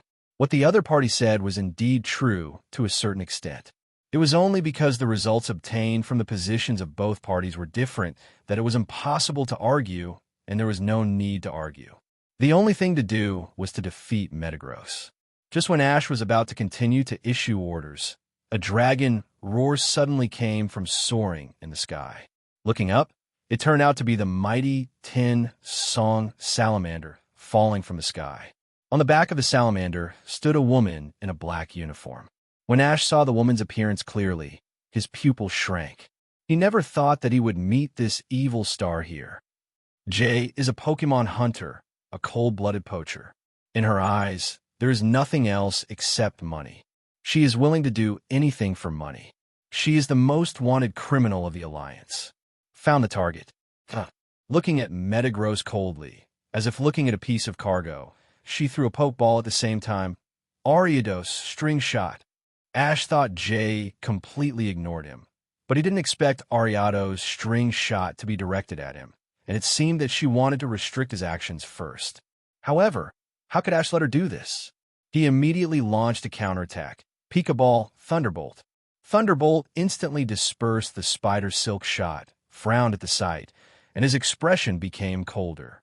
I don't know where you came from, but I advise you not to meddle in other people's business. What a joke. Ash was almost amused by her. You attacked me for no reason and told me not to meddle in other people's business. Don't you know how to write the word death? Ash roughly guessed that Zhiye's arrival was just to capture Metagross. Although the other party was indeed a strong man, how could Ash admit defeat? What's more, if it really doesn't work, there is still Metagross to help. You don't know how to live or die. Ash's words seemed to completely annoy Zhiye. She waved her right hand and ordered loudly, Violent Salamander, destroy the death light. Roar! Violent Salamander roared, grasped ground with its limbs, and began to gather an orange-yellow light in its mouth.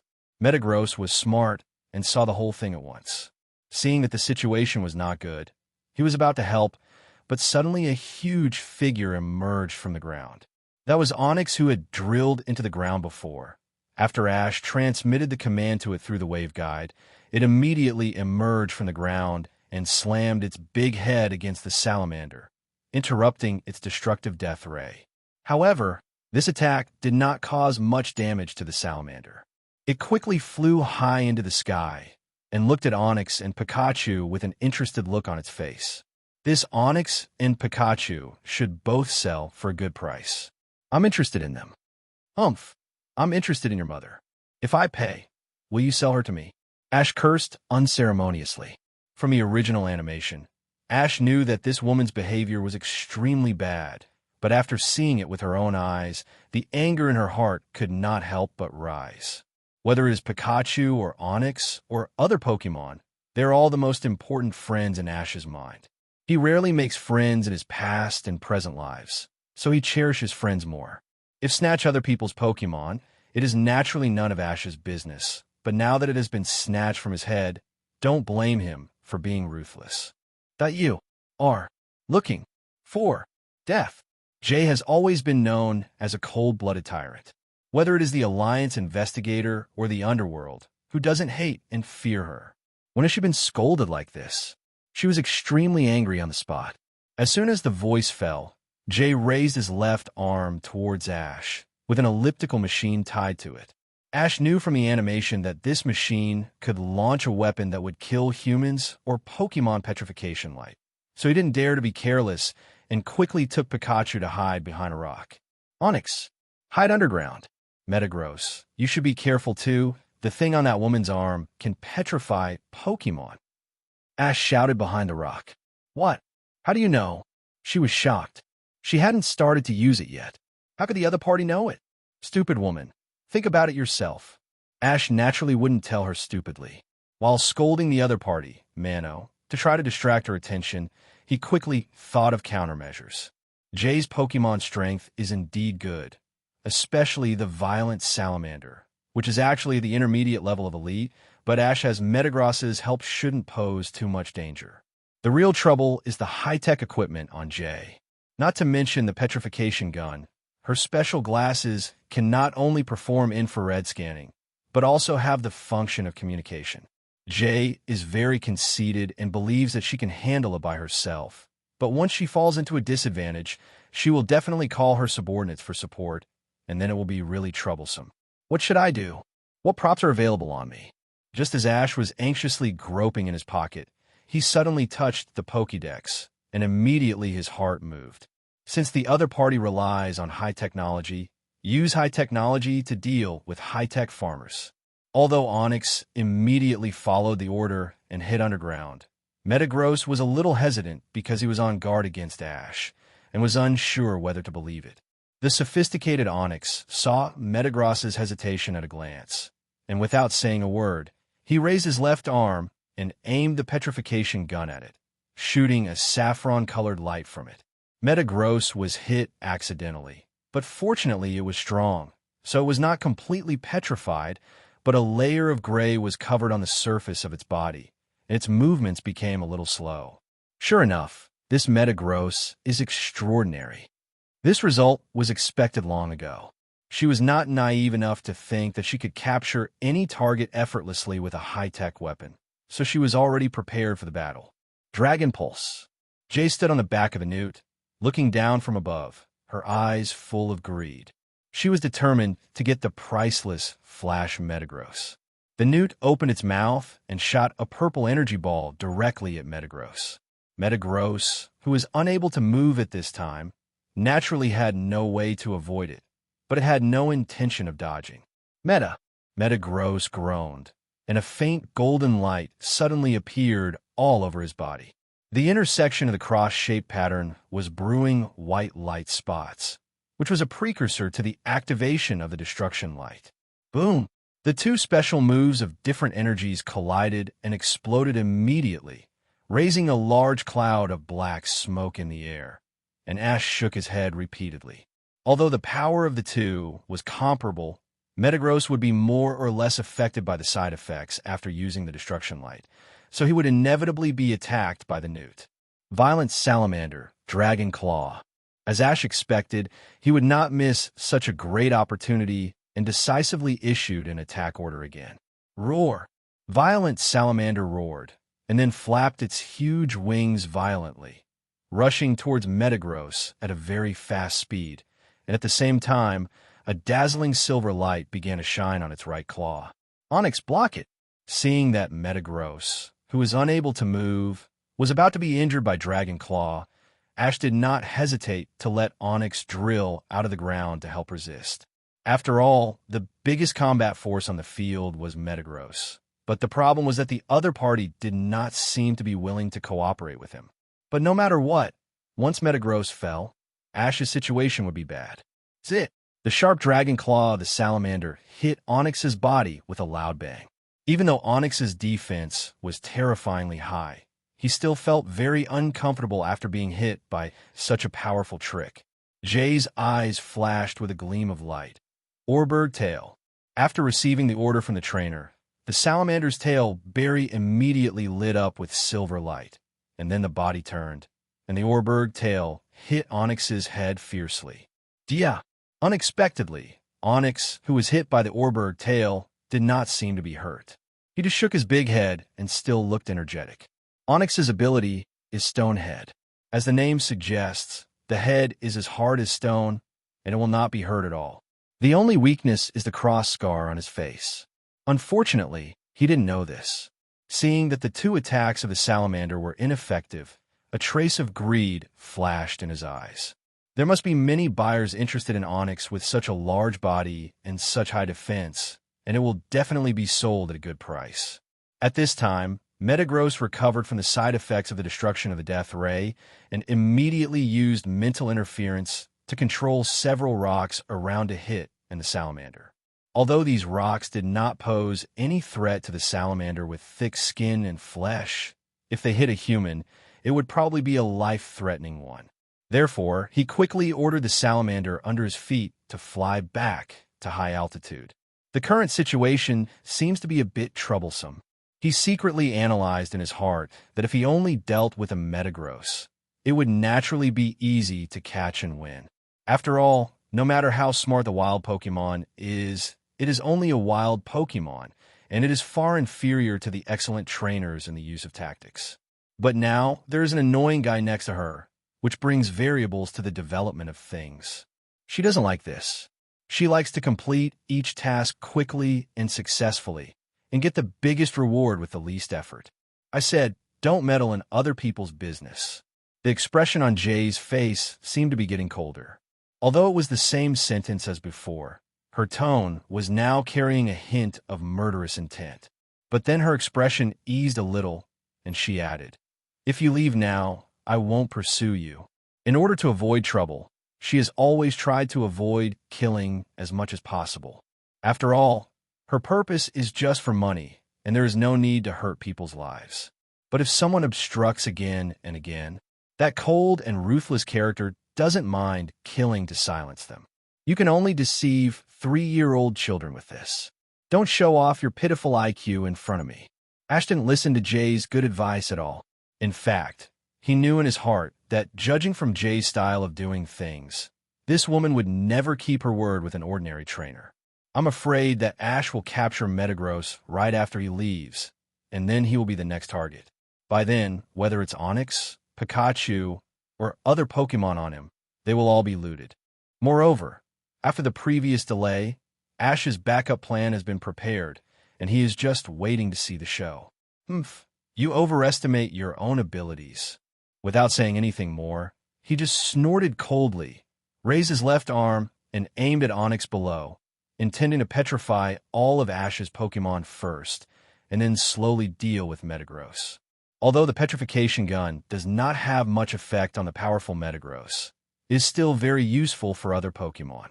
It is precisely because he understands this point that he is so fearless. Unfortunately, at this moment, a strange thing happened. Metagross, who was originally slow in action, suddenly shook his body and then floated up and rushed towards her. What happened? Did the petrification effect disappear so quickly? Although she was very confused, she was not slow in her hands. She immediately changed the target to Metagross.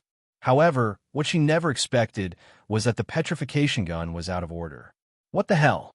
However, before she could figure out the situation, Metagross took advantage of her daze and rushed to the front of the violent salamander and used the alloy claws without saying hello.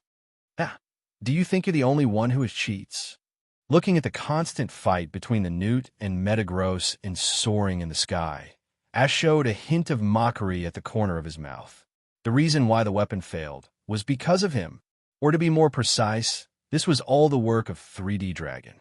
3D Dragon is an artificially created Pokemon that can survive in cyberspace to obtain various intelligence. From another perspective, it is also the so-called computer virus. Moreover, since 3D Dragon is artificial intelligence and has extremely powerful computing power, it can break through the firewall in a very short time. Relying on this ability, Ash allowed the 3D Dragon originally hidden in the Pokédex to enter the network, hacked the weapon system, and made her lose control of various high-tech equipment on her body. At this time, Jay's face showed a rare expression of fear, because Metagross's attack was too fierce, almost launching an attack without regard for his life, even if it meant exchanging injuries for injuries. If she was just directing the battle, it wouldn't matter. At most, she could see whose Pokemon was more powerful. But the problem was that she was standing on the back of the salamander and was in the air. If she accidentally fell during the battle and the salamander didn't catch her in time, she would definitely be smashed into pieces. Although Jay was willing to take any risks for money, she was also a person who cherished her life. Otherwise, The money she earned would not necessarily be cheap for others, right? "Salamander, get rid of it," he shouted loudly. Although Metagross didn't have wings, it relied on its powerful mental power to use electromagnetic levitation, and the floating speed was not slower than flying at all. Therefore, even if the salamander increased its speed to the fastest, it still couldn't get rid of the Metagross that was chasing it. At this point, we have no choice but to call for reinforcements. As a Pokemon hunter, she doesn't work alone. She has a group of people under her, forming a powerful poaching group. However, Zhiye is conceited by nature and looks down on others from the bottom of her heart. She thinks these subordinates are just burdens and that she can complete the task with or without them. And this time, the failure was only attributed to the sudden failure of the weapon, not her ability. She pressed the communication switch on the glasses, but there was no sound from her subordinates, only the buzzing noise of the current. "Hello, is anyone there?" At first, I thought it was just a bad signal. After all, in this Pokemon world, due to the various energies emitted by Pokemon, the signal of the communication equipment is extremely easy to be interfered.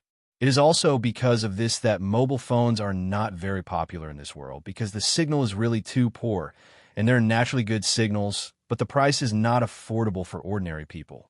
Therefore, normal people tend to use landlines to contact relatives and friends. Very few people with special needs, such as members of some large forces, will be allocated a special phone by the organization for the needs of the mission. Zhiye called several times, but no one responded. She realized that something was wrong, and she had completely lost contact with her subordinates. Could it be that kid's trick? After thinking about it, Zhiye felt that this was the only possibility. After all, there was no one else here. Although the other party looked like a child and should not be so capable, who can say for sure about things in the world? "Boy, did you do all this?" Zhiye asked Ash loudly while commanding the violent salamanders to attack Metagross. "I did it." Ash suddenly showed a cruel smile on his face. "Do you mean this?" Hearing this inexplicable words, just when she was about to ask again, she suddenly heard a sharp sound of growl in her ears. Normally, the normal range that human ears can withstand is 60 decibels. Once it exceeds, they will feel irritated and damage nerve cells. After Ash used the communication equipment hacked by 3D Dragon, he released a noise of more than 120 decibels at once, which was far beyond the tolerance of humans. "Ah!" she cried out in a shrill and miserable way. She felt a splitting headache and was worse than death. She tried desperately to take off the special glasses, but considering that the user does not need to worry about the glasses falling off in various environments, the glasses are specially designed with an anti-falling system. As for flowers, the system of this pair of special glasses was completely taken over by 3D Dragon at this time. That is, unless Ash is willing, he will not be able to take off the glasses for a while. Under this continuous noise attack, he finally couldn't support it and fainted. At the same time, due to the abnormality of his master, the violent salamander also became at a loss and began to be suppressed by Metagross. To make matters worse, Ash, who was below, also joined the battle. He ordered Onyx to use Smackdown to try to knock down the violent salamander. After losing the master's instructions, the poor salamander could only act according to his own judgment. Under the attack from both sides in this open space, even the salamander with the strength of the elite intermediate could not resist. Finally, the salamander, whose physical strength reached the limit, could no longer avoid the flying boulders and was hit dizzy. Then Metagross hit him with another punch and knocked him to the ground. This height was nothing for the salamander, and he would not die even if he fell down, but for a human, it was enough to kill her. In fact, with Zhiye's strength, she would not be defeated so badly. At least she could run away. It was just because of her conceited personality that she often underestimated rival inadvertently. In addition, Zhiye relied heavily on high-tech equipment, so Ash took advantage of the opportunity and killed her with such a despicable method. Yes, even Ash felt that his behavior was really despicable, at least not fair and above board, but he always believed that you have to take the right measures for the right people. In the original work, this vicious woman was one of the villains Ash hated the most. She was cruel and ruthless, and only cared about her own interests. Even if she lost her subordinates, she would not blame herself or rescue them. Therefore, Ash felt that it was completely worth it, not to mention that this woman posed a threat to him, so it was best to kill her as soon as possible. Relying on high technology to obtain countless ill-gotten gains, but eventually died on high technology, this has to be said to be a great irony. Human. Metagross slowly descended from the sky, looking at Ash with a complicated look. You and she are obviously the same kind. Why did you choose to help me? This time, Metagross did not speak directly, but used psychic to communicate with Ash. It was obvious that he wanted to communicate with Ash, because she also threatened me. Ash did not take the opportunity to get closer to the two sides, but just told the truth. A stream of data flashed in Metagross's eyes, as if he was analyzing Ash's words, but the result was a little surprising to him. All the evidence shows that the human in front of him is telling the truth. How is this possible? In Metagross's experience, humans always tell all kinds of lies, whether to their own kind or Pokemon. Lying seems to have become their instinct. 847. Although Metagross has an unusually developed mind, it is not a human after all, and no matter how hard he thinks, he can't figure out the key. Metagross, who can't figure it out, simply stops thinking about it and looks at Ash. Our battle is not over yet. Let's continue now. So you still remember. Ash looked at it calmly. But wait until next time. Even if I defeat you now, you will definitely not accept it. The battle with Zhiye just now was entirely due to the battle between Metagross and the salamander to buy enough time for 3D Dragon. Therefore, Metagross was not only covered in wounds, but also close to the limit of his physical strength. It is estimated that he will fall to the ground in a few seconds. Such a victory is not what Ash wants. He hopes to defeat Metagross fairly and make the other party willing to be conquered. Are you serious? Metagross seemed a little skeptical. If you don't believe me, forget it. Anyway, I have things to do, so I'm leaving first. Ash didn't bother to talk to it anymore, and took back Onyx directly, and left with Pikachu without hesitation. He was anxious to find the place where he fell. After all, the woman was the most wanted criminal of Alliance. The bounty was as high as 3 million Alliance coins. This was a huge sum of money for Ash, so how could he not be tempted? The place where Zhiye and the newt fell was not far away. Ash found it easily with the power of Wave Guide. However, to his surprise, this lucky woman was not dead. The reason seemed to be that the clothes she wore were special combat clothes, which offset part of the impact force generated when falling, and the newt used as a meat pad underneath. So she was lucky enough to escape from the gates of hell. Looking at the unconscious, Ash's first thought was to finish off the Pokemon and wipe them out, but when he really had to do it, he was hesitant and reluctant. Only Zhiye, who was alive, was worth 3 million, and the dead one was only worth 1 million, which was a difference of 3 times. The reason for this was that she was really bold and had kidnapped many Pokemon of rich people. Therefore, the Alliance offered a high reward for her alive, just to find out from Zhiye where the Pokemon were sold, so that they could find a chance to get them back. For many rich people, money is not the most important thing. On the contrary, Pokemon is more important. Pokemon are willing to accompany them at any time, closer than their relatives, and almost become a kind of spiritual sustenance for them. Therefore, for some people, the kidnapping of their beloved Pokemon is a pain in the asterisk, and as long as there is a glimmer of hope, they're willing to spend as much money as possible. After thinking for a moment, Ash decided to spare her life. Although there is no death penalty in the Alliance, it is against illegal hunting. Pokemon cases are sentenced very severely. Judging from the incident, a life sentence is inevitable. Just when Ash tied up tightly and was about to ride Charizard to the police station to claim the reward, the Metagross floated up and followed. Well, what's wrong with you? Ash looked at it strangely. Metagross was silent for a while, and then conveyed a puzzling sentence. I think you are very different from other humans. Isn't this nonsense? Ash was a little amused. Are you exactly the same as other Metagross? Don't think too much, just go to bed. The higher the talent of Pokemon, the smarter the brain. This is a generally recognized view in the academic community, but Ash thinks this is not necessarily a good thing. A smart brain means thinking more. Once you think too much, both humans and Pokemon will become difficult to be happy. There's an old saying that ignorance is the greatest happiness. Thinking too much is asking for trouble. From a human's perspective, you are really bold. You dare to blatantly kill your own kind. No, she's not dead yet. If you don't believe me, look for yourself. She's still alive. Don't change the subject. We are discussing your behavior. It has nothing to do with whether the poacher is still alive. Metagross was right. Even though they had not made up their minds to kill Ash, Ash did not hesitate to order Onyx to smack down the salamander. Obviously, he wanted to kill him. At this point, Ash simply admitted generously, "Well, I never mind sending the damn guys off. It's incredible.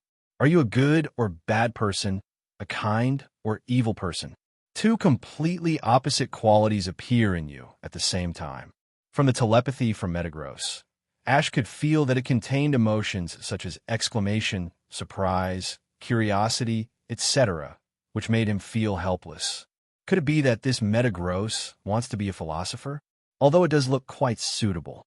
I told you 4.1, don't think too much. Thinking about these things is just asking for trouble.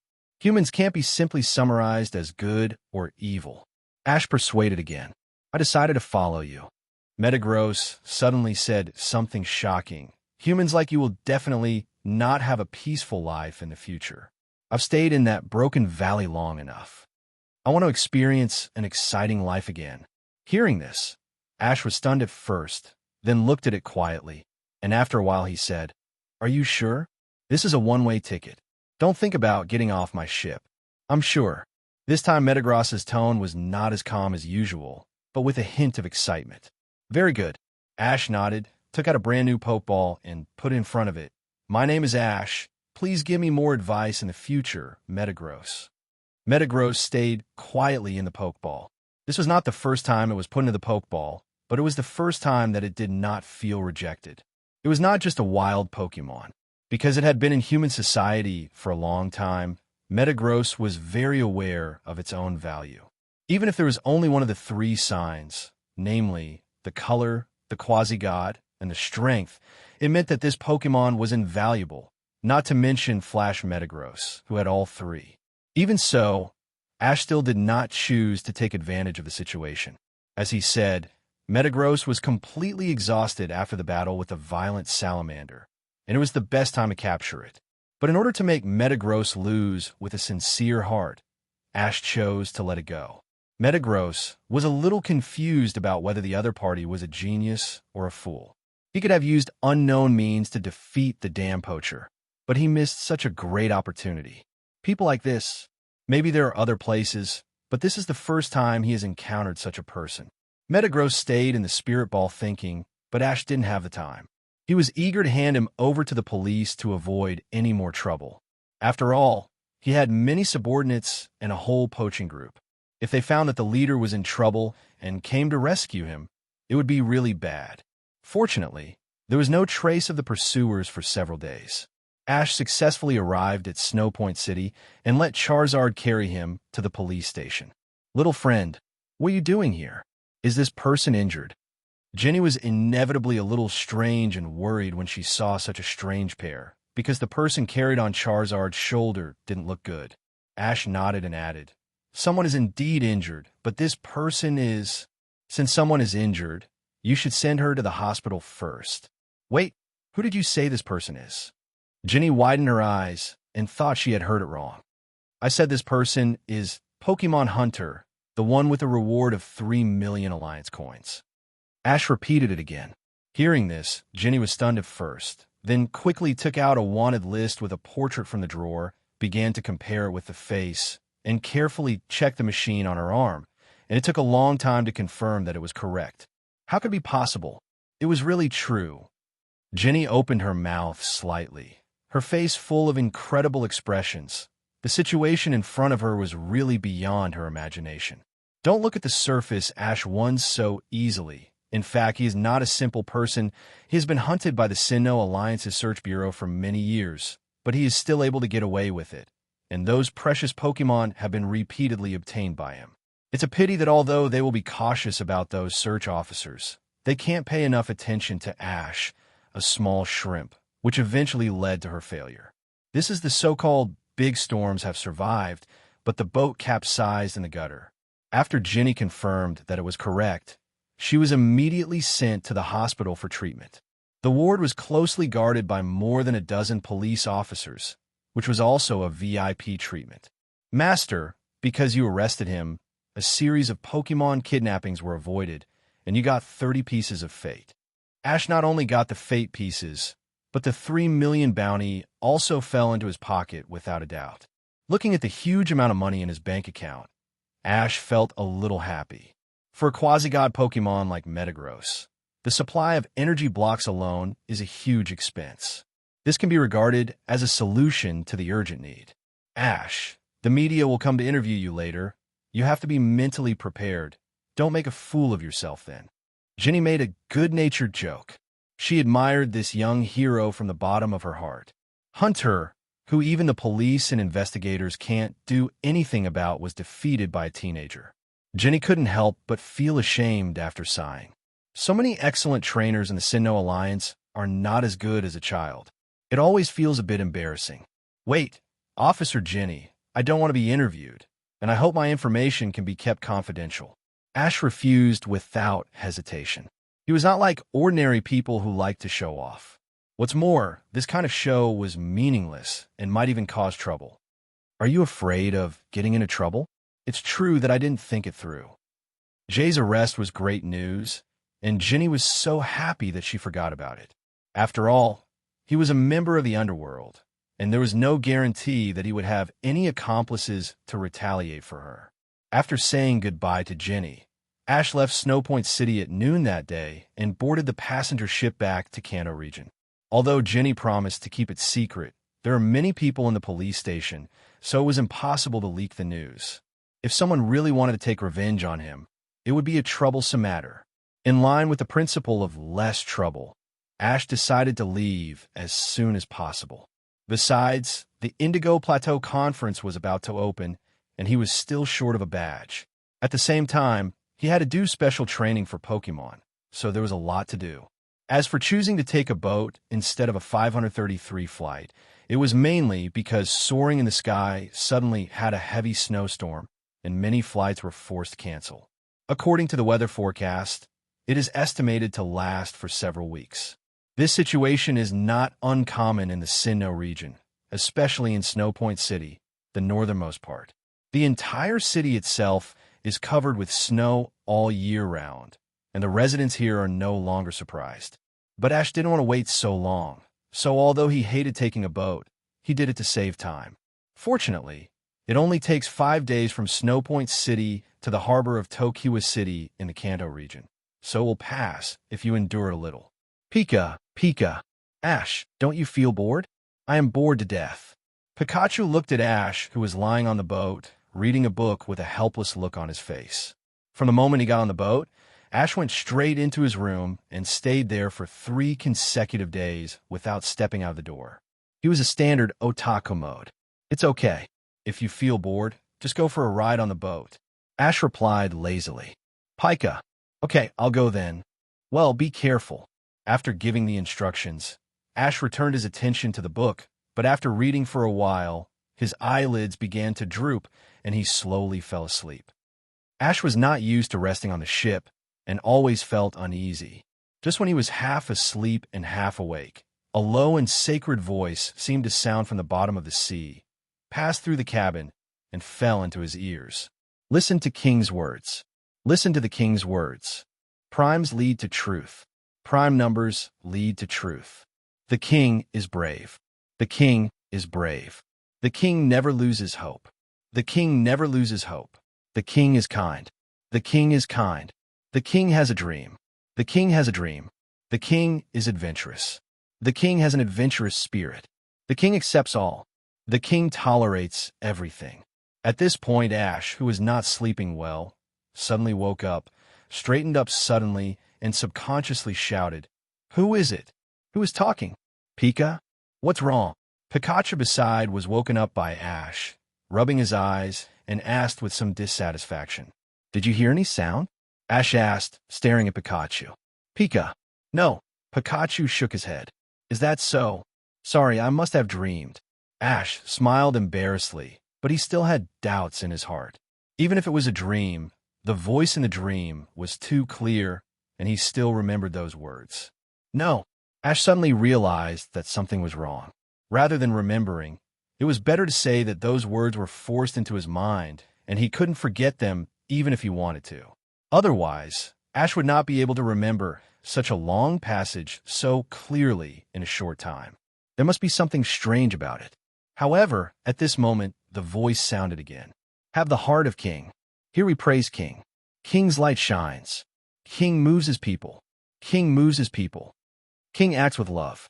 King fights that red. No king gets lost. Goon, brave King. Goon, brave King." Such a long string of words seemed like a spell, leaving a deep memory in Ash's mind. What's even more strange is that he didn't understand a word of these words, but he understood the meaning of the words. Even though he knew the meaning of the words, Ash had no clue at all. He was completely confused by these inexplicable words. "Pikachu, did you really not hear anyone talking?" Ash couldn't help asking again. Now, Pikachu was really worried. It said with concern, "Pika, Pika? Ash, are you hallucinating because you stayed in the room for too long?" If it were normal, Ash would naturally scold Pikachu for talking nonsense without hesitation. But now this matter was so weird that he didn't dare to be so sure. Could it be that it was really because he stayed in the room for too long? Ash couldn't help but doubt himself. But fortunately the voice had quieted down, which made him feel better. It was almost dawn at this time, and Pikachu was also awakened by the noise, so Ash simply took it to the deck to watch the sunrise and change his mood. The sunrise viewed from the sea is very beautiful. So even though the temperature is a little low now, there are already many people on the deck waiting to enjoy this beautiful scene. Just as Ash and Pikachu were quietly waiting for the sun to rise, suddenly a childish voice full of energy sounded behind them. "Dad, Mom, Sister, hurry up. The sun is coming out." Ash turned his head subconsciously and saw a little boy wearing glasses and green clothes, who looked about 7 or 8 years old.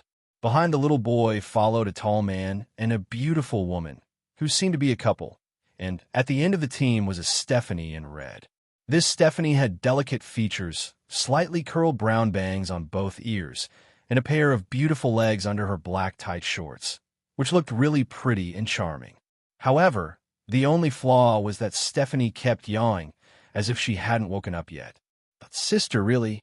The little boy muttered in dissatisfaction. "We clearly agreed last night that the family would come to see the sunrise. But why are you so listless?" "It's all because of you. Who pestered me to play poker so late?" Stephanie asked back immediately. Okay, Mei, Xiaosheng, you two should stop arguing. The sunrise is about to start. Don't disturb everyone," the tall man reminded. Mei, Xiaosheng? Upon hearing these two names, Ash was immediately surprised. Since the family, Li Zhao, did not lower their voices when they spoke, their words fell into Ash's ears. Could it be that they were really the two siblings? Ash looked at the family secretly. Judging from their appearance, they should be right. The tall man was Norman, the owner of the Petalburg gym, and the beautiful woman was his wife Caroline. The two children were naturally their children, Mei and Xiaosheng. After confirming their identities, Ash was a little surprised, but thinking about it carefully, it was nothing. It was normal for a family to travel occasionally, and it could only be said that he met them by coincidence. Although Ash was very familiar with their family, the problem was that they did not know Ash. After all, it was actually the first time for both parties to meet. Therefore, Ash did not intend to approach them, and just regarded it as a small episode during the journey. Not long after, an orange-red sunrise slowly rose from the sea level. The crowd on the deck, which was a little noisy, suddenly quieted down and stared at the beautiful scenery quietly. However, the beautiful scenery is always short-lived. Once it rises completely, it is just an ordinary sun, far less beautiful than before. But it is obviously the same sun. Why is there such a big contrast? As if to forget the inexplicable words before, Ash began to think about this annoying problem, and he really figured it out. At this moment, Pikachu suddenly pulled his trouser legs and shouted, "Pika! Pika! Ash, I'm hungry. Oh, let's go to breakfast." Ash picked it up and planned to go to the restaurant on the passenger ship, but when passing by Norman's family, he was suddenly noticed by Xiaosheng. "Wow, it's Pikachu." Xiaosheng was excited, as if Pikachu was some kind of precious Pokemon. In fact, in the Hoenn region, where Xiaosheng is from, Pikachu is a rare Pokemon. With its cute appearance, it immediately attracted the attention of Xiaosheng, who loves Pokemon. "Can I hold it for a while?" Xiaosheng didn't wait for the other party to agree, but stretched out his hand and held Pikachu, rubbing its cheek affectionately, which immediately scared Pikachu. "Wait, don't." Ash saw that the situation was not good and wanted to remind him, but it was a pity that he was a step too late. Pikachu subconsciously used Thunderbolt and immediately electrocuted Xiaosheng to a black spot. "Are you okay?" Ash felt a little headache. "Sorry, my Pikachu is very shy and is not used to strangers holding it suddenly." Fortunately, Xiaosheng was not seriously injured but felt a little numb. "No, it's okay. I only read about the power of Thunderbolt in books before, and it is really powerful after experiencing it in person. I'm fine." Ash was impressed by this kid. After being hit by Thunderbolt, he could not only speak, but also explain calmly. Could it be that he has a hidden scion physique? "Really? Who told you to pick him up without permission? You're late now." May scolded Xiaosheng, while Norman and Caroline on the side laughed heartlessly and agreed. "Haha, Xiaosheng is my son.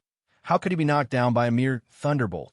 As long as Xiaosheng can be energetic, it will be the best. I say, is this kid really your own?" Ash couldn't help but complain in his heart. Xiaosheng was thunder-shocked by Pikachu, but his parents and sister were not worried at all, but said something sarcastic about Gust. Could it be that he was picked up? "Humph. Dad, Mom, and Sister, you are so bad. Especially Sister. Don't you have a little sympathy for your own brother?" Xiaosheng immediately protested dissatisfiedly. Alas, Mei shook her head helplessly and then punched him on the head. "Don't say such weird things. Aren't you fine now?" Although the punch was not powerful at all, Xiaosheng seemed to have suffered a great injustice, and he lay on the ground and threw a tantrum. "Wow, my sister hit me." Unfortunately, Mei was not moved at all and was completely used to it. She said with a bad face, "Don't pretend to cry." Seeing that his trick was exposed, Xiaosheng was also straightforward. He stood up directly and said in an extremely calm tone, "It seems that my trick is getting less and less effective every year." Xiaosheng's speed of changing his face is simply amazing.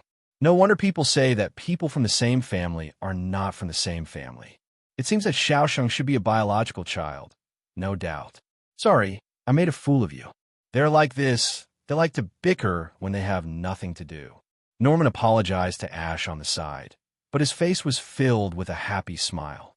It doesn't matter, these two, BBG, have a good relationship. Whether in this life or in the previous one, Ash is an only child, so he is quite envious of people with brothers and sisters. It must be nice to have a younger brother or sister, right? Who has a good relationship with this stupid sister? Please, this is what I want to say. Unfortunately, Xiaosheng and Mei don't think so, and the reason is very simple. Because they really have a sister or a brother. Okay, stop arguing. It was just Xiaosheng who was electrocuted. Mei, you just need to secretly gloat over it, and it's your fault if you say it out loud. In the end, it was Caroline, as a mother, who spoke up to smooth things over. But no matter how you listen to this, it seems that there is something wrong. By the way, I haven't introduced myself yet. I'm Norman, from Petalburg City, a gym trainer. Please teach me. I'm Ash, from Pallet Town. Please teach me.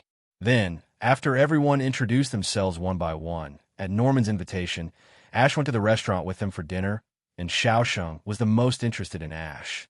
"Ash, are you a trainer? Are you training? Why are you on this ship?" Xiaosheng was like a curious baby, asking 10 questions one after another. "Yes, I am a trainer, and I am indeed training. As for why I am on this ship," Ash thought about it and felt that it was okay to tell the truth, so he simply told the truth. I heard that there was a powerful Pokemon in the Sinnoh region, so I went there to capture it, and now I am taking the ship to go home. Sinnoh? You went there alone? Xiaoxing's tone seemed a little surprised. Yes. Ash nodded slightly. So amazing. You dare to go to Sinnoh, such a far place alone. When I grow up, I want to be a brave trainer like you. Xiaoxing's face couldn't stop being excited, as if he was fantasizing about the glorious life of being a trainer. However, Ash smiled bitterly and shook his head. Trainer is not a very easy job. First of all, ordinary trainers have no income at all. Secondly, the expenses during the journey are also a considerable burden. Finally, although the Alliance seems to have good public security, the probability of encountering robbers during the journey is actually not small. Although the Alliance stipulates that 10-year-old children can become trainers and embark on a journey as long as they pass the basic education. In fact, only a very small number of people will travel at the age of 10. Due to the concerns of parents, Normal will wait until they grow up a little bit, about 15 years old, before letting them go. After all, no matter what, 15 years old is much more mature than 10 years old. According to the standards of this world, they can basically be said to be adults. Like almost all boys in this world, Xiaosheng is keen on Pokemon battles and will watch almost every game on TV. Now that there is a ready-made trainer like Ash in front of him, he immediately wants to watch the game. Ash, since you are a trainer, why don't you come and compete with my dad? Pete suggested enthusiastically. If it is convenient for Mr. Norman, I would be happy to do so. Ash agreed without hesitation. Norman is not an ordinary gym trainer. He is recognized as one of the candidate elites in the Hoenn region. Such a rival is worth challenging. However, before Norman could speak, Mei scolded him. Xiaosheng, you are so annoying. Our family is traveling this time. Can you stop thinking about Pokemon battles all the time? Unlike Xiaosheng, Mei, as the elder sister, has no interest in Pokemon battles at all, because she doesn't like Pokemon and always thinks they are a bit scary. In addition, everyone around her hopes that Mei will follow Norman's footsteps and become a pure trainer, which aggravates her rebellious psychology. Mei, don't be so strict. Norman waved his hand and smiled. Since Ash wants to challenge me so much, how can I, as a trainer, refuse? Unfortunately, although Mei objected, Norman himself was eager to try. He loved battles so much that he felt uncomfortable if he didn't fight for almost a day. And since he could only stay on the boat for the past 2 days, Norman was naturally very bored and wanted to have a hearty battle right away. Yes, Mei, Mom likes Dad's heroic appearance when he fights the most. Caroline fully demonstrated what it means to follow the husband's lead, and she chimed in. 3-1. Sister's objection is invalid. Xiaosheng was overjoyed when he saw that his parents agreed. It's up to you. Seeing that everyone agreed, Mei had no choice but to nod and agree, and Norman quickly contacted the staff on the ship, hoping to set aside an area on the deck for them to fight. Although this request seems a bit unreasonable, it is very normal in this world. As long as it is a slightly larger ship, people can fight, so their request was quickly met. Ash and Norman stood on both sides of the deck respectively, and Xiaosheng was the temporary referee. In addition to Caroline and Mei, there were many passengers who came to watch, and the surrounding circle was almost full. This shows how popular Pokemon battles are in this world. Go Vigoroth! Norman was the first to send out his Pokemon. Although the party sent out first would suffer a little, Norman didn't care. Besides, he was an adult and would never bother with a child. Vigoroth looks like a white ape.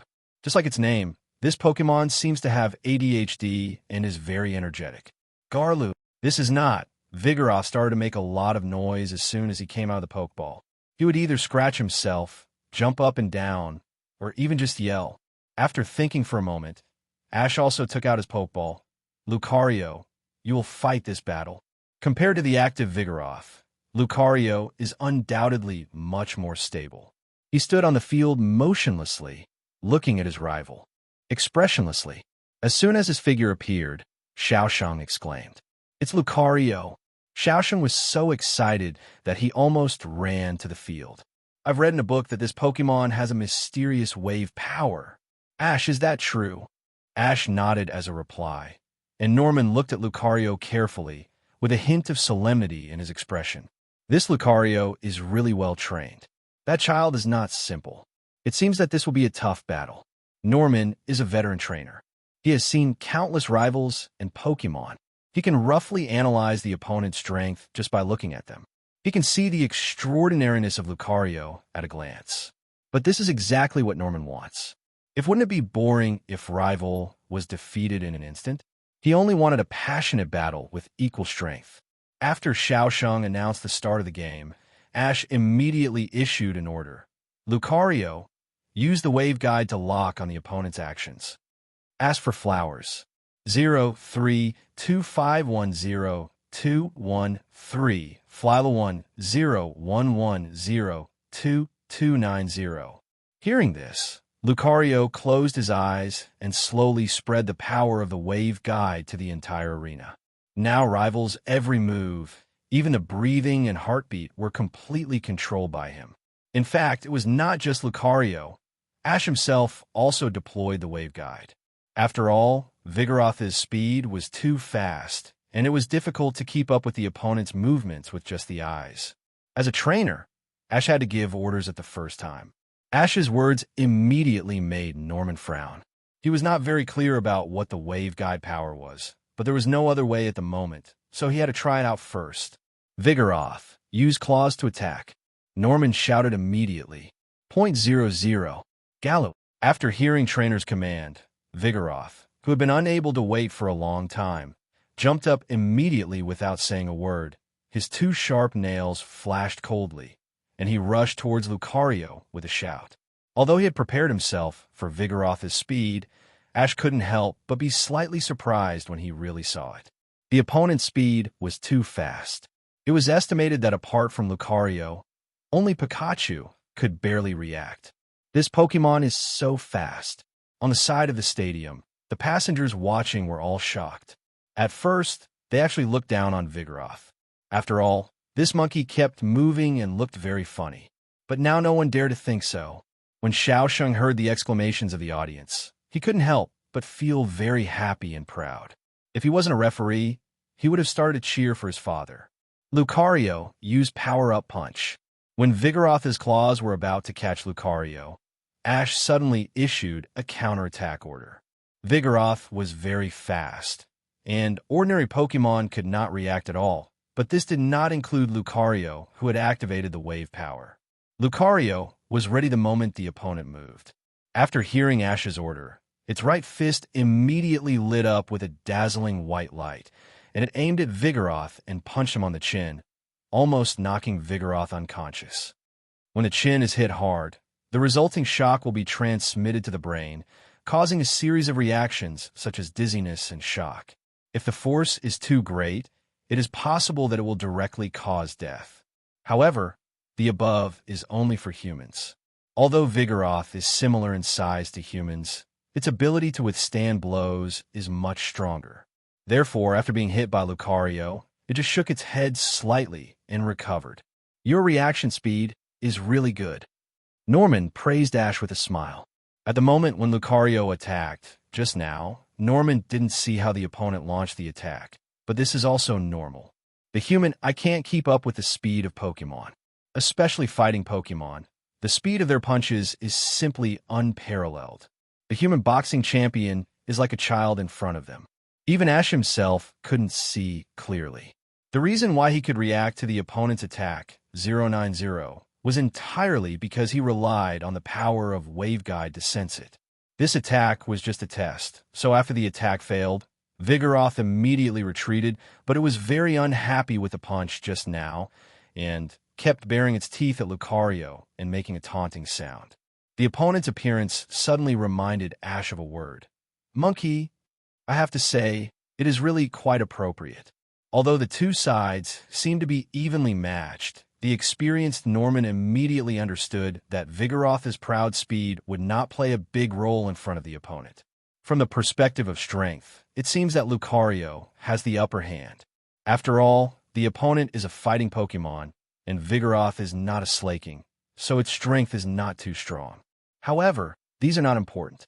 The most troublesome thing is that whether it is attacked by Vigoroth or counterattacks, Lucario's expression is always calm, calm, just like its trainer. Just like its trainer? Norman suddenly felt a little strange. Although Ash was only 10 years old, he looked about 13 or 14 years old. Even so, how could such a half-grown child be so calm? In fact, even Norman himself would sometimes be involuntarily driven by the rhythm of the battlefield and become excited or anxious, but this was not seen in Ash at all. What a good character. This child will definitely become a strong trainer in the future. Unconsciously, Norman gave Ash a very high evaluation in his heart, and because of this, he was ready to start seriously. Vigoroth, use uproar. Guru. Vigoroth immediately opened his mouth and made a harsh and strange growl. The deafening sound startled Lucario, and then a look of unbearable pain appeared on his face. The effect of uproar in the game is just to make the opponent's Pokemon unable to sleep, but it is not so simple to use in reality. It will not only affect Pokemon, but also trainer. Therefore, not only Lucario, but also Ash and the audience who were affected could not stand it. After all, it was too noisy. It was a complete nuisance. That's why I hate Pokemon. May, who was watching the game, covered her ears with her hands in discomfort. If one of the parties in the game was not her father, Norman, May would not come to watch at all. She would rather go back to her room to catch up on some sleep. Seeing Vigoroth's ultimate move working, Norman immediately knew that the opportunity had come, and he quickly ordered, "Now, use Crazy Fury Swipes." Lucario was agitated by Vigoroth's roar, and the wave power could not be maintained. When it reacted, it was too late, and the opponent's attack had arrived. Galoo. In the blink of an eye, Vigoroth rushed in front of Lucario, swung his strong arms, and used Crazy Fury Swipes, and his sharp claws kept leaving white marks on Lucario. Ordinary Pokemon, once hit by Crazy Fury Swipes, will not have enough ability to counterattack before the attack ends, unless the strength gap between the two sides is too large. Looking at Lucario being attacked by Crazy Fury Swipes, Ash's expression remained calm, and he was not in a hurry. For Lucario, who has Steel type, Crazy Fury Swipes can actually cause much damage. It's just that he can't fight back, so he will lose to his opponent in terms of momentum. Whether it's Uproar or Crazy Swipes, Norman's purpose seems to be to make the opponent's trainer waver. Ash thought quickly in his heart. Norman's idea is very correct. In Pokemon battles, the most important link is naturally the trainer as the commander. In other words, as long as the trainer stays calm, the Pokemon will not panic. Ash has always done this very well. This is the situation at the moment. Ash pays close attention to the Vigoroth who keeps attacking. Once the opponent is exhausted, it's time for Lucario to counterattack. It must be said that Norman's Vigoroth has very good physical strength. It launched 7 Crazy Fury Swipes in a row before stopping. This is far beyond Ash's expectations.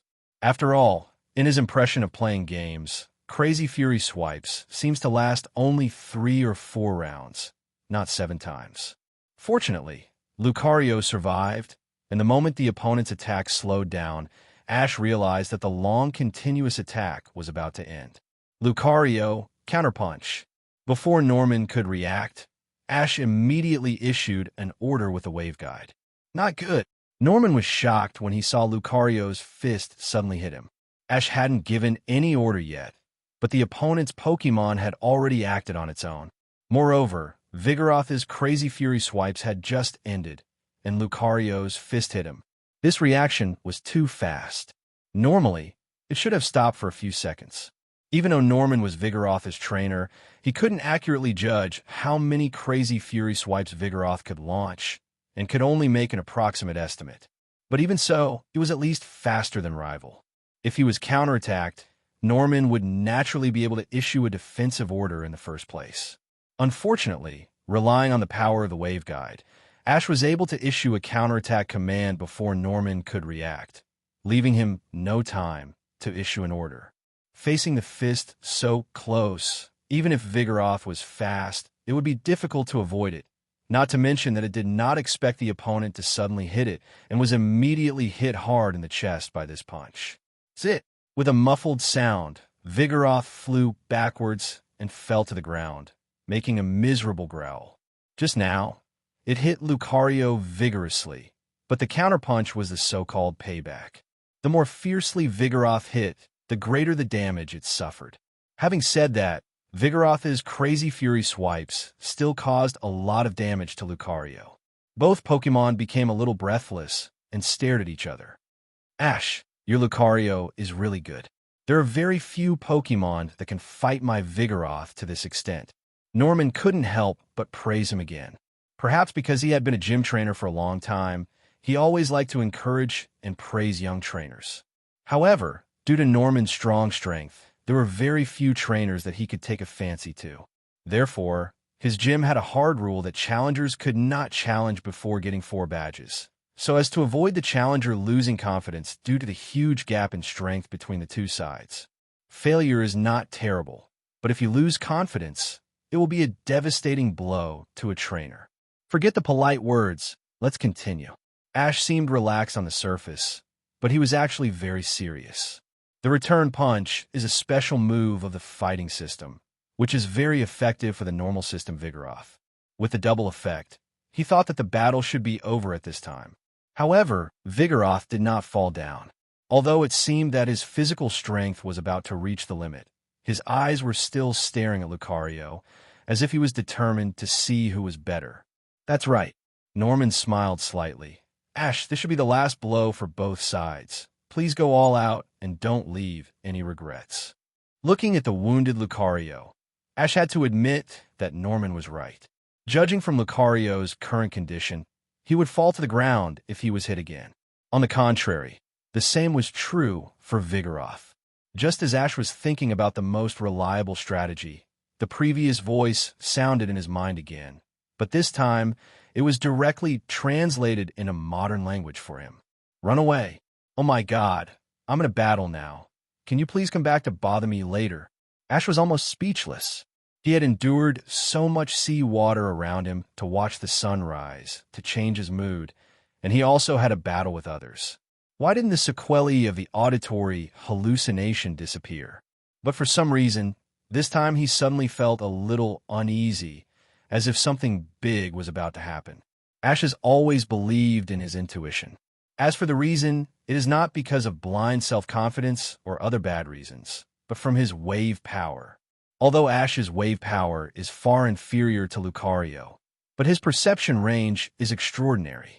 Since the voice in his mind sounded, the water flow under the sea, which was originally monotonous, has obviously become a little mixed. It feels to Ash as if a submarine is approaching normal quickly. A submarine is approaching? Is it passing by or, as the saying goes, good things don't work but bad things do? As soon as Ash had this thought, the submarine began to get closer and closer to the passenger ship. The submarine was surprisingly large, almost the same size as Wylord, and he could also feel that there were a lot of people on the submarine. It is not surprising that there are people on the submarine, but the problem is that from the waveguide feedback from these people, those people are all full of strong malice. In other words, the other party is definitely not a good person. In fact, if Ash was a native of this world, he should be able to guess that the other party is a pirate at the first time, but unfortunately, he is a time traveler. In his world, pirates are not so powerful that they even have submarines. Therefore, Ash was lost in thought for a while, until the huge submarine surfaced and showed a huge skull pattern. He finally understood. Ah, it turned out that the other party was a pirate. No wonder they were all full of malice. Wait, pirates? Why did he run into pirates? For no reason. Ash couldn't help but roar in his heart. How could he live like this? First he ran into that female hunter, and now it was a group of inexplicable pirates. How unlucky is he? Not only him, but all the passengers on the ship were stunned. The deck was suddenly terribly quiet, with only the sound of waves hitting the ship, and everyone was staring blankly in the direction of the submarine. Is that the Vanton pirates? Norman, who was well-informed, recognized the submarine at once, and his face changed drastically, and he hurried to his wife and children. Caroline, May, Xiaosheng, remember, don't leave my side later. Norman repeatedly reminded with a solemn expression. "Dad, what is that?" Xiaosheng asked curiously. Caroline and the older May could guess the seriousness of the matter just from Norman's expression. Although Xiaosheng was a little precocious, he was only 7 years old after all. Seeing such a large submarine, he just thought it was fun, but he didn't understand the meaning of the pattern. "You will know later." Norman smiled bitterly and touched his son's head. "Anyway, don't say a word later, just follow Daddy obediently." Under normal circumstances, ordinary people would not resist 420 when encountering pirates. Even trainers are the same. After all, this is on the sea. If an accident occurs during the battle and the ship is accidentally damaged, then it will really be nothing but feeding the fish. Although Norman is a gym trainer, there are not only other passengers on the ship, but also his wife and children. If he hurts them, he will definitely blame himself for the rest of his life. Norman was already past that passionate age. With a wife and children, he only wanted to live a peaceful life. He would be content if he could do what he liked and have such a life. Therefore, like most passengers and even the captain, Norman also hoped to spend money to avoid disaster. After all, pirates only wanted money. As long as they did not resist, they would not hurt people's lives. Moreover, money was something outside of the body. If it was lost, it could be earned again. A large door opened above the submarine, and 3 small helicopters flew out.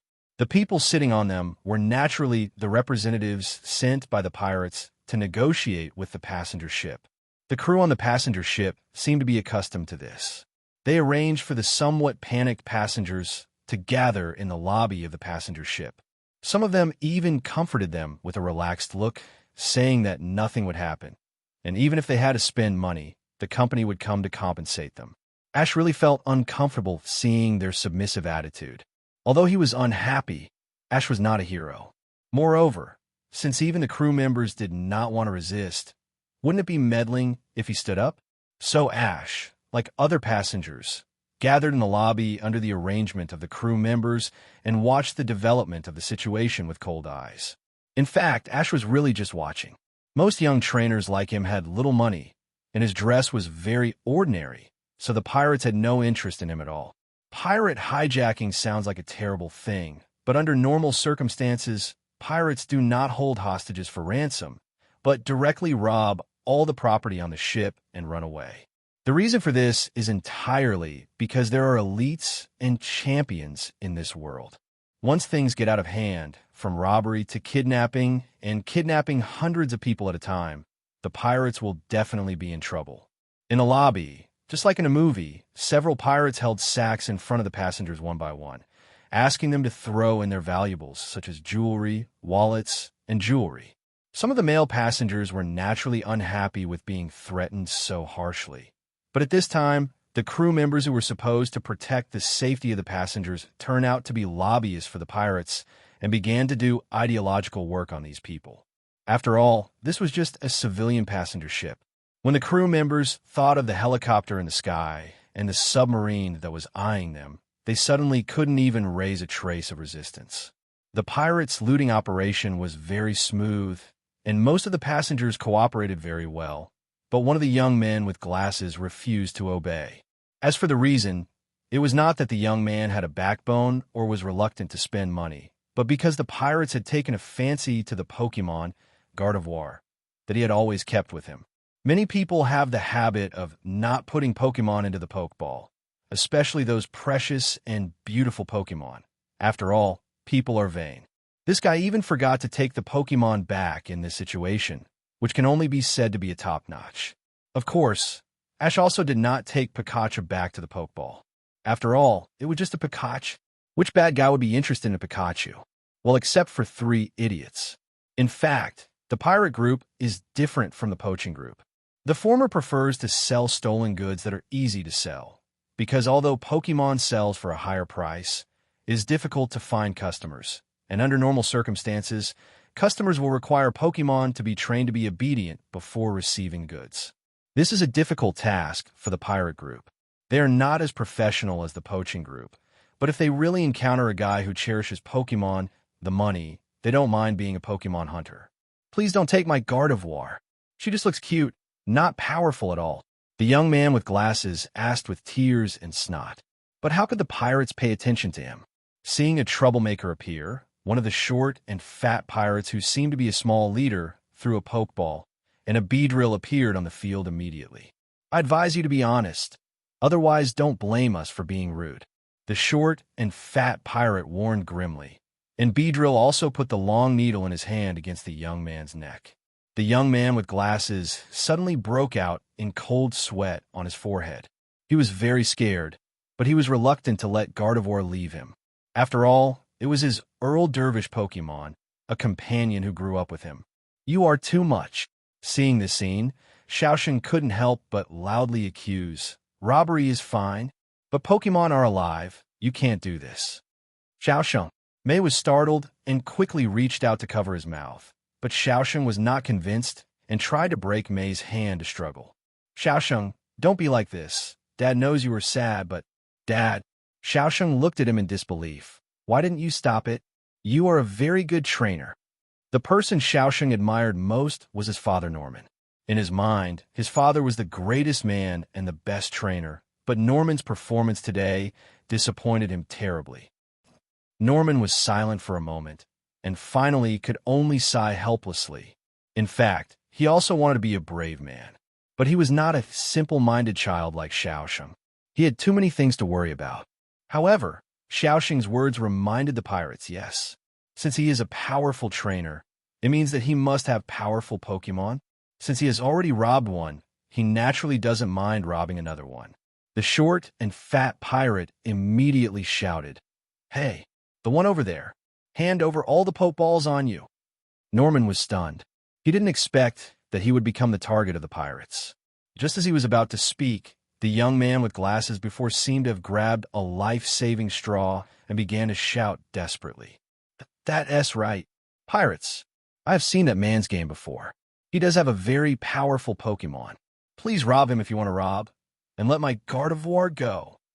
As if afraid that these would not satisfy the pirate's appetite, the young man with glasses suddenly pointed at Ash, shouted, And there's that brat.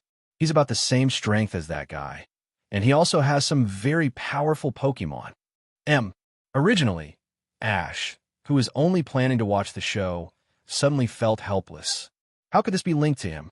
And the man with glasses was too naive. Could it be that if he said that, the pirates would let Gardevoir go? How could it be? Xiaosheng was also stunned. He didn't expect that his kindness in helping others would cause his father and Ash to suffer. What happened to this world? Stop talking nonsense. Hand over all the Pokemon of the three of you. The short and fat pirate snorted coldly. Just as Xiao, Wang's, Zhiye expected, he didn't intend to let any Pokemon go, but he specifically expressed his gratitude to the young man with glasses. Thanks to you. This can make us an extra profit. Don't worry, I will definitely find a buyer who will love your Gardevoir. These words sounded ironic, and the expression on the face of the young man with glasses froze on the spot. Feeling the contemptuous eyes of the passengers around him, he suddenly had an urge to cry. If he had known this, why would he have been a villain? Okay, go home and cry if you want to. The short and fat pirate scolded impatiently and stretched out his hand in front of Ash. Kid, hand over all the Pokeballs on you. If you dare not listen, I will show you a good show. Show me a good show? Ash looked at him expressionlessly. Where do you get your confidence from? Is it because of that bee drill? That's right, just my bee drill. Feeling Ash's disdain, the short and fat pirate immediately frowned and warned seriously. I know you should have some strength, but I advise you not to do anything stupid. I'm not the only one here, and you can't deal with all of us. As soon as the voice fell, the other pirates and their Pokemon around him also cast malicious eyes over, clearly putting pressure on Ash. After Ash looked at them quietly for a while, he suddenly said, You are obviously not young anymore, but you still don't understand one thing until now. What? The short and fat pirate was suddenly curious. He wanted to hear what this kid wanted to say. Garbage piled together is still garbage. The pirates were all stunned, and then they became furious, especially the short and fat pirate, who shouted, Boy, who the hell are you scolding? Pikachu, Thunderbolt. Ash didn't bother to say anything more and directly ordered Pikachu to attack. Beedrill reacted quickly and immediately stepped forward to block the attack for his master. The short and fat pirate smiled coldly at Ash. In his opinion, the thunder shock launched by a little thing like Pikachu could not even hurt Beedrill. At that time, he would beat this kid to his knees and beg for mercy, obediently hand over all the Pokeballs. Just as the short and fat pirate was fantasizing fiercely, the situation on the field was beyond everyone's expectations. Beedrill could not even block Pikachu's attack. He was electrocuted and his whole body was charred. He fell to the ground and twitched. How is this possible? The short and fat pirate screamed, and then became angry. Damn, this be asterisk, asterisk, asterisk, asterisk, asterisk D. Everyone come together. Kill him. With his order, the other pirates also came back to their senses and ordered their Pokemon to attack Ash. Not good. Norman immediately felt that something was wrong. Now that the situation had developed to the point where human lives were at stake, he no longer hesitated and immediately took out the Pokeball to help Ash. However, Ash's face did not show any anxiety, but a hint of impatience flashed across his face. Such a rival really did not interest him. Get rid of them, Metagross. Although the opponent was just a bunch of scum, Pikachu alone could handle it. But now was not a Pokemon battle after all, so BDBH, Ash asked Metagross to attack and deal with the enemy, and Pikachu stayed by his side to protect his safety. The battle between the two sides was about to break out, and the 7 or 8 Pokemon of the pirates each released their special moves, and the various energies all bombarded Metagross. However, with Metagross's elite primary strength, these Pokemon's special moves could not even hurt its skin or even touch its skin. Facing all the special moves, Metagross's eyes flashed with violent red light, and then all the special moves retreated. This is confusion? What an amazing power! Norman muttered to himself in disbelief. The special move confusion is simply a bug in reality. As long as the mental power is strong enough, the energy attack from rival can be controlled by confusion and then attack rival in turn. And not only confusion, but also psychic special moves such as mental interference and teleport all have amazing effects. However, it is precisely because of this that psychic Pokemon are very difficult to cultivate. They will only choose humans with strong mental power as their trainers. In just a moment, the pirates' Pokemon were cleaned up by Metagross, and a large area of them lay on the ground. This is a tough guy. The short and fat pirate immediately realized that things were not going well. Fortunately, he had been in this business for a long time and had encountered such situations before. So he said calmly, "Boy, you are quite capable, but you have to think carefully. If you really make our leader angry, we'll just blow up this ship." What? This threatening remark immediately caused the passengers around to exclaim. Some people were cheering for Ash to defeat these pirates, but now they were no longer happy. Yes, even if we defeat these guys, what? The opponent's real killer has not been deployed yet. Little brother, forget it, but there's... That's right, the opponent is a pirate. No matter how powerful you are, you're just one person. Don't drag us down just to be a hero. For a while, the passengers around began to persuade Ash, especially those who pretended to be deaf and dumb before. But now they were the most violent, saying that they were very righteous. What happened? Xiao Shang felt that the world was crazy. Ash bravely stood up to resist these bad guys, but everyone seemed to think that he was a bad guy. This is completely different from what is said in the book. However, Ash was used to it. This world was so ed up, so he never thought about relying on others and rarely considered the feelings of strangers. Metagross. Ash's voice was full of impatience. Throw this short and fat man who is nagging into the sea to feed the fish. The short and fat pirate was stunned at first, and then he was horrified to find that his body could not move. Before he could speak, an invisible force controlled him to fly towards the window of the hall, and he broke through the glass and fell into the sea with a plop. The hall instantly fell into a dead silence.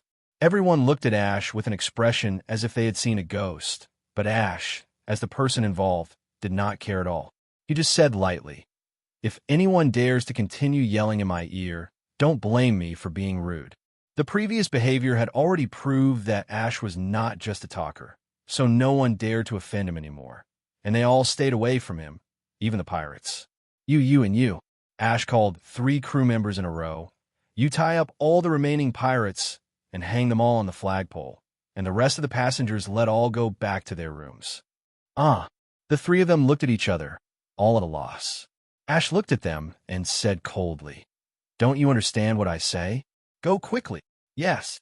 Although the captain had already issued an order not to resist, the crew dared not resist Ash's words now, and they took action immediately.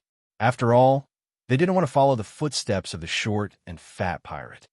The reason why Ash wanted to hang all these pirates on the flagpole was to prevent the submarine from launching an attack and blowing up the passenger ship. Although the other party might not care about the lives of his men, it would not be wrong to try. However, this action caused misunderstandings among some passengers, who thought that Ash had developed a heavy taste at a young age and liked to use violence against others. Although the other party was a pirate, it was too cruel to do so. However, people who were familiar with Ash knew that he did not like to bully others by relying on strength, but the premise was that the person did not provoke him. Of course, Ash had no interest in explaining these misunderstandings. He had more important things to do now. Since the pirate group had provoked him, with Ash's character, he would naturally fight to the death. Besides, if the pirate group was not dealt with, the passenger ship would not be able to leave. 3D Dragon. Ash took out the Pokédex from his pocket, invade the other party's network, and pass on all their information. Buzz! The 3D Dragon responded twice, and then his body emerged from the Pokédex and quickly turned into a beam of light and drilled into the communication device found on the pirate and began to invade the other party's network. But this time it didn't seem to go smoothly. The other party's network was specially encrypted, and it would take several hours for the 3D Dragon's computing core to crack it. But Ash couldn't wait that long. After thinking for a moment, he decided to take the initiative and then sent Charizard. "Ash, wait a minute." Seeing Ash walk out of the hall, Norman hurriedly caught up and said anxiously, "Where are you going? Are you going to fight those pirates alone?" "Do you think I can't do it?" Ash asked calmly. X1. Norman wanted to say yes. After all, it was too much for one person to fight a group of pirates, but after seeing the strength of Metagross, he was unsure again. "I want to go with you." Norman changed his words. "At this point, we have to stop the pirates, otherwise Caroline and the others will be in danger." In fact, Norman was a little conflicted. He didn't quite agree with Ash's approach, but as a trainer, Norman was naturally unwilling to hand over the Pokémon. But the safety of his family and other passengers is also very important, and in this regard, Ash is much more relaxed than Norman. Anyway, there are no family or friends on this ship, so if something unexpected happens, it can only be blamed on bad luck. "No need, I can do it alone." Ash refused Norman's request without hesitation. It's not that he thinks Norman is not strong enough, but that he thinks Norman is too worried. If he really lets him go, it will definitely be bad. After all, Ash didn't plan to solve this incident gently. To deal with the vicious pirates, he naturally had to be more vicious. No buts. Ash interrupted him rudely. "You have a family to protect, right? It's better to stay on the ship to prevent someone from taking the opportunity to cause a commotion." After saying that, Ash got on Charizard and flew towards the submarine. As for what Norman thought, he didn't care. In fact, he hated him a little. It's obvious that he didn't fight back even though he was bullied to the point of not fighting. Although he had his reasons, what's the point of living like this? It's better to die. The submarine was not far from the passenger ship, so Charizard took Ash to the top of it in just a few minutes. The submarine was already densely packed with pirates, and it was obvious that they had discovered the changes on the passenger ship. "Who are you?" A pirate who looked like a small leader shouted loudly to Ash in the sky. "Pikachu, Thunderbolt, Charizard, Flame Jet." Ash didn't bother to pay attention to him, and ordered the 2 Pokémon to attack without saying a word. "Pikachu. Booga." Golden electric current instantly sprayed out from Pikachu's body, covering a large area above the submarine, and Charizard was not far behind, spit up from his mouth, and a thick and long blazing fire directly hit the submarine. This was the end of the pirates' lives. They didn't expect Ash to attack without saying a word, and they were caught off guard and suffered heavy casualties. For a while, some of the pirates were electrocuted into charcoal, some were burned into black, but more fell into the sea, and their lives were unknown. Ash had no mercy on these. Who told these guys to provoke him? What's more, the pirates deserved to die, and killing them would be a good deed. Asterisk, asterisk, asterisk. Damn it. Fight back. Fight back. The little leader was lucky and happened to avoid the double world of electric fire. He quickly organized the remaining manpower to fight back, and then more than a dozen Pokemon were sent out. The next moment, all kinds of special moves were used, all rushing towards Charizard and soaring in the sky. Charizard is not Metagross, and does not have the ability to bounce back these special moves. He can only climb up quickly to avoid the attack. However, in this way, Charizard and Pikachu can no longer attack the pirates below, and both sides can only stare at each other. Seeing that the other party refused to give up resistance, Ash's eyes gradually became cold, and then he released Metagross directly in the sky, letting it use electromagnetic buoyancy to slowly descend to the submarine, while constantly using confusion to bounce off the opponent's special moves.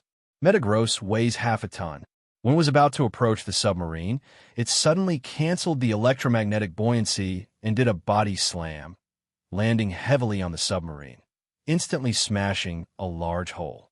The pirates and Pokemon on the submarine were hit by Metagross, and the shock wave generated blew them away and fell into the sea one after another. Zhiye also commanded Charizard to land on the submarine. Metagross used the destruction ray on that pit. The quality of the submarine is very good. Even a heavy guy like Metagross could not break it, but under the attack of Metagross's destruction ray, a big hole was directly blasted.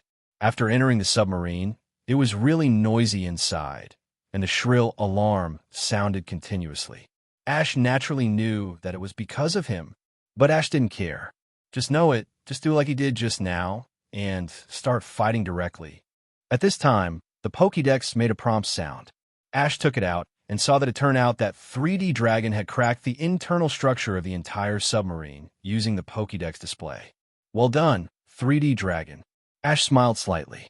Now I didn't have to worry about getting lost, which could save him a lot of time. Has the search team sent back any news? Just when Ash was thrashing above the submarine, the man in the command room was anxiously asking about the situation, but he was concerned about something else.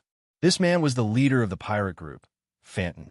He was a strong man with a full beard, dark skin, burly figure, and dressed in a captain's uniform. Both his appearance and dress were very compatible with the word pirate. It has been confirmed that the recovery is complete and we are returning. A pirate operating in front of the computer answered. He was Phantom's first mate, Zhiye. Very good. Phantom could not hide the excitement on his face. Once we get Manaphy's egg, my ambition will soon be realized. In fact, the reason why Phantom led the pirate group to this sea area was because he discovered that the egg of Pokemon Manaphy, known as the Prince of the Sea of 310, drifted here, and he came here with the intention of tracking it. While they were searching, the passenger ship Ash was on happened to pass by. Based on the principle that pirates should not rob others, Phantom decisively sent his men to make some extra money. That's right, it was just bad luck that the passenger ship was hijacked. Lord Phantom, the brothers we sent out to stop the enemy have lost contact. Zhiye reported worriedly. It doesn't matter, he can't get in anyway. Phantom looked completely indifferent. His submarine was not a shoddy product. It was a military submarine he bought from the military through personal connections during the Alliance's disarmament treaty period. It was a real war. But Zhiye hesitated and called up the footage captured by the surveillance. The man punched a hole above the ship and is now in. What? Phantom roared in disbelief, and then stared at the big screen in front of him. On the screen, Ash's team was led by Metagross, with Pikachu in the middle and Charizard in the back. They crushed all the pirates who came to block them with unstoppable momentum, but no one was his opponent. They killed anyone who stood in their way. Seeing his men falling down in groups, Fantin showed a trace of anxiety and asked, "Who is this kid? Could it be an elite or a champion?" Fan was worried. Theoretically, only the attack of elite-level Pokemon could break his ship. If the opponent was really an elite, then it would be a disaster. Could it be that the plan has been exposed? It shouldn't be. Zhiye's fingers quickly pressed on the keyboard. The opponent's appearance does not match the characteristics of any elite or champion, and he is not an elite candidate. When Fantin heard this, he was relieved on the spot. There is no comparison between having only one elite Pokemon and having all members be elite. Only the latter is qualified to become elite. If they really encounter an elite, the entire pirate group will definitely be wiped out. However, the probability of this is very small. Most elites and champions are immersed in training Pokemon or their own interests, such as Hoenn champion Steven likes to collect stones, Ixiu, elite Chantal, is a writer, etc. Unless the impact is too great, they will not take action. That's good. Don't worry about him. Focus on the business.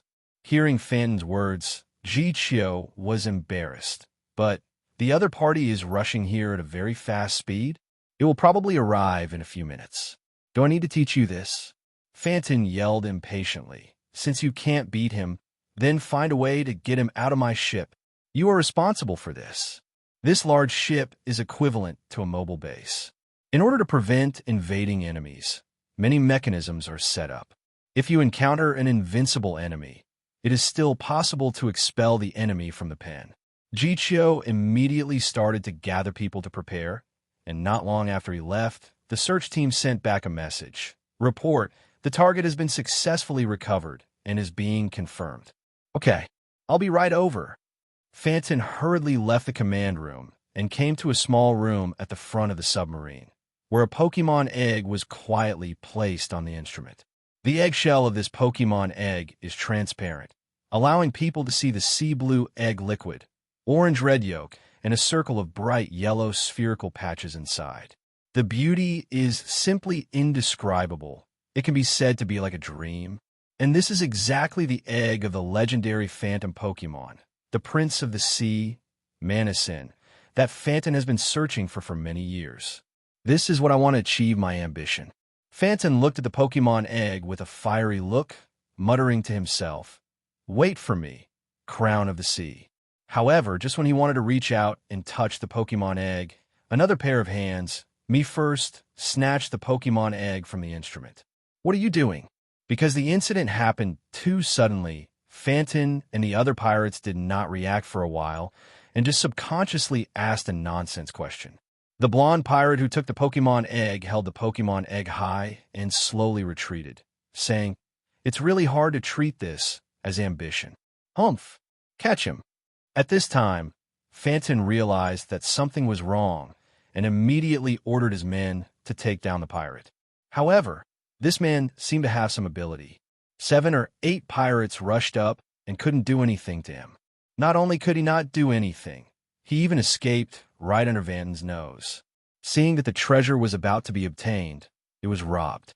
Vanton was furious and immediately ordered everyone on the ship to search for the traitor. But the problem was that Ash was still on the ship at this time, and there was no way to spare too many people. So the blonde pirate approached the exit of the submarine very smoothly. Haha, this operation was really smooth. The blonde pirate said to himself happily, "It's really thanks to that guy making a fuss on the ship. If I have the chance to meet him in the future, I must thank him." The guy the blonde pirate was talking about was naturally Ash, and coincidentally, after entering a long corridor, the two actually met.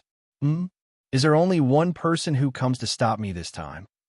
Ash was a little confused.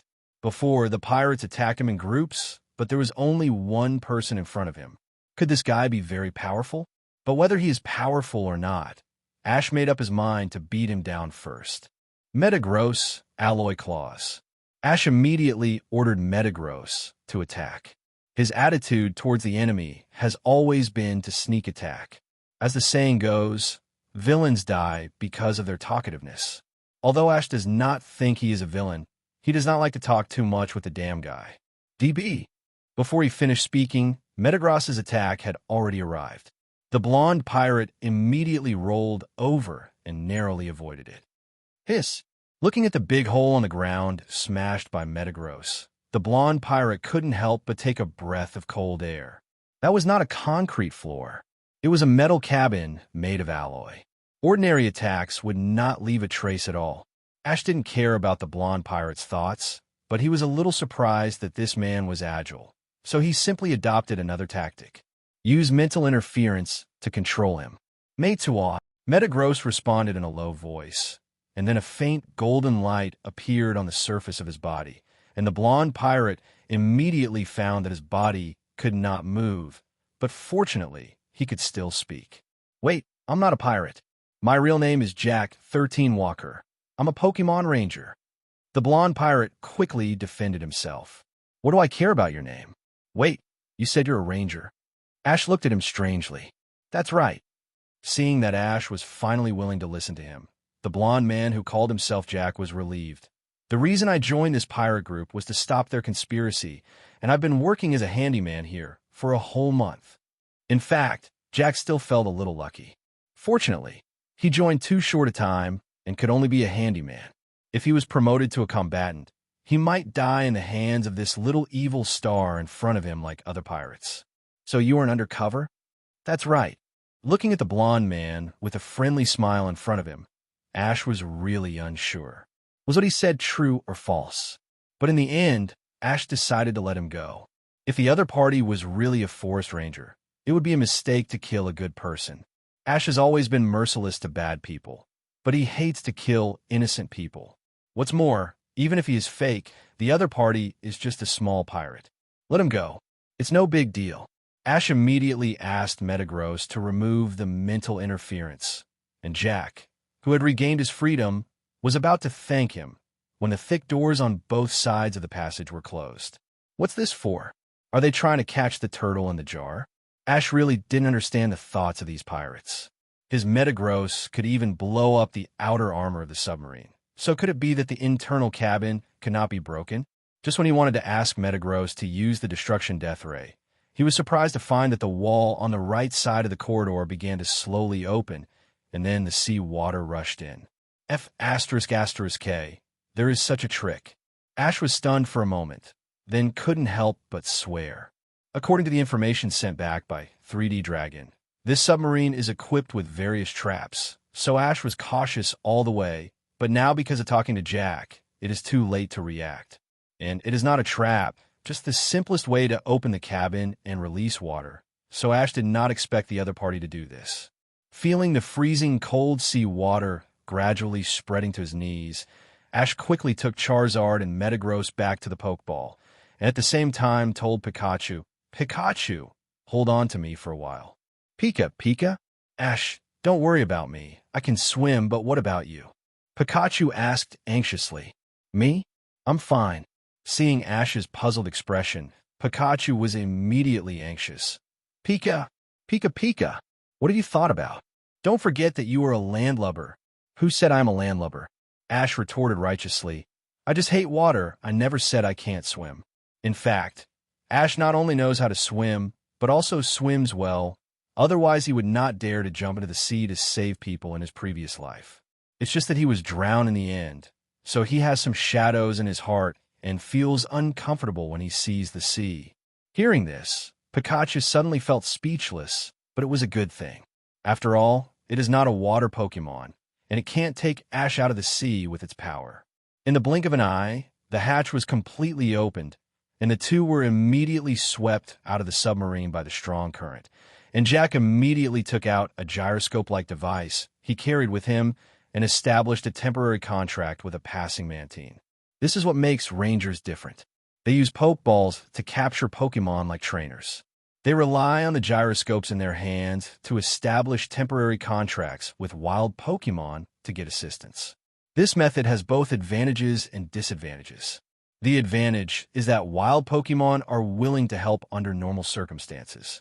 Of course, this is also because the job of Rangers is to protect Pokemon and the ecological environment, so wild Pokemon will agree.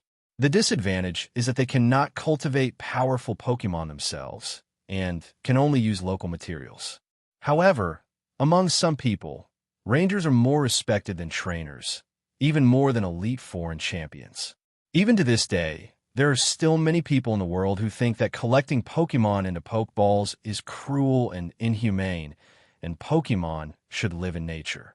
Such people can be found everywhere, especially in the open-minded issue region of 037, where they can be seen everywhere, and even protest marches will break out from time to time. After establishing a temporary contract with Mantine, Jack just wanted to find Ash to assist it to escape from the submarine. But because the water flow was too fast, Ash and Pikachu were directly washed away. It's bad, what should I do now? Jack was a little anxious, but he had no choice at this time, so he had to escape first. He subconsciously wanted to touch the Pokeball in his pocket, but was surprised to find that the Manaphy egg was missing. At the same time, in the command room, Zhiye looked at the screen on the monitor with a smug look on his face. It was he who designed to lead Ash into that channel and then release water to wash him away, and then just run at full speed. No matter how powerful this kid is, he can't catch up with a submarine deep under the sea. Although Zhiye didn't recognize who the pirate who delayed time was, he still thanked him silently in his heart. Thanks to the unlucky guy, the evil star was finally far away from them. However, soon after, Phantom came to the command room with a sour face and looked at Zhiye unkindly, which immediately made him feel uneasy. What happened? I didn't do anything wrong. I just followed the instructions. Zhiye. Vanton's expression was obviously suppressing his anger. You idiot, you actually let the traitor run away. Traitor? What traitor? Although he accidentally let Jack run away, Zhiye didn't know the reason. He just felt confused. He was just following orders to drive away the enemy? Why is there a traitor?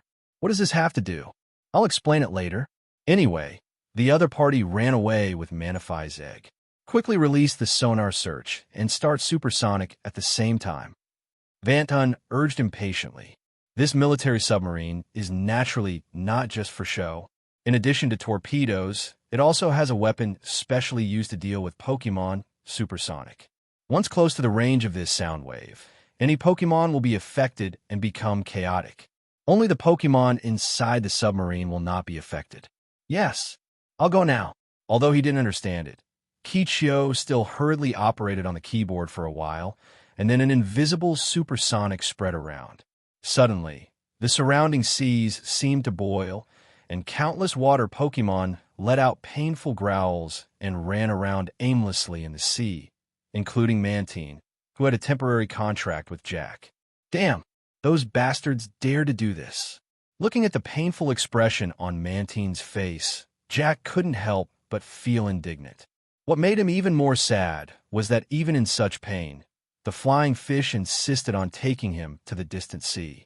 Before, Jack thought that Ash's methods were a bit extreme, although in theory, these pirates were not protected by the Alliance's laws, and no one would sue them if they died. But even pirates are people, and they have their own families. The death of each person represents the misfortune of a family. When Jack thought of this, he felt that they did not deserve to die.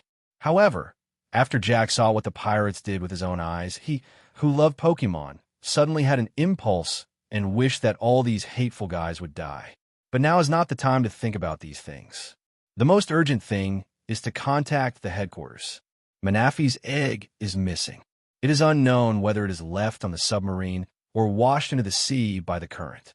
But Jack always has a feeling that Manaphy's egg may be on the boy. It's not that Jack suspects Ash of stealing, but because when he met Ash before, he suddenly felt a faint joy coming from the Pokemon egg. The joy was so faint that Jack thought it was just an illusion, and he was eager to escape at that time, so he didn't care for a while. On the other side, Ash and Pikachu, who were washed away, returned to the sea surface along the current, and then Ash released Metagross, letting it float on the sea surface with electromagnetic buoyancy and began to move towards the land. Although he still wanted to go back to the submarine to retaliate, the submarine suddenly released Supersonic, which almost made Metagross unable to hold on and fall into the sea. It was because of this that Ash gave up the idea of going back. Since so many pirates had been killed, the leader would spare his life for now and settle accounts with him later. Although he thought so, Ash did not plan to bother the pirates again. After all, he was only venting his anger because they had provoked him first. It would be fine if he had done enough. I wonder if Fannin would regret it if he knew Ash's thoughts. He provoked such a bad guy just to make some extra money and killed so many of his men. The money he robbed was not enough to pay his men's pensions. Fortunately, this sea area was not far from the Kanto region, so after a few hours of travel, Ash finally saw the land, and there was a small coastal city there. This made Ash very happy. He immediately went to the hotel to book a room. He was exhausted from the day's battle and planned to have a good rest. However, just as he was about to take a shower and started to take out his clothes from his backpack, he found that there was suddenly something in his bag. A strange Pokemon egg. What's going on? Ash felt like he had seen a ghost. He was used to carrying his backpack on his back all the time, and the buttons were tightly fastened to prevent things from being lost, so there was no way such an extra thing would appear. What's more, this thing was nothing else but a Pokemon egg. How could he not notice such a thing being put into the bag? This Pokemon egg looked very unusual, and it couldn't even be seen as a Pokemon egg from the outside. But because Ash had the power of wave conduction, he could feel that there was a small life in the egg. Although the origin of this egg is unknown, Ash is curious. Such a mysterious and beautiful Pokemon egg suddenly appeared in his bag. What kind of Pokemon is inside? Pikachu, what do you think is inside? Pikachu. How can I know? Pikachu was also attracted because this Pokemon egg looks so beautiful, as if it is a treasure from the sea, which makes people unable to look away. Okay, I've decided. Ash suddenly said, I want this Pokemon egg to hatch now. Pikachu? What are you going to do? Pikachu asked curiously. Of course, I will use my wave power. Seeing Ash so confident, Pikachu couldn't help but have some doubts. Skinboat? Will this work? Don't mess around. It's okay to try. Everything has wave guides, but the wave guides of living things and dead things give people completely different feelings. The stronger the creature, the stronger the wave guide in its body. The wave guide in this Pokemon egg is so weak, so Ash wants to try to transmit the wave guide in his body into it to see if it can hatch it early. This is not without precedent. In order to make Pokemon come out early, some people will inject enough energy into Pokemon eggs, and these energies are normally spiritual energy. That is the so-called love, heart, and other things. This may sound a bit disgusting, but it is actually true. Pokemon in the egg can feel the love of others, and then absorb these spiritual energies to give themselves enough power to smash out. This was Ash's first time hatching a Pokemon egg, and this Pokemon egg was still so beautiful and magical, so he couldn't help but feel a little excited. Ash held the Pokemon egg in his hands, and his mind was highly concentrated. He carefully transmitted the wave power in his body to the egg, and as he moved, the wave feedback from the Pokemon egg became stronger and stronger. It's really energetic. Feeling the joy from the Pokemon egg, Ash also smiled.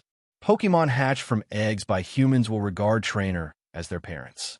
Therefore, they will have a high degree of intimacy when they are born, and this Pokemon egg gives people a sense of power just by looking at its appearance.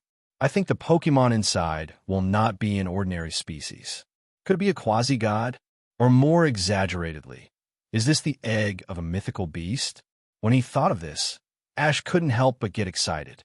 Usually, mythical beasts rarely breed offspring, but if it is a third-level mythical beast, such as Zapdos and Moltres, it is still very likely. However, just when Ash was daydreaming, the system suddenly sent a prompt. Master, due to your interference, Manaphy is about to be born early and obtain 60 pieces of Destiny fragments. 660-inch, huh? Ash was stunned. System, what Pokemon are you talking about? Manaphy. The system's mechanical voice answered again. Ash's face suddenly showed an expression of unacceptability. That mythical beast Manaphy? In other words, this is Manaphy's egg? That's right. After being stunned for a moment, Ash was speechless. What the hell? It turned out to be a phantom Pokemon. Even if it was a quasi-god Pokemon, it would be fine. The so-called phantom beasts are also called phantom Pokemon. As the name suggests, they're Mew-like Pokemon. Ordinary people have never seen them, let alone heard of them. This kind of Pokemon is very powerful, and some even have unique abilities. However, they all have a common characteristic. That is, they hate fighting very much and just like to live their own little lives without worries. And that is not the ordinary sense of hate. Even if they are attacked by others, these Pokemon will not fight back. Song is using his own ability to avoid and escape. In other words, this kind of Pokemon is not suitable for trainers at all. Even if they are captured, they can only be cute. What's more, according to their temperament, they will not be happy to be captured by humans. As a result, Ash's interest in this Pokemon egg suddenly decreased.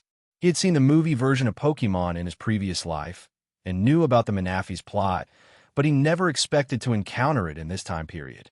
After all, according to the time calculation, that plot should have happened at least 2 years later, and Ash could never have thought it would happen so early. Then, Ash suddenly remembered that the blonde man who claimed to be a forest ranger he met before should not have lied. According to the original plot, this Pokemon egg must have been taken from the pirates by him. But in this case, how did the Pokemon egg get into his bubble? Ash couldn't figure this out no matter how hard he tried. It couldn't be that Jack stuffed it in, and the Pokemon egg couldn't grow legs and run in by itself. It was really weird. Ash simply stopped thinking about it, so as not to waste brain cells. He was very similar to Delia in this respect. Both mother and son were a bit nervous in some ways. However, what should he do next? At this time, Ash was a little embarrassed.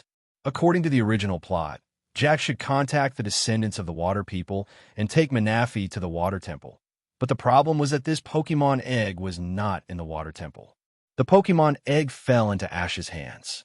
Ash immediately decided to return the Pokemon egg. After all, this egg was a trouble. If the pirates knew about it, they would probably keep pestering him. Ash didn't feel sorry for giving up Manaphy. There were hundreds of Pokemon in the world, and it was not necessary to pursue those with high species strength. Each Pokemon had its own flashpoint. The key was to find the one that suited him. The character and temper of the Phantom Beast were completely different from Ash's, so he would not consider it at all. Using the computer in the hotel, Ash sent an email to the Forestry Bureau, explaining the whole story and hoping that they could send someone to take away Manaphy's egg. The Forestry Bureau was very efficient. That night, Ash met the blonde man again, Jack Walker. "Hey boy, we meet again. Thank you so much." Jack greeted Ash cheerfully. He was worried about the missing Manaphy egg, but he didn't expect that the other party would take the initiative to contact the Forestry Bureau. In other words, the Pokemon egg was not stolen by the other party, but may have fallen into the hands of the other party by coincidence. Thinking of this, Jack immediately had a lot of good feelings for Ash. Unfortunately, Ash didn't appreciate Jack's friendliness at all. He just handed the Manaphy egg to him and began to order him to leave. "If you have nothing to do, please leave quickly." Jack didn't expect the other party's attitude to be so cold, but he still forced a smile. "Anyway, thank you for this matter. Don't worry about the next thing. I won't let Manaphy fall in the hands of those pirates when I leave." "Then do your best." Ash encouraged him as usual and then closed the door directly, making Jack smile bitterly. This boy really has personality. It's simply too much personality. Well, forget it as long as Manaphy's egg comes back. Jack left happily with the Pokemon egg, ready to contact the descendants of the Water People as planned and help Manaphy return to the Sea Temple. On the other hand, after sending Jack away, Ash also rested early. He was exhausted by the day's troubles, and the only unexpected surprise was also ruined in the end. It felt like eating a hollow dumpling, which made him very unhappy. At this time, Ash didn't want to have anything to do with this matter anymore. Whether it was pirates or the Sea Temple, he had no interest in them. Even after experiencing the experience of being flushed by a toilet in the submarine, Ash's disgust for the sea deepened, and he secretly vowed in his heart that he would never swim in the sea in his life. However, early the next morning, when Ash woke up and opened his eyes, he found something that almost made him collapse. The Manaphy egg appeared on his pillow. What on earth is going on? Ash's first reaction was that the Ranger Jack was playing a trick on him, secretly putting the Pokemon egg on the bedside while he was asleep. But when he calmed down and thought about it carefully, he found that the other party had no possibility of doing so, and there was no need to do so. After all, Ash has the power of wave guidance. Even when he is resting, he can subconsciously detect the approach of strangers, and the alert Pikachu is sleeping next to him. It is not certain that Jack has such a great ability. Moreover, Jack would not do so. After all, the pirate group must be asking about the whereabouts of the Pokemon egg at this time, and sending Manaphy to the water temple as soon as possible is the most important thing. Could it be that this Pokemon egg is attached to him? After thinking about it, Ash felt that this possibility was the greatest, and at this moment, the door of the room was suddenly knocked. When he opened it, it turned out to be Jack. Who? Excuse me, I have something to ask. Jack panted and seemed to have run all the way here. Before he could ask, Ash took the initiative to say, "You want to ask about Manaphy's egg? It's here with me. But let me make it clear in advance. I didn't do anything. It just suddenly appeared out of nowhere." Ash added quickly. Although this sounded like a lie, because Pokemon eggs don't have legs, Jack nodded and said, I believe you. In fact, Jack was very curious before. Why did Manaphy's egg disappear in the submarine? Although he suspected Ash, he ruled out this possibility after seeing Ash's performance. After all, it was Ash who took the initiative to hand in the Pokemon egg. Since he would hand it in, how could he steal it? He must be bored. And this time the Pokemon egg disappeared again, which confirmed Jack's previous guess. Manaphy, I'm afraid he doesn't want to leave Ash. This is not impossible. Manaphy is a mythical beast. Even if it hasn't hatched yet, it may have some special abilities under the Pokemon Egg Contest condition. As for why he doesn't want to leave Ash, this is not something Jack can guess. After figuring out the key, Jack suddenly felt that things were a bit troublesome. He naturally saw that Ash's attitude was that he didn't want to be involved in this matter, but the problem was that Manaphy didn't want to leave Ash, which was difficult to deal with. In desperation, Jack had to bite the bullet and said, "Well, boy, I don't know your name yet. Just call me Ash." Ash suddenly had a bad feeling. "So your name is Ash? It's a good name." Jack gave a thumbs up and praised. Ash was speechless. The other party was so blatantly trying to get close to him, he must have something to ask for. He said unhappily, "If you have anything to say, come on." Jack didn't care about his attitude, just smiled and said, "Look, Manaphy seems to like you very much and doesn't want to leave you at all, so can you send it to the water temple with us?" "No." Without a doubt, Ash decisively rejected Jack's request. What a joke. He hasn't even collected all 8 badges so far, and the Indigo Plateau Conference is about to open, so how can he care about this kind of shit? What's more, he was attacked by pirates yesterday for no apparent reason, and he didn't report it when he went to retaliate, but was framed and tricked and finally ate a hollow dumpling. He is still unhappy and has no mood to do good deeds. However, unlike Jack's sunny boy image, this guy actually started to act like a rogue, staying there and asking Ash for help. "Hey," Ash frowned, "you are a ranger, and you are forcing ordinary people to help you. This behavior will damage the reputation of the ranger." "It doesn't matter. I only love Pokemon. It doesn't matter if I lose my reputation." Jack answered righteously. "Damn, do you dare to be more shameless?" Just when Ash was worried about how to get rid of this big trouble, he heard a childish voice in his mind. "Mom, don't go. Here it comes again." Ash was stunned, and then slapped his forehead helplessly. Now he can be sure that the voice that told him to run away before should also be made by this Manaphy egg. However, Ash doesn't want to care about these now. He just wants to know what this mom is all about. Let's not talk about whether he has a Pokemon son. He is a man, no matter in this life or the last life. He has never had a S** exchange operation. For a while, Ash was very entangled in his heart. He was not happy to be called Mom, but the sadness and reluctance contained in the voice deeply hurt his heart. "Please give me flowers?" "Oh, forget it. Just be a good person." Anyway, Manaphy was born early because of him, so Ash decided to help Jack and send Manaphy back to the Sea Temple, which would also put his mind at ease. Seeing Ash agree, Jack was overjoyed and quickly took him to meet up with the descendants of the water people stationed outside the city. Jack shouted to a young woman who was directing the Pokemon to perform in the water ball. "Miss Yangmei, I brought the boy and the Pokemon egg." "Hello." Yangmei smiled at Ash. "My name is Yangmei, and I am an actor of the Marina troupe that performs Pokemon in the water. Please give me your advice." "My name is Ash. I am sorry to bother you this time." "No, it is us who are bothering you. It is the responsibility of us water people to help the Prince of the Sea return to the temple." "But Ash, you are really a good person. No wonder you are liked by Manaphy." Yangmei's words made Ash feel embarrassed. In fact, he did not think he was a good person. Most of the time, he preferred to watch the show with a cold eye. At this time, an old man and two middle-aged people, a man and a woman, came. "What's wrong, Yangmei?" the old man asked. "Grandpa, it's like this. Mr. Jack brought the boy chosen by Manaphy." Guangmei replied immediately. "So that's how it is." The old man looked at Ash carefully, then laughed heartily. "I'm Ship, Guangmei's grandfather.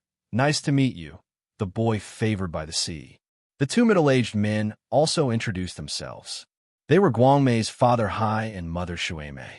When Ship said that he was a boy favored by the sea, Ash wanted to complain immediately, but he thought about it and held back. Because the other party was a descendant of the water people, maybe this sentence was just equivalent to a blessing.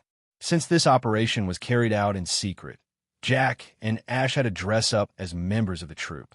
Jack dressed up as a clown with colorful face, painting, and strange clothes. And Ash was given a strange bronze mask and asked to dress up as a clown. As if afraid that Ash would be unhappy, Yangmei smiled and explained, "Don't think that clowns and clowns are the same. Clowns have a special meaning among us water people." "What's the special meaning?" Ash asked boredly. In his opinion, Yangmei was just teasing him. After all, this clown and clown sound the same. Looking at Jack's funny outfit, it seems that there is no special meaning at all. It's just to make people laugh. However, Yangmei explained very seriously, in the legend of our water people, clowns are the most popular group among the people. They usually bring laughter to people and Pokemon, but once there is an invasion by foreign enemies, they will become the bravest and most powerful warriors to fight for the peace of their homes. Therefore, not everyone is qualified to be a clown. Hey, I didn't expect there is such an illusion. Touching the ancient bronze mask in his hand, for a moment, Ash was a little curious about the so-called water people of air. In this way, Ash temporarily settled down in the Marina troupe. During the day, Yangmei's family performed water Pokemon in various coastal cities, and Ash helped with some odd jobs as a payment for living expenses. At night, they used wave guides to communicate with Pokemon eggs, quietly waiting for Manaphy to hatch. On this day, the troupe camped in a dry region to rest. Yangmei took this opportunity to practice her not-so-skilled water Pokemon performance, while Ash, who played the clown, quietly read a book on the other side. It was a book about the history of the water people, and it was a very rare thread-bound book. "Big brother, can you give us some water?" At this moment, a child's voice sounded behind Ash. Turning around, he was a little surprised. The person who came was none other than Xiaosheng. Then, Xiaosheng's parents and sister also followed. Norman said embarrassedly, "I'm so sorry. Our family came here to travel, but we didn't expect to get lost here, and we ran out of water, so we wanted to ask for some water." Ash nodded, and then led them to Yangmei and asked her to greet the family. Yangmei's family is enthusiastic. After asking about their purpose, they warmly entertained Norman and his family and took them to the RV. It was the first time for Mei and Xiaosheng to see the RV. They looked at the decorations in the room with curiosity, but Xiaosheng was more interested in Ash. "Big brother, why don't you speak?" Xiaosheng asked curiously. He always felt that Ash gave him a very familiar feeling, as if he had seen him somewhere. "Xiaosheng, don't be so rude." Mei hurriedly stopped him. As a sister, Mei was more sensible. No one would not speak for no reason. "I'm afraid there was something unspeakable." "It's okay." Yangmei smiled helplessly. "He is the clown in our troupe. According to the rules, he can't speak, but we don't ask him to do this at ordinary times. It's just that he has a stubborn personality. In fact, since the role-play clown came, Ash felt very good. He was originally a man of few words, and he was too lazy to pay attention to unfamiliar people.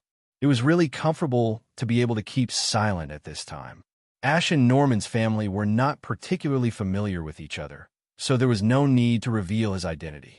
Moreover, what he had done on the submarine before was probably seen by them. If I really reveal my identity, it might make them uncomfortable. After all, killing is still difficult for ordinary people to accept. It has nothing to do with whether the target is a good person or a bad person. Hypocritical saints can be seen everywhere. Seeing that Ash ignored him, Xiaosheng stopped paying attention and started playing with the swimming gas weasel. This swimming gas weasel was a member of the troupe and was very naughty. It seemed that he liked Xiaosheng very much and kept licking his face. Suddenly, the swimming gas weasel climbed to the upper bunk of the bed, on which was placed the black bottle containing Pokemon eggs. The swimming gas weasel playfully touched the switch with its nose, exposing the Manaphy egg inside. In order to prevent the news from leaking out, the Manaphy egg was given to Yang Mei for safekeeping, but this girl was really careless. Because there were few outsiders in the troupe, so Laishan put it on the bed. This scene happened to be seen by Mei. Because Manaphy's eggs looked very beautiful and magical, and immediately attracted her attention. Mei was about to ask a question, but Uncle Hai noticed something was wrong, pretending to be nonchalant, and pulled the curtain of the upper bunk, saying, "Excuse me," and then quickly left. Mei's eyes were still fixed on the curtain, but at this time, Xiaosheng suddenly asked, "By the way, what kind of performance is the underwater Pokemon show? Why, do you want to see it? We will go to the next town to perform." Ship came over and asked, "I want to." Xiaosheng immediately raised his hand and responded loudly, but he suddenly thought of his parents, so he hurriedly asked them, "If it's convenient, then I'll trouble Mr. Ship. Mom also wants to see it." Norman and Caroline naturally had no objection. The family was originally traveling, and it would be great to see a wonderful performance, not to mention that they could determine their location after entering the city. "Okay, then I'll treat you to it," Ship said very generously, which immediately attracted a cheer from Xiaosheng. The so-called underwater Pokemon performance uses Meditite and Charum's mental interference to control water, thereby creating floating water balls, and then people and Pokemon dance in the water balls. 2 plus F8F. This kind of performance can be performed even in places without water, and it looks more advanced than traditional water ballet. After all, this performance uses the special moves of 3.7 Pokemon. It's just that after the performance, Norman's family seemed to rely on the troupe. They even stayed for lunch and hitchhiked to the next city. Of course, Ash was not dissatisfied with this. Anyway, he didn't pay, but he was worried about them. After all, the pirate group is still tracking the whereabouts of Manaphy's egg. If it is really found, Norman's family will be involved in this unnecessary trouble. Although he is not familiar with them, Ash didn't want innocent people to be implicated. However, good things don't work and bad things do. Just after lunch, the naughty swimming weasel got into trouble again and took Manaphy's eggs out of the RV.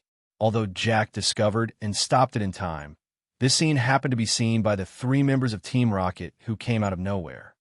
In the town park, James was reading a magazine seriously. Jessie, who was standing next to him, was curious. "What are you reading?" "It's the Rocket Team's address book, Meow." Meowth answered the question for James. It was a book created by the Rocket Team specifically for internal members, which recorded various tasks and information. Most of these tasks were commissioned by other Black Forces to the Rocket Team. As long as they were paid, the Rocket Team would do almost anything. In addition, its power was huge, so the number of tasks was really large. I found it." James pointed to a page in the book excitedly. "Look, it must be this thing just now." Jessie's Meowth took a look and saw that the page showed the Great Pirate Vanton and a strange Pokemon egg. The bounty was very generous, and even if you just provided information, you could get a bounty. "Let's go and provide it now," James immediately suggested. However, compared to the easily satisfied James, Jessie thought more. She touched her chin and said to herself, "Since it is something that Old Man Vanton likes, it must be a valuable treasure. Why don't we?" However, perhaps because they suffered too much, the trio learned their lesson this time. They decided to provide information first and then find a way to steal Pokemon eggs so as not to lose more than they gain. On the other side, Ash didn't know that he and his friends had been discovered by Team Rocket. He was busy protesting to Jack. "What the hell are you doing?" Ash said with some dissatisfaction. "How long do you plan to let that family follow you? Don't forget that we still have important things to do." "Of course I didn't forget, but after all, Mr. Ship and his family are the hosts. I can't do anything if they want to entertain guests." Jack smiled. The Yangmei family is a descendant of the Water People. Although it is their mission to send Manaphy back to the temple, they are not Jack's subordinates. On the contrary, Jack has to assist their power to find the Water Temple. "You are a Pokemon Ranger. If you can explain the situation well, will they refuse?" Ash asked unhappily. He always felt that Jack didn't take this mission seriously. Or Jack thought that this mission was not dangerous and that he could easily send Manaphy back to the temple. Hee, Ash, you are too serious. You didn't want to help at the beginning. Why are you serious now? Jack seemed to feel that the atmosphere was a bit solemn, so he deliberately turned his attention to him. Unfortunately, Ash was not in the mood to joke. "Put away your playful smile. Since I agreed to help, don't add unnecessary trouble to me." He's just a child, but his attitude is really strict. Jack scratched his head in embarrassment, but he couldn't ignore Ash's opinion. He could only persuade again. "In fact, as far as I know, Mr. Norman is the gym trainer in the Hoenn region. Maybe we can ask for his help." "Do you really think so?" Seeing the other party nod, Ash immediately looked at him speechlessly. "I have to say, this is a bad idea. Norman's strength is indeed good, but his two little ghosts are a burden for this operation. In the end, it is harmful to the king. What's more, Rival is just a group of pirates. If they really dare to come, I can be alone." "Well, you said that they are little ghosts. Aren't you one too?" Jack didn't say this out loud, but just kept it in his heart and complained fiercely, saying, "Ash, you are not right to say that. One more person means more strength. I know you are very powerful, but isn't it good to rely on others occasionally?" "No, I'm not powerful." Ash shook his head and denied softly. "I can accept failure, but I can't accept failure due to my teammates, so I would rather go it alone. I'm not afraid of godlike Rival. I'm afraid of teammates who are like pigs. Haven't you heard this saying?" I really haven't heard it." Jack sighed secretly in his heart. He really didn't understand why Ash had so many weird ideas in his head at such a young age. Could it be that, as people usually say, geniuses are always different? Forget it. Anyway, you will be responsible for anything that happens.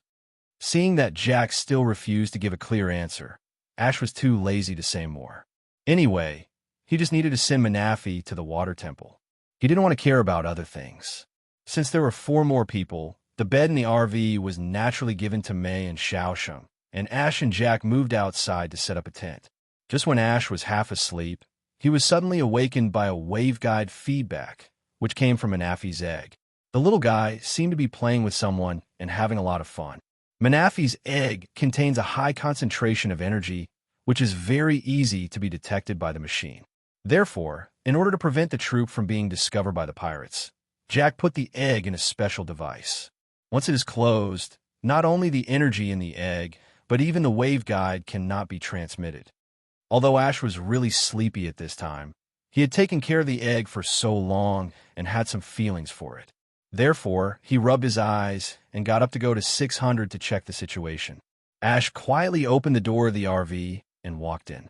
As he expected, the device was opened, and the culprit was the song-swimming weasel from the troop. But Ash didn't blame it. Manaphy's energy naturally attracted other water Pokemon, so he just shook his head at the swimming weasel, indicating that it couldn't do it again in the future. Then, just as Ash was about to turn off the device, Manaphy sent a message through telepathy. "Mom, don't lock me up, it's so boring." I said, "I'm not your mother." Ash felt helpless, probably because he had once transmitted his waveguide to the egg. Manaphy believed that he was his mother, no matter how Ash explained it. It was useless. "Humph, Mom is bad. I'm not going to be with you. I'm playing with my little sister." Manaphy was throwing a tantrum, and even the egg in the water was shaking up and down, as if to protest, and the little sister was talking about. Could it be May? Ash thought that there was only May. After all, in the original book, Manaphy liked her very much. And sure enough, May suddenly mentioned something during breakfast the next day. Last night, I had a very incredible dream. What was the dream? Yang Mei asked curiously. May showed a look of reminiscence. In the dream, I saw a Pokemon I had never seen before, swimming toward the place like a temple in the sea, and I wanted to go there too. Hearing this, Yang Mei's family paused, and the reason was obviously because of May's words. A temple in the sea? It sounds magical. Great, Mom also wants to see it. Norman and Caroline thought May was just dreaming, and Xiaosheng was even more realistic despite his young age. That was a dream. It's impossible. Besides, sister, don't you dislike Pokemon? Seeing her brother teasing her, May glared and snorted. That's different. The Pokemon I saw was very friendly and kind, not like the ones in my father's gym that are aggressive. Hearing this, Norman next to him suddenly felt a little speechless. It would be strange if the Pokemon of the gym trainer were not aggressive. Alas, she is obviously my daughter, but her personality seems to be a million miles different from Norman. Dad. At this time, Uncle Hai suddenly looked at Ship, and Ship nodded and smiled. It seems that there's still some strange children. Shui Mei explained it. Okay. Shui Mei nodded, and then asked, May, have you heard of the water people? No. May shook her head to indicate that she didn't know, but Norman seemed to know something. I have heard of this name. It seems to be a tribe related to the sea. That's right. Yang Mei nodded slightly. Like May, I have also had this dream. Huh. May was startled, and then she heard Shui Mei start to reveal. We are descendants of a tribe called Water People a long time ago. The Water People moved into the sea and lived with the water Pokemon. Later, in order to thank the ocean for its kindness and these Pokemon, they built a temple that could communicate with them. And May, you must have seen that temple. The temple will appear in the dreams of the Water People. Yang Mei on the side said, Does that mean that this is a memory inherited with DNA? It sounds incredible. Norman touched his chin and began to analyze. So, my sister is a descendant of the Water People? Then maybe my parents are too. Xiaosheng shouted happily. Tip laughed out loud after hearing this. Caroline also joked, Then when we get home, let Dad check the family tree. While everyone was chatting happily, only Ash and Jack did not blend in. They were doing their own things. While Ash was quietly reading a book, he found that 3 unfamiliar wave guides were approaching. No, to be precise, they were not unfamiliar. These 3 guys were actually the Rocket Trio. Ash was a little surprised. He couldn't figure out how these 3 idiots came here. In fact, he had forgotten the existence of these 3 people. When was the last time they were sent to the police station? After thinking for a long time, Ash just couldn't remember it. While he was doing this, the rocket team had quietly slipped into the RV and started looking for Manaphy's eggs. Ash didn't think of stopping these guys' behavior at the first time because he suddenly thought of something interesting. Manaphy has a special ability called mind exchange. As expected, the development of the matter was not as Ash expected. After a while, a miserable growl was heard in the RV. Why? Why am I Meowth? Although the voice sounded like Meowth's, it was actually Jesse. Ash suppressed his laughter and rushed to the RV with the shocked people. What are you guys doing? May shouted first. And these 3 idiots are really amazing. Even in this situation, they didn't forget to start. Jesse immediately posed. I heard the voice of what are you doing? From the other side of the horizon. James' reaction was also very fast. From the other side of the explosion, there's a voice calling us. Meowth was stunned for a while, then jumped up. Sorry to keep you waiting, Meow. Excuse me, what are you doing? With Norman's question, the atmosphere on the field became cold. Not only Norman and his team, but even the trio themselves felt that this rare opening speech was completely inexplicable. The ultimate reason was that they had heart swap, which made it look so out of place. 032510213 Felu 101132030. Anyway, forget it. Let's retreat. Jessie waved her hand and immediately took James and Meowth to run away, and everyone realized that Manafi's egg was stolen by them. Jack wanted to catch up without saying a word, but Ash's action was faster than him, or Pikachu's action was faster. Thunderbolt. Pikachu. Following Ash's command, Pikachu immediately began to gather electricity, and then the endless electricity turned into a golden lightning and shot towards the trio. Such a familiar feeling. Asterisk 3 because their bodies were swapped. The trio could not run fast at all. They were directly electrocuted and fell to the ground twitching, and Manafi's egg was immediately taken back by Jack. Who are they? Xiaosheng asked curiously. Seeing that the matter seemed to be hidden, Jack simply took off his clown costume and replied. From the way they are dressed, they should be the notorious Rocket Team in Kanto region. Rocket Team? Norman was shocked. How can I be related to them for no reason? What do they steal? This is it. Jack opened the device, exposing the Pokemon egg inside, and explained, this is the egg of a Pokemon called Manafi.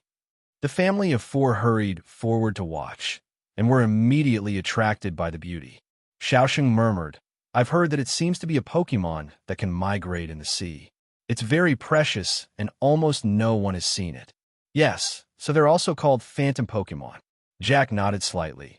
It is the mission of this Pokemon Ranger to hatch this Manafi egg safely and return to the temple in the sea. I didn't expect you to be a Pokemon Ranger. Norman was a little surprised. He didn't expect to meet a member of this special organization when he traveled this time. You know, Ranger Normal will not appear in front of people in public, but just silently protect Pokemon. And this time, not only did he meet one, but the other party was even performing a secret mission. I really don't know whether to say it's lucky or unlucky. I've been stuck for a while, and today it was stuck until 2 o'clock. I'm really sorry that the update is not good. In addition, the QQ group is, and anyone who has opinions or wants to chat is welcome. As a Pokemon Ranger, Jack was very familiar with Team Rocket, who often engaged in poaching activities.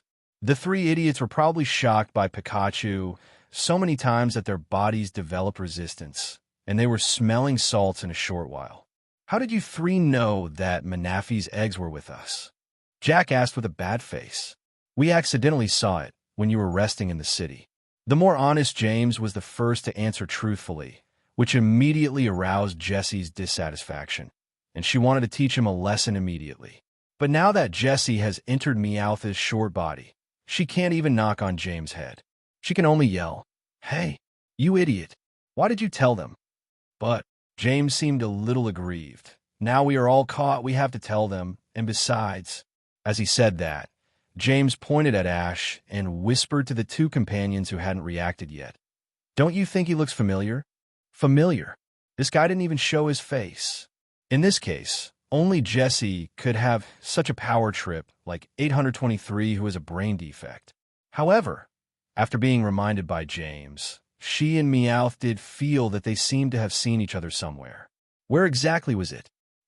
Meowth suddenly shouted, That Pikachu! Isn't that the Pikachu of the little devil? Little devil! Jessie and James were both stunned, and then they looked at the Pikachu in unison. Ash shouted, Why are you here too? We are obviously avoiding you. But why are you still haunting us? That's what I want to say. Seeing that the two guys dared to turn the tables, Ash stepped on them unceremoniously. You idiots really don't know how to absorb lessons. You just got out of prison and you're doing bad things again. How dare you say that, Meow?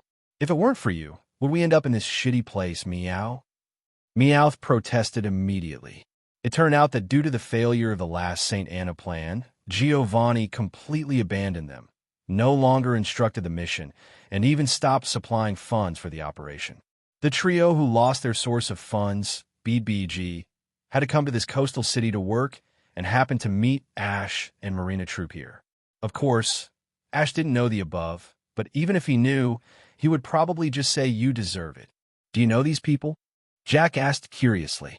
Just when Ash was about to answer, he suddenly sensed 3 helicopters approaching at a high speed, and not only him, but the Pokemon also began to become uneasy. Apparently, they also sensed something. After a while, the sound of propellers came from soaring in the sky, and Jack and Norman also realized that something was wrong. What's wrong, everyone? Xiaoxing saw that no one was talking, and his father and Jack's expressions were serious. So he asked carefully, and Norman immediately signaled him to be quiet. Then, 3 helicopters emerged from behind the rock wall, not far away, and flew over here. Now Mei and Xiaosheng finally understood the situation, because they had seen this type of helicopter on the passenger ship before. In other words, the pirates are chasing us. Hurry back to the car. Hip reacted quickly and immediately asked everyone to get in the car, but Mei was still confused. Wait, why are those pirates here? Weren't they driven away? Before, on the passenger ship, the pirate group's submarine drove away inexplicably. Mei thought that the pirates had been driven away by the young man Ash. But why did they appear again now? Besides, this is not the sea. Even if they want to hijack the ship, there is no ship here. Great! It's old man Phantom who came to save us. James, you see, you told him the news about the Pokemon eggs before.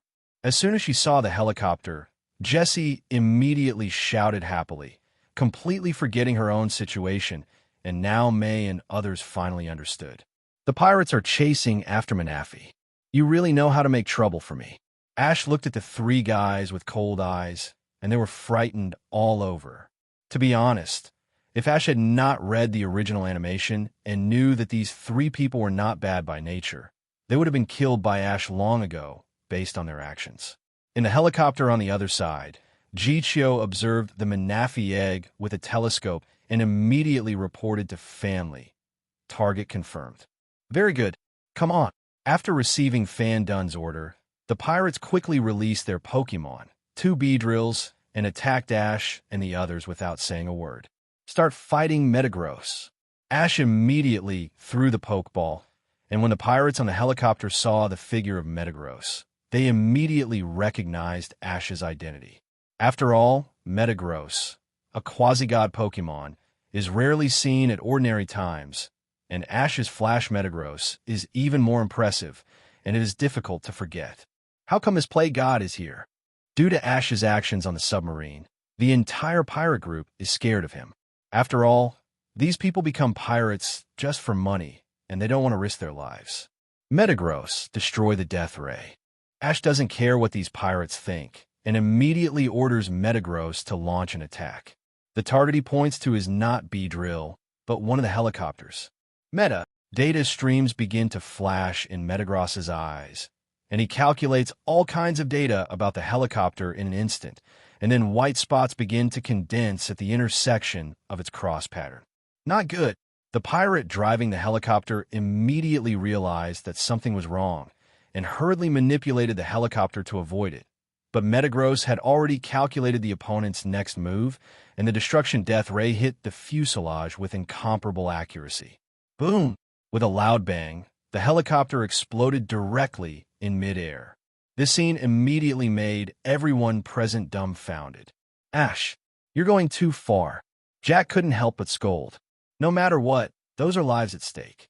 Jack! Ash looked at him coldly. I told you not to get in my way. You can't complete the mission with your soft-hearted personality. Jack was speechless. Deep down, he opposed Ash's approach. He felt that violence could not solve everything. But in the current situation, violence seemed to be the best means. And Ash did not force Jack to understand. He only cared about how to solve the trouble in front of him as quickly as possible. Damn, it's this plague god again. Phantom also recognized Ash and couldn't help cursing. He even suspected that Ash was also a ranger, otherwise it would not be such a coincidence that he was with the traitor twice. But on second thought, he felt that it was unlikely. Ash's style of doing things was too different from that of a peace-loving ranger. All of you go and hold that kid back. Phantom brought all his strongest subordinates this time. Although these people were a little reluctant, they had to listen to the leader's words and could only jump off the helicopter one by one. And Vinton himself ordered the pilot to get away quickly, just hanging far away in the air, so as not to repeat the scene of the plane crashing and people dying code. Leave this to me. You take the Pokemon eggs and leave first. Ash said without hesitation. He felt that Jack and his gang would only get in the way if they stayed here. Jack hesitated for a moment, but finally nodded. He knew that Ash was a very opinionated person and would not joke with his own life. However, at this time, Norman stood up. "You are the Ash we met before, right? Although I don't know who you are, let me help you now." Norman was also very annoyed with these pirates, but he swallowed his anger on the passenger ship because of the safety of his family. But now that there are others who can protect them, Norman immediately decided to let go and do it. Moreover, as a gym trainer who loves Pokemon, Norman can't watch the legendary Manaphy being taken away by these pirates to do bad things. Ash glanced at Norman, but he didn't say anything to stop him. Since this was Norman's own choice, he would have to bear the consequences if something went wrong. However, Norman's wife Caroline did not stop her husband's behavior. She just told him to be careful and hurriedly took the two children away with Jack, which surprised Ash.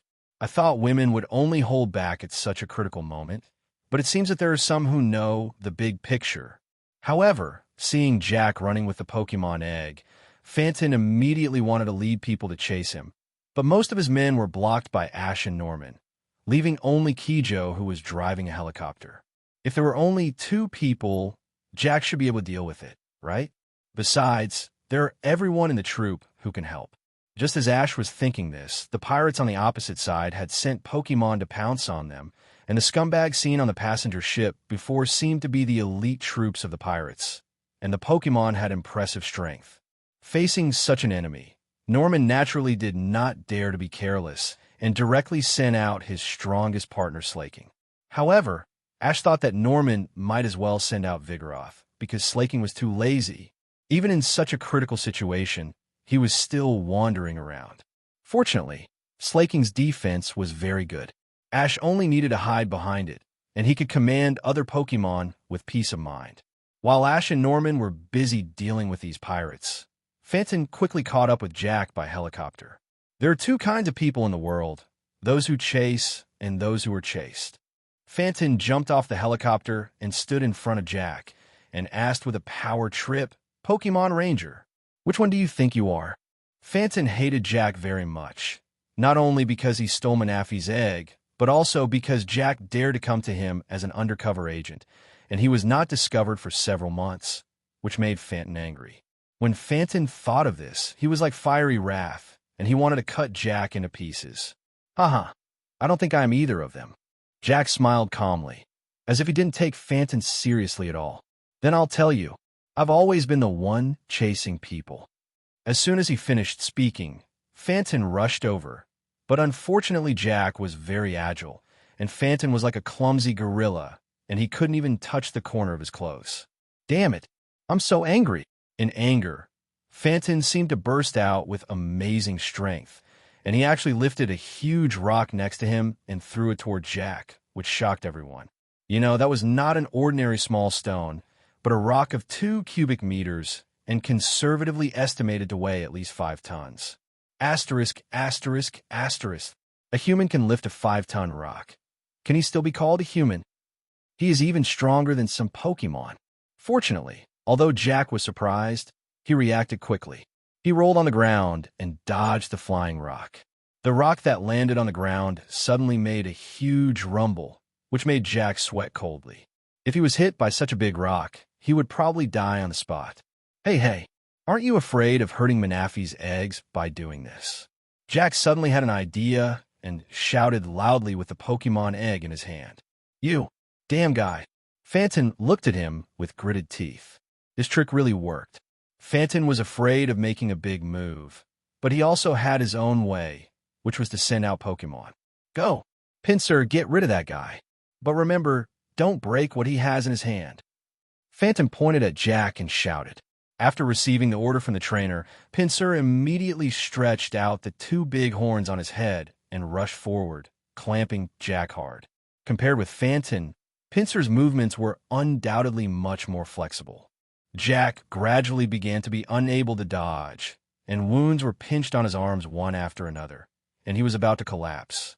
At this time, after Ash and Norman had almost dealt with the pirates who blocked the road, Norman caught up first and happened to see this scene. Seeing that Jack was in danger, Norman quickly threw out the Pokeball. Vigoroth, go stop that minister. Don't come to hinder me. Seeing Vigoroth rushing over, Phantom actually went up without saying a word, grabbed Vigoroth's hands, and the two sides began to wrestle. Norman thought that Vigoroth could easily overwhelm the opponent. After all, Phantom was just a human, but what shocked him was that Vigoroth was suppressed by Phantom. How is it possible that humans are stronger than Pokemon? Norman was shocked to see Vigoroth being pressed down and kneeling on one leg, while the others were a little better because they had seen Vanton's Machamp before. But even so, Vanton's scary Machamp still left an indelible shadow in everyone's mind. Seeing that Vigoroth couldn't help him, Jack was a little anxious and could only throw the Pokemon egg in his hand to Caroline and the others. "Ms. Caroline, please take the two children back to the car first. I will resist here." "Got it." Caroline was also decisive. She immediately handed the Pokemon egg to May, and then took the siblings by the hand and ran quickly towards the RV. Hole. Don't run. Seeing that Manafi's egg was about to be lost again, Phantom immediately pushed Vigoroth away, then jumped off the rock wall and blocked Caroline and the others. "That's my stuff. Come back," Phantom said viciously. "Nonsense." May held the Pokemon egg tightly in her hand. "This is not yours. Manafi does not belong to any 100 people. Humph. Everything that does not belong to others belongs to me." After saying some classic words, Phantom was about to rob, but someone suddenly pulled him from behind. May's sister run. Caroline and Xiaoxing were desperate, one holding Phantom's waist and the other pulling Phantom's mouth. But they were women and children after all, and their strength was not as strong as Phantom, who was as strong as a gorilla. In this way, the two sides pulled and tugged, and suddenly, accidentally, the lid of the Pokemon egg was opened, and the Manafi egg inside also flew out. Manafi. Just when May wanted to catch it, the Manafi egg suddenly emitted a dazzling red light in the air, and then two tentacles stretched out from the top of the egg and finally turned into a blue Pokemon. "What is this?" May carefully held it in her arms. "Is this Manafi?" At this time, everyone and Pokemon present stopped their actions because of Manafi's hatching. Jack looked at Manafi and murmured absent-mindedly, "Hatched. It should have been hatched in my hands." Phantom had a frustrated face, and Chatted, who was following him, also repeated his words in a funny way. Right. After a while, Manafi opened his eyes, looked around blankly, and then burst into tears. May immediately panicked and didn't know what to do. Okay, good, don't cry. In a hurry, May instinctively used the method of coaxing a child, but the effect was not significant and Manafi still kept crying. After it cried like this, Phantom, also smelling salts, came over, broke free from Caroline and Xiaoxing's grasp, and rushed towards May. "Bring Manafi here. Don't even think about it." Seeing Phantom rushing to her, May couldn't help but close her eyes and hug Manafi tightly in her arms. But the expected pain did not come. Only a faint question came. "What do you want to do to my son?" It turned out that Ash rushed over immediately after dealing with the remaining pirates. Seeing that Phantom wanted to use force on Manafi, he immediately asked Metagross to stop him. "Ash, be careful," Jack shouted loudly. "That guy's very strong, and not in the usual sense." In fact, Jack didn't need to say more. The situation in front of him could already let Ash see that Phantom could actually grab Metagross's left claw to wrestle. But Ash didn't feel surprised because he knew the reason. Phantom was wearing a reinforced shirt, which made his strength so terrifying. Looking at Phantom's slightly smug expression, Ash just felt a little amused. Metagross. Arm punch. Phantom was stunned when he heard it. And then Metagross swung his right claw directly and hit him horizontally without any hesitation, knocking him far away and falling heavily to the ground. Hole. I will definitely teach you a lesson. However, Phantom climbed up again as if nothing had happened. Now everyone present was about to collapse. What on earth is this guy? He was hit so hard by Metagross, but he was fine. And he is so strong. He can't be killed. He is simply a monster. I won't be defeated by such a trivial attack. Seeing the surprised expressions of everyone, Phantom laughed triumphantly. But before he could laugh for long, a strong light suddenly came from his side. Metagross, Ash's expression was half-smile. The last blow, the destruction ray. Under Phanton's dull eyes, the destruction ray hit his body directly, and a huge energy instantly blasted him into the sea. But Ash was very dissatisfied with this result. The opponent's wave guide is still reacting, which means this guy is not dead yet. This can't help but give Ash a headache. He originally wanted to solve this pirate leader once and for all, so he asked Metagross to use his strongest trick destructive death ray. But who could have expected that the high-tech equipment on the opponent's body was so powerful that it could even block the power of the destructive death ray? Or is it that my Pokemon is too weak? It seems that I have to strengthen my training. Just when Ash was thinking, suddenly a little thing jumped into his arms. When he came to his senses, it turned out to be Manaphy that had hatched. Boy, you finally came out. Ash smiled faintly at Manaphy. When it was still in the egg, Xiao 4.1G had already chatted with it for a long time using waveguide, so the two of them were very familiar with Manaphy before it hatched. Mana! Mana! Manaphy shouted happily and tried to dig its head into Ash's arms. After all, Ash, who used waveguide to transmit energy to it, was like a mother to it. Otherwise, if Manaphy was allowed to slowly accumulate energy on its own, it would probably take at least 2 years. This scene immediately made May, who was standing next to her, feel a little jealous. Manaphy had been crying nonstop in her arms, but why didn't she cry when she was in Ash's arms? And it seemed that their relationship was still very close. Manaphy was just hatched, so what was going on? With everyone's efforts, the pirate group's attack was finally repelled. Jack immediately thanked Norman's family. Thanks to you guys, Manaphy is safe this time. Thank you so much. No, we didn't do anything. It's all thanks to Ash.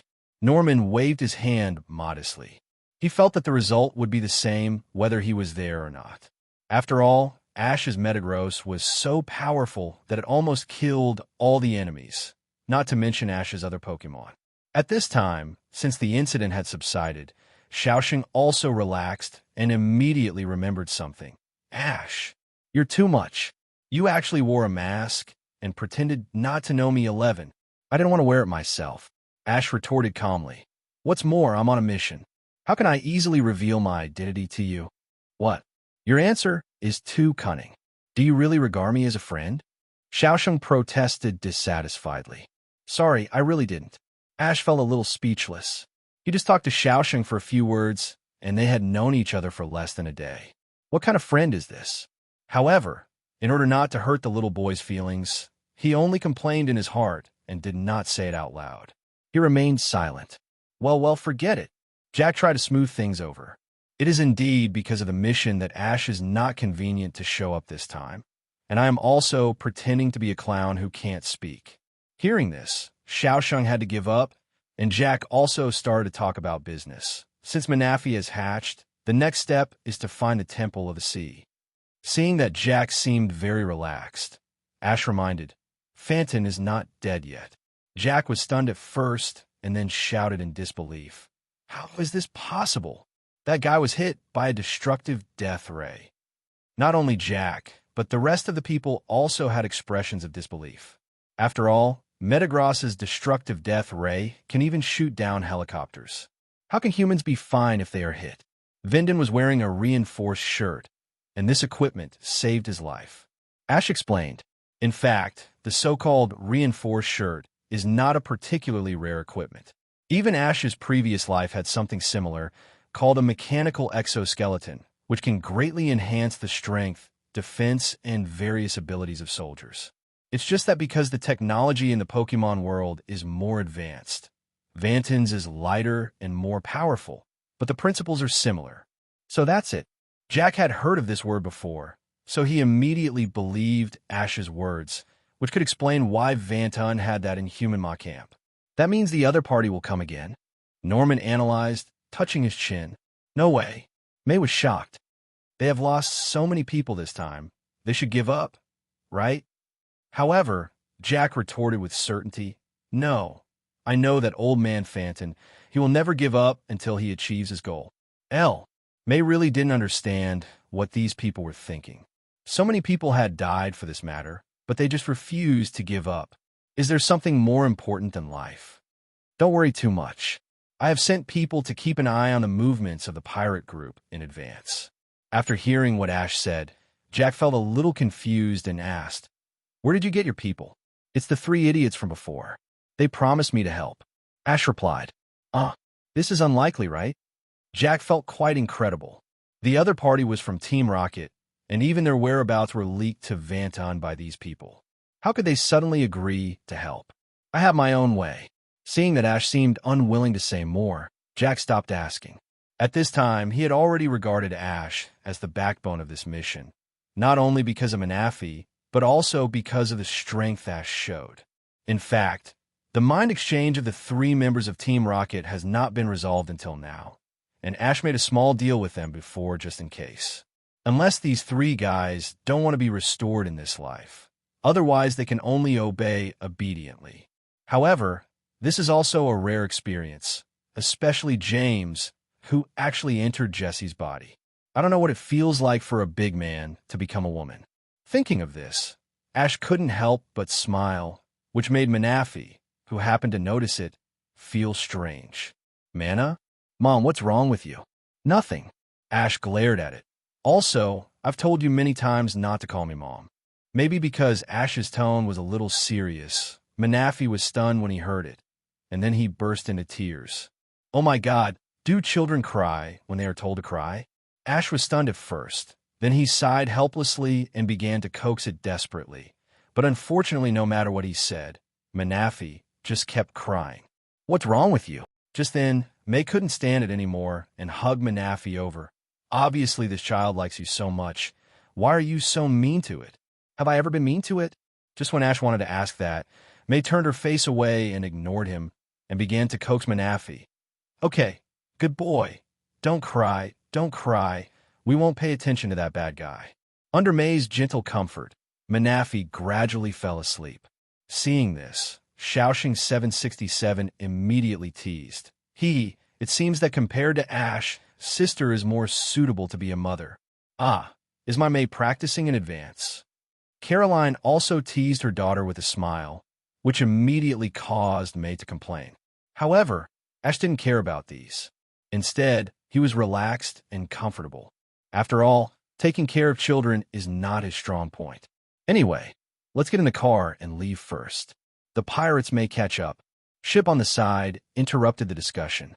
Hearing this, everyone woke up and hurried to the RV, while Uncle Hai drove all the way and took everyone to a remote coastal city. "I have contacted my old friend and asked them to bring the boat here. Next, we will go out to sea to find the Sea Temple." Ship's tone seemed a little excited. As a member of the Water People, the thing he hoped most in his life was to see the legendary Sea Temple, and this wish was about to come true. "Where is the Sea Temple?" Xiaosheng asked curiously. He had heard this word countless times along the way, but no one answered him what the temple looked like. "Well," Ship smiled awkwardly. "Actually, I don't know. The Sea Temple only exists in legends. Not to mention me. Even my grandfather's grandfather has never seen it." How do we find it?" Xiaosheng was stunned. According to Ship, no one seemed to know what the temple looked like. Sharp smiled and began to tell the story. The legendary Temple of the Sea. There's a treasure called the Crown of the Sea in Akusha, which has attracted the attention of countless thieves, and the people of water have activated a device to protect the temple and the treasure. "What kind of device is it?" Xiaosheng asked curiously. "The human I cannot see the Temple of the Sea. The temple is the same color as the sea, and it will move with the current. That is, the temple has been drifting in the sea and can never be seen," Sharp explained. But these words made Xiaosheng more and more confused. "In this case, isn't it like looking for a needle in a haystack for us to find the temple?" "No, when there is a total lunar eclipse, the temple will appear in front of people," Ship replied. "But even if it appears, how do people know its location?" Xiaosheng's question was exactly what everyone was thinking, and Ship's answer surprised them. "It depends on Manafi. The Temple of the Sea was originally built where it lived. Manafi must be able to find it by instinct." "I see. No wonder that pirate wants to get Manafi. It seems that the other party will not give up. After all, It is a legendary treasure. Norman analyzed, touching his chin. In this way, everything can be explained.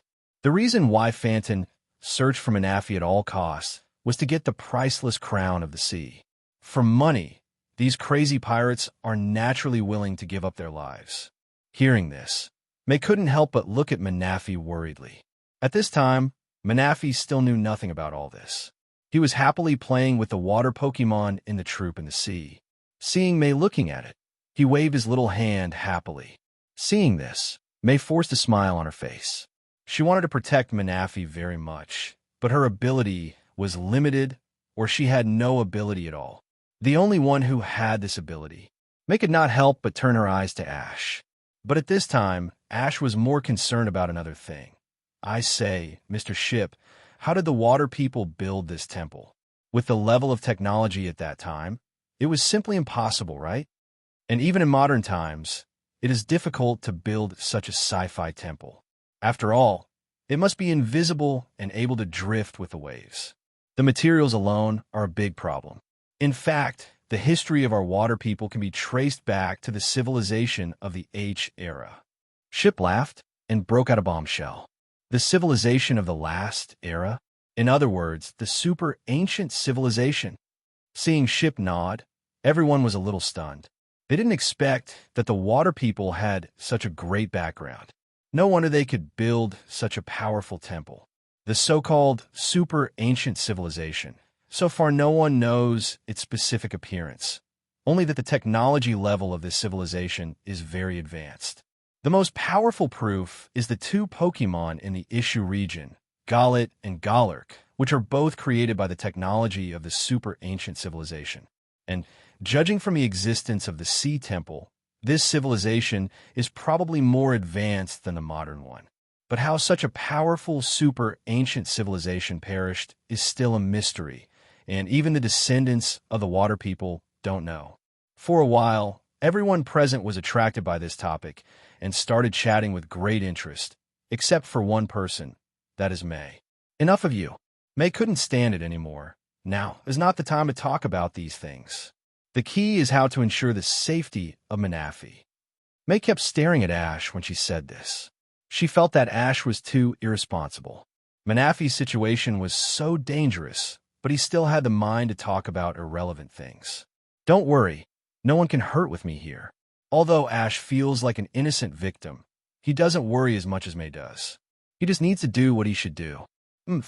Menafee obviously likes you so much, but your attitude is really irresponsible. May accused dissatisfiedly.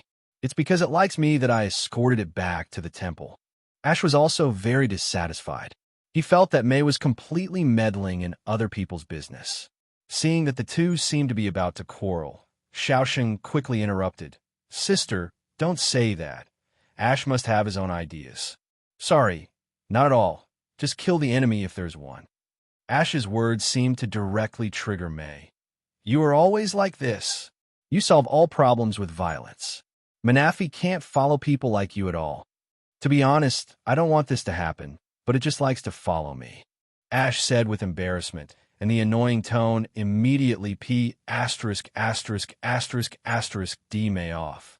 Although May and Menafee had become very familiar with each other along the way, and Menafee also liked her very much, she seemed to like Ash more. After all, in Menafee's heart, Ash was the equivalent of a mother.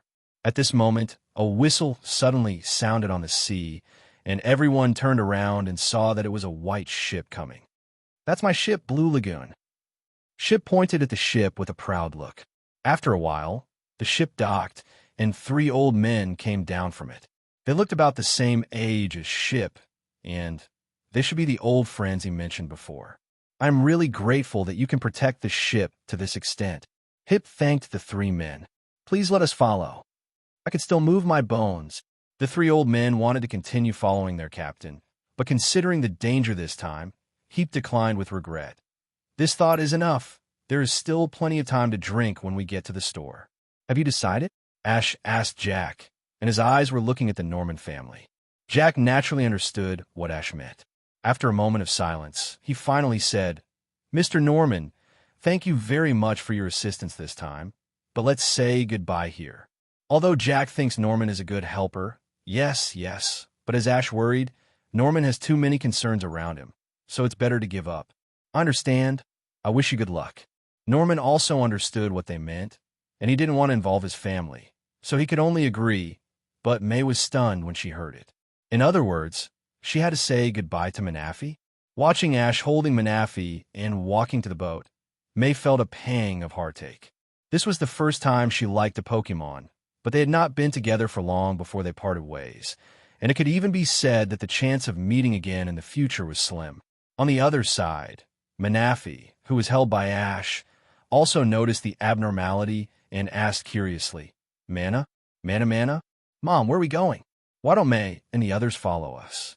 Dog, they have something to do and have to leave first. Come, say goodbye to them. No matter how many times he said it, Manaphy just couldn't change, so Ash was too lazy to say it again, just holding its little hand and waving at May and the others.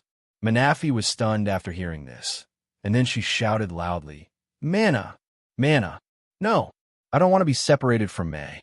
Manaphy, you have to know that even the closest friends will be separated one day. You have to learn to accept it. Ash's words were good, but it was a pity that he chose the wrong person. Manaphy had only been incubated for a few hours. How could she understand? For Manaphy, who is still a baby, what is the solution once he encounters something unpleasant? Of course, he cries. Here we go again. Ash felt a little headache. Jack, you come it. Forget it. You come by yourself. Jack spread his hands, looking like he was enjoying a good show. In desperation, Ash could only imitate what May had done before, gently shaking Manaphy to coax it. But it was not known whether Ash's posture was wrong or what. The boy just refused to stop, and Pikachu was also helping, making faces to try to make it happy, but Manaphy cried even harder. On the other side of the harbor, May, who was watching the ship leave, seemed to hear Manaphy 507's cry. Although at this distance, she couldn't hear it, but she just heard it. Perhaps Manaphy's voice was special in May's ears. What's going on, this feeling? May's hand pressed on her chest. She was really worried about Manaphy, and she had made up her mind. Young people should not hesitate when doing things. Young people should not be afraid when doing things. Go if you want to, before you regret it. At this time, the three old men suddenly encouraged May. With rich life experience, they could see what little Stephanie was thinking at a glance. May, make your own decision. No matter what you think, Mom will support you. Both Norman and Caroline decided to let their children make the decision. Xiaoxing nodded and said, Yes, sister, do what you want to do. Seeing that her family and the three old men all supported her, May nodded heavily and then immediately ran forward. Wait, we will go together. Unfortunately, Ash had no time to pay attention to these things now, or even if he saw him, he would not pay attention to them. At this time, he was being messed up by Manaphy, and even Pikachu's help to make faces was useless. My little ancestor, please don't cry. Ash suddenly felt that his mother Delia was so happy. After he was born, she didn't cry or make a fuss. At that time, Delia was much more relaxed than he is now. Jack! Ash couldn't stand it anymore and stuffed Manaphy directly into his arms. You are a Pokemon Ranger. You should be better than me at coaxing Pokemon. The problem is that I'm not good at it either. Jack took Manaphy in a panic. Suddenly, a red light shone from Manaphy's body and shot straight at Jack. At this close distance, Jack had no time to dodge and could only close his eyes subconsciously. But when he opened his eyes, he found himself standing by the harbor, and on the sea in front of him was a white ship slowly sailing away. What's going on? Jack was stunned for several seconds, and suddenly realized that he was actually affected by Manaphy's special ability. The object of the exchange was... Jack looked at his body, and it turned out to be Norman. Dad, what's wrong with you? Xiaoxing behind him seemed to notice his abnormality and asked. Jack didn't have time to answer, but hurriedly ran forward and shouted in the direction of the ship. Hey, I'm here. Stop. This is BDBH. Damn it. Hip was stunned at first, then slapped his head, realized that something was wrong, and hurried to the cabin to stop the ship. And it's not just him. Ash also figured out what happened immediately. Needless to say, It must be Manaphy's fault. You kid, do you like May so much? Ash touched Manaphy's head helplessly, but Manaphy didn't seem to admit his mistake at all, but was very happy. Sorry, Mr. Norman, it seems that I can only implicate you this time. In desperation, Ash had to apologize to Norman. After all, it was Manaphy who caused the trouble, and Norman just smiled. It doesn't matter. May is reluctant to part with Manaphy anyway, and I, as a father, should satisfy my daughter's wish. Then, the ship sailed back to harbor to pick up Norman's family, and Manaphy, who had achieved his goal, immediately canceled the mind exchange between Norman and Jack and exchanged the two back. So that's it, Dad and Mr. Jack were hit by Manaphy's mysterious ability to exchange minds. So magical. After listening to Jack's explanation, Xiaoxing couldn't help but sigh. Of course, Manaphy is called the Prince of the Sea. Hip said with a smile. Prince of the Sea? Sounds really awesome. Xiaoxing praised. May happily hugged Manaphy and talked to it. Hey, Manaphy, don't you want to be separated from me?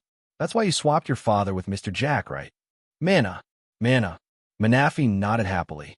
Seeing this, May was immediately moved and rubbed its face hard, while Jack on the other side looked at this scene with a very solemn expression. What's wrong? Ash noticed Jack's abnormality. Could it be because of the previous mental exchange? Don't care so much. This is a rare experience for ordinary people in their lifetime. You are just good at making sarcastic remarks. Why don't you try it yourself? Jack wanted to say this, but considering the consequences, he just shook his head in silence. Ash saw this and stopped asking. In fact, he had guessed Jack's thoughts and just wanted to confirm it. At this time, Uncle Hai came out of the cabin and said, May, put Manaphy back into the sea. The next journey depends on Manaphy. Want to go to the sea? May lowered her head and asked Manaphy, and Manaphy immediately agreed with a smile. After all, it is the Prince of the Sea, and its favorite place is the sea. May then walked to the edge of the deck, and Manaphy jumped out of May's arms and fell into the sea with a plop, leading everyone to the legendary Temple of the Sea. In this way, under the guidance of Manaphy, the group headed towards the legendary Sea Temple. However, the days on the sea were very boring, and Ash didn't like swimming, so he could only find a way to train Pokemon on the boat. The space on the boat was limited, and it was not convenient to release Onix and Metagross, and the special moves could not be practiced. At most, they could only do some basic training to exercise their bodies. Others also had their own things to do. Jack used the paraglider to be alert to the situation around him. The Yangmei family checked the various equipment on the boat, and May and the others were enjoying the scenery along the way. Along the way, May and Manaphy's relationship became better and better, and even rest was together, and Jack's worries became stronger and stronger. On this day, the ship docked near a beautiful coral reef. Everyone went to the sea to swim, and Ash naturally did not go into the water, but Jack also stayed on the boat, looking at May and Manaphy, who were playing with a serious expression. Ash, there is something I want to talk to you about, Jack suddenly said. Before Jack could get to the point, Ash's words stopped him. I think it would be more appropriate for you to talk to Mr. Norman or MS. Caroline, do you know what I want to say? Jack was a little surprised, but then he smiled bitterly. Yes, you guessed it right, but I want to hear your thoughts first. I don't have any ideas. I'm not good at ideological work. Seeing Ash's attitude of not caring about it, Jack suddenly felt a little unhappy. How can you say that? After all, you're considered Manaphy's mother. Don't you feel reluctant at all? What if I feel reluctant? Ash asked back. It is the Prince of the Sea, and I am a human trainer. We are destined not to live together. Song should cherish the time we spend together. Manaphy must live in the sea, and Ash has his own way to go. The two can be said to be two intersecting straight lines, and they will separate after a brief encounter. You are open-minded, but May and Manaphy may not be as open-minded as you. Jack said with some worry. That's the problem with you, the Pokemon Ranger.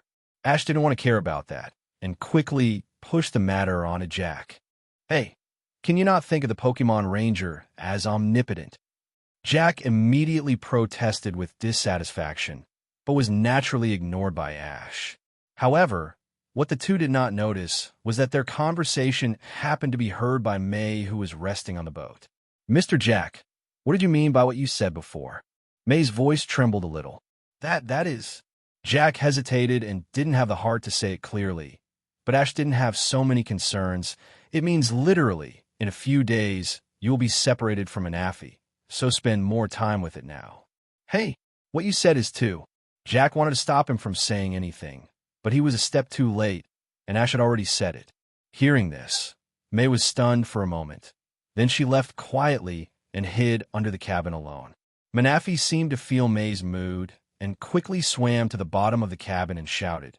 But no matter how it shouted outside the boat, May just sat quietly in the corridor and refused to respond. "You said a little too much." Jack couldn't help but blame Ash. "I know you're doing this for May's sake, but can't you be more tactful?" "Did I say too much?" Ash turned to Pikachu next to him and asked. "Pika, too much?"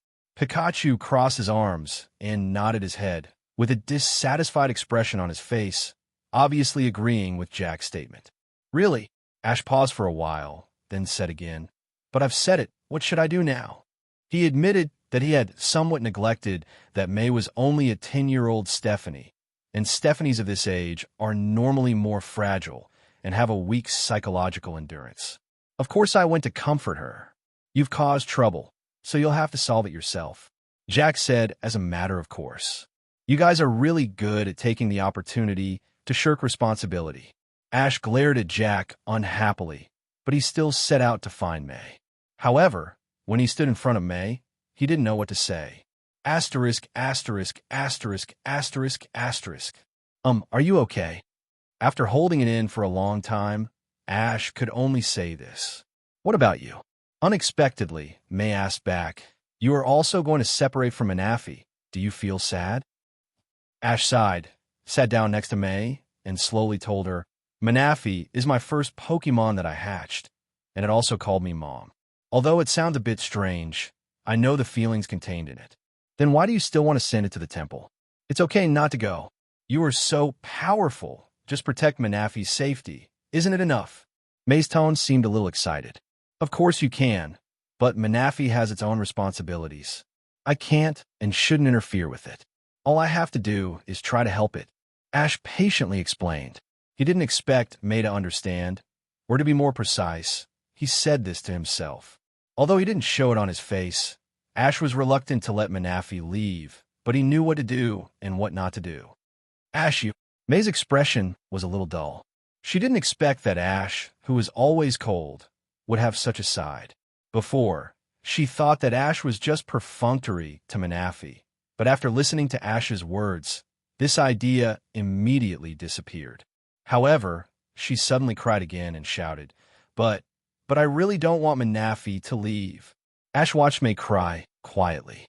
He didn't say "don't cry" or anything like that. May should cry now, and it would be fine after that. It wasn't until May finished crying that the two came up from the bottom of the cabin and happened to run into Uncle Hai. Although it was a bit strange, May's eyes were red, but Uncle Hai was smart enough not to ask any more questions.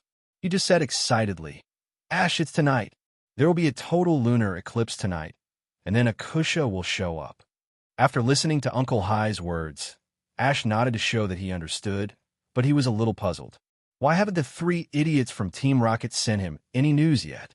Could it be that they don't want to be exchanged back? When Manafi was in the egg, because Ash transmitted the energy of the wave guide, its ability was greatly enhanced. Apart from other things, the mind exchange alone became unrestricted by time and distance. In other words, unless Manafi took action, the mind exchange of the trio would not be automatically eliminated. However, these are just minor problems. Ash didn't expect these guys to bring any important information. At the beginning, he just thought that there might be some unexpected surprises, but now it seems that there is no hope. After dinner, the long-awaited total solar eclipse finally appeared, and Manafi seemed particularly excited, jumping around on the sea from time to time. Mana! Mana mana! Ash, what is he talking about?" Jack asked. Through this period of time, he also learned that Ash has the mysterious power of waveguide and can understand the language of Pokemon. It said it suddenly wanted to go somewhere and asked me to go with it. Ash answered truthfully.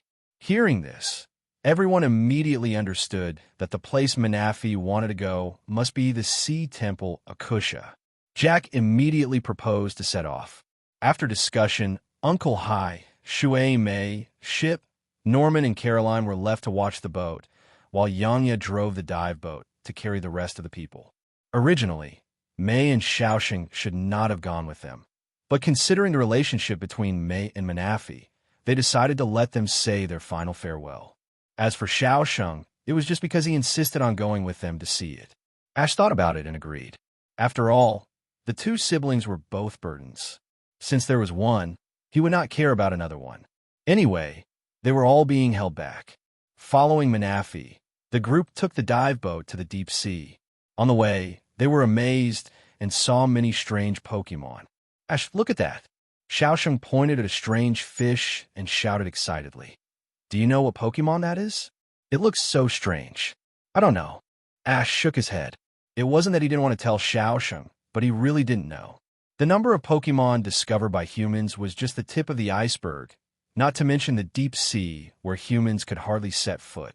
As soon as the voice fell, the dive boat suddenly shook violently. Yang Mei hurriedly checked the data on the instrument and said in a panic, "We seem to be caught in the ocean current." A stab, a stab. At this moment, Manaphy swam over and patted the glass of the dive boat, and Ash immediately understood and translated. Manaphy said there is no need to worry, just follow it. Yang Mei immediately controlled the dive boat to follow Manaphy. Gradually, the ocean current finally calmed down, but then Manaphy disappeared out of thin air. What happened? Before everyone had time to be surprised, the dive boat seemed to have entered another space, and even the radar signal disappeared. What appeared in front of them was an abnormal contest palace. This scene stunned everyone. Although Ash had known it for a long time, he couldn't stop his inner surprise after seeing it with his own eyes. It was clearly in the sea. How did those water people build such a huge palace? The dive boat docked at a corner of the palace. Ash opened the hatch and stuck his head out to breathe. When he found air, he immediately climbed out of the dive boat. Then everyone else came out, all of them marveling at the magic of this palace. Walking all the way inside, in a corridor, a water curtain blocked the way, and at this moment, Manaphy suddenly hummed a ballad. Then, the temple seemed to resonate with Manaphy's song, and then Yang Mei's pendant began to glow. Yang Mei took a look at the pendant and immediately understood and said happily, "It's to welcome the people of water." As soon as the voice fell, the water curtains slowly moved away from both sides, revealing the corridor behind, and Manaphy jumped out of Mei's arms and fell into the water, waving his little hand to signal everyone to follow. Everyone followed Manaphy to the end of the waterway, and there was an ancient stone tablet in front of them, and everyone hurried up to check it out. It's the mark of the crown of the sea. Yang Mei recognized the pattern engraved on the stone tablet. "What's written there?" Xiaosheng asked immediately. "This." Yang Mei looked at it for a while, then shook her head. "If it was Grandpa, maybe he could understand it, but I can't understand it at all. Let me tell you." Suddenly, another voice came from behind. Everyone turned around and saw that it was Phantom, and behind him were the 3 members of Team Rocket. "Phantom, you are really a thief with a thief's heart." Jack gritted his teeth and said hatefully, "Huh, of course, I am a man destined to get the sea crown." Seeing that Phantom dared to power trip like this, Ash immediately took out the pokeball and looked at him strangely. "I say, do you think I am dead?" "Huh." Unexpectedly, Phantom just smiled easily. "Boy, I already know your origins. You are just an ordinary trainer in Pallet Town. So what? As long as I can kill you, it's fine." As he said, Ash glanced at the trio intentionally or unintentionally, and they were immediately scared. Obviously, they were the ones who leaked Ash's information. However, Ash was not worried that Phantom would threaten Pallet Town. After all, Professor Oak was in the town, and the Pokemon in the laboratory were the best guards. Well, little brat, don't shout and kill all day long. In fact, Master Phantom wants to make a deal with you." Jessie said boldly. "Trade? You idiots from Team Rocket. Are you going to become pirates? Ash was interested. He wanted to know what this guy would say. No, Meow. We're the most loyal to Team Rocket, Meow. Meowth protested at first, then got down to business. It's like this. Master Phantom agreed to entrust the Sea Crown to our Team Rocket for auction. You two will split the proceeds in half. What do you think, Meow? Not so good. I won't trade with pirates. Ash refused without hesitation. Don't be so quick to refuse. Little brat, you have to think it over. According to conservative estimates, the Sea Crown can be auctioned for at least 100 million. James suddenly said something shocking, which stunned Ash. 100 million. How many zeros are there after it? After hearing this, Ash's heart was shaken for a moment. Although he knew it was wrong to do so, the problem was, this was too much money. 100 million. What does 100 million mean? To be honest, Ash had no idea about this unit. He only knew that 100 million Alliance coins were a lot, and an ordinary person probably couldn't use them all in a lifetime. Jack, who was standing by, saw Ash remain silent for a long time, and suddenly felt a chill in his heart. He thought he was in trouble, and quickly reminded him, Ash, don't listen to their nonsense. Arrest them first. Ash responded hesitantly, but he didn't do anything, and Phantom on the opposite side noticed this very keenly. Your name is Ash, right? Let me help you analyze it. Phantom suddenly laughed, and his laughter was unfathomable. You are indeed a great trainer, but so what? Can you make 100 million in the future? Not to mention 100 million, even 10 million is impossible. As Phantom said, trainers actually have very few ways to make money. Most of them open gyms like Norman and recruit disciples. But those who can open gyms are either outstanding in strength or have connections in the local area, and they also need a large amount of startup capital 13. But even so, opening a gym can only maintain a comfortable life, far from making big money. As for becoming an elite or a champion, that is also an option, but let's not talk about the harsh conditions. The resources required to train a small elf to that level are maritime. In other words, if there is no money, everything is just a delusion. Ash is not a rookie who has just entered the society, and he will not have unrealistic fantasies about life. If he can't make a name for himself, or even can't maintain his daily expenses in the future, then his future life will only give up the path of trainer and become an ordinary office worker. This is for Ash. It was unacceptable.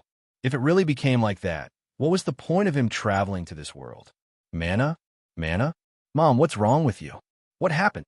Just as Ash was hesitating, Manaphy suddenly threw himself into his arms. The young Manaphy didn't know Ash's entanglement. It only knew that its mother was in trouble, so it also became anxious. ISSC.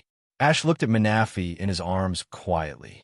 The deep love coming from the waveguide feedback made him feel ashamed suddenly. Even though the two were of different races, the family affection was the same as that of others. Sorry, Manaphy. Ash gently touched its head, then pointed his right hand at the opposite side. Pikachu, Thunderbolt. Pika.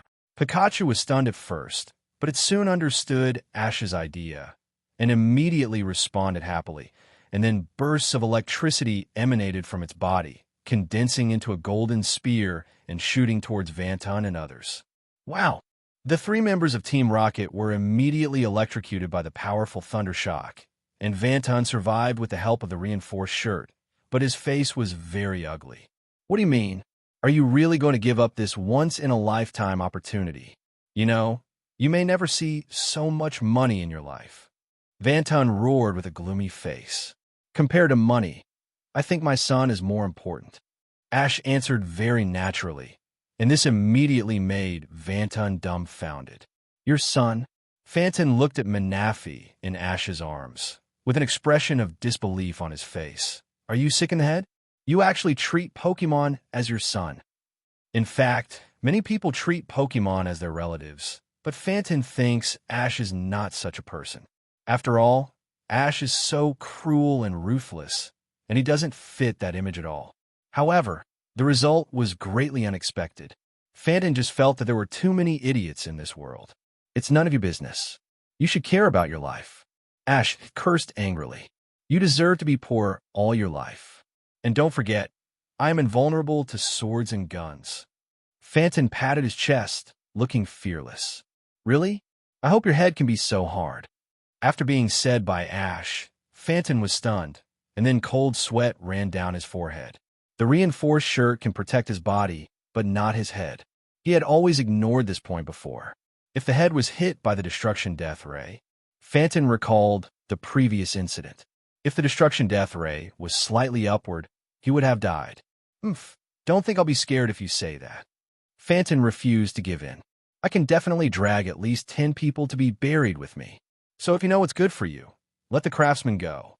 At such a close distance, Phantom could really do it. After all, with the power of the reinforced shirt, Phantom could strangle people to death in one go. It's up to you. Everyone came here voluntarily. If they die, it's just bad luck. Unfortunately, Ash didn't buy his tricks at all. These words immediately put the scene into a deadlock. Everyone looked at Ash with shame on their faces, and at the same time, their nerves were tense, fearing that Phantom would suddenly launch an attack. Phantom was even more in a dilemma. He didn't know what to do. Damn it, remember this for me. Phantom suddenly roared, and then he ran away. Are you going to chase him? Jack asked in a daze. He didn't expect the other party to run away as soon as he said, "If you want to chase him, go ahead." Ash was not interested in Phantom's life or death. He just wanted to complete the 440 mission quickly. So he said to Yangmei, "Try to put the pendant on your neck in front of the stone tablet. Since it is a token of the people of water, it may be useful." Okay, I'll try it." Yangmei took off the pendant on her neck and placed it in front of the stone tablet. Soon the pendant began to glow. At the same time, the crown pattern on the stone tablet also emitted green light. Before everyone had time to be surprised, the stone tablet suddenly slowly descended into the ground, and then a green light was emitted from the floor and reflected on the wall along the ground, forming 10 strange patterns.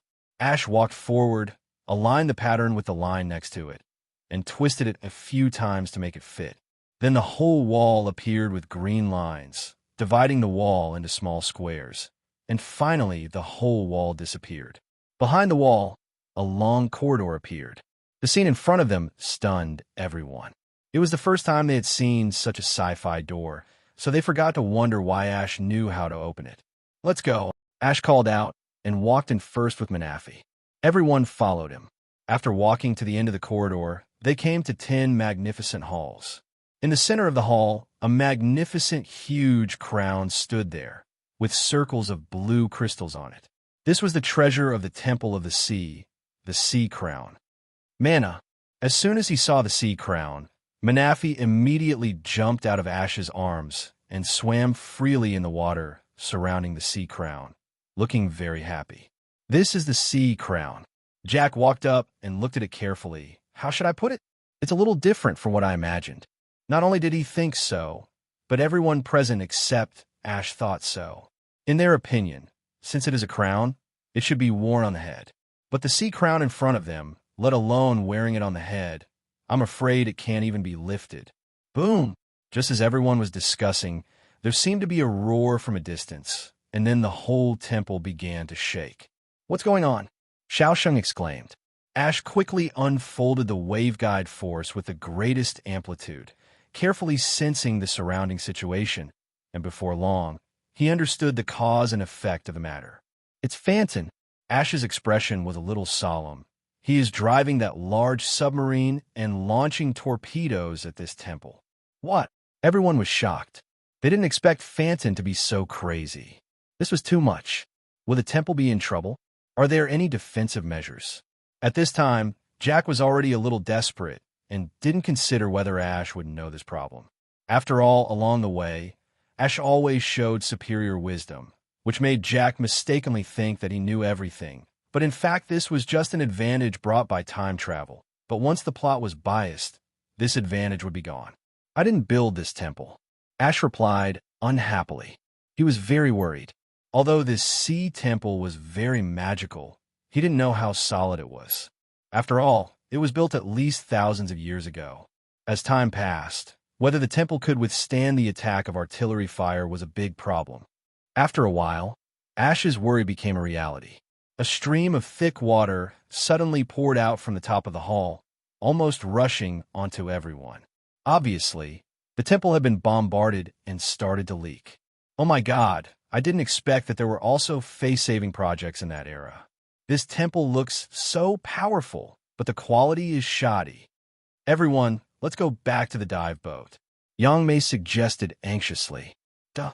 Mei was about to speak, but when she saw Yang Mei's eyes, she also understood that they could not do anything for Manafi at this time.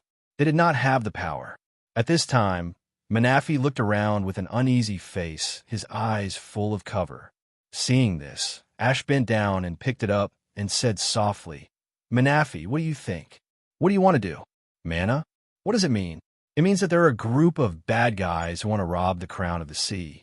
What are you going to do? Give it to them, or resist them? Ash explained patiently. Ash, what are you asking? Of course, we can't let those guys succeed. Before Manafi answered, Xiaoxing shouted first. Xiaoxing, don't interrupt. Mei suddenly taught her younger brother a lesson. Manafi is the master of this temple, and it should be allowed to make its own decisions. Hearing this, Xiaoxing pouted slightly in dissatisfaction, but he didn't say anything after all, while Ash looked at Mei in surprise. I didn't expect this little girl to become so sensible all of a sudden. Could it be because of what I said before? Manafi lowered his head and thought for a while, then asked, Mana. Then Mother, if we resist, will we succeed? The probability of success is almost zero. Ash smiled bitterly. If they were fighting in the water, he would have no way to deal with the large submarine at all. Mana.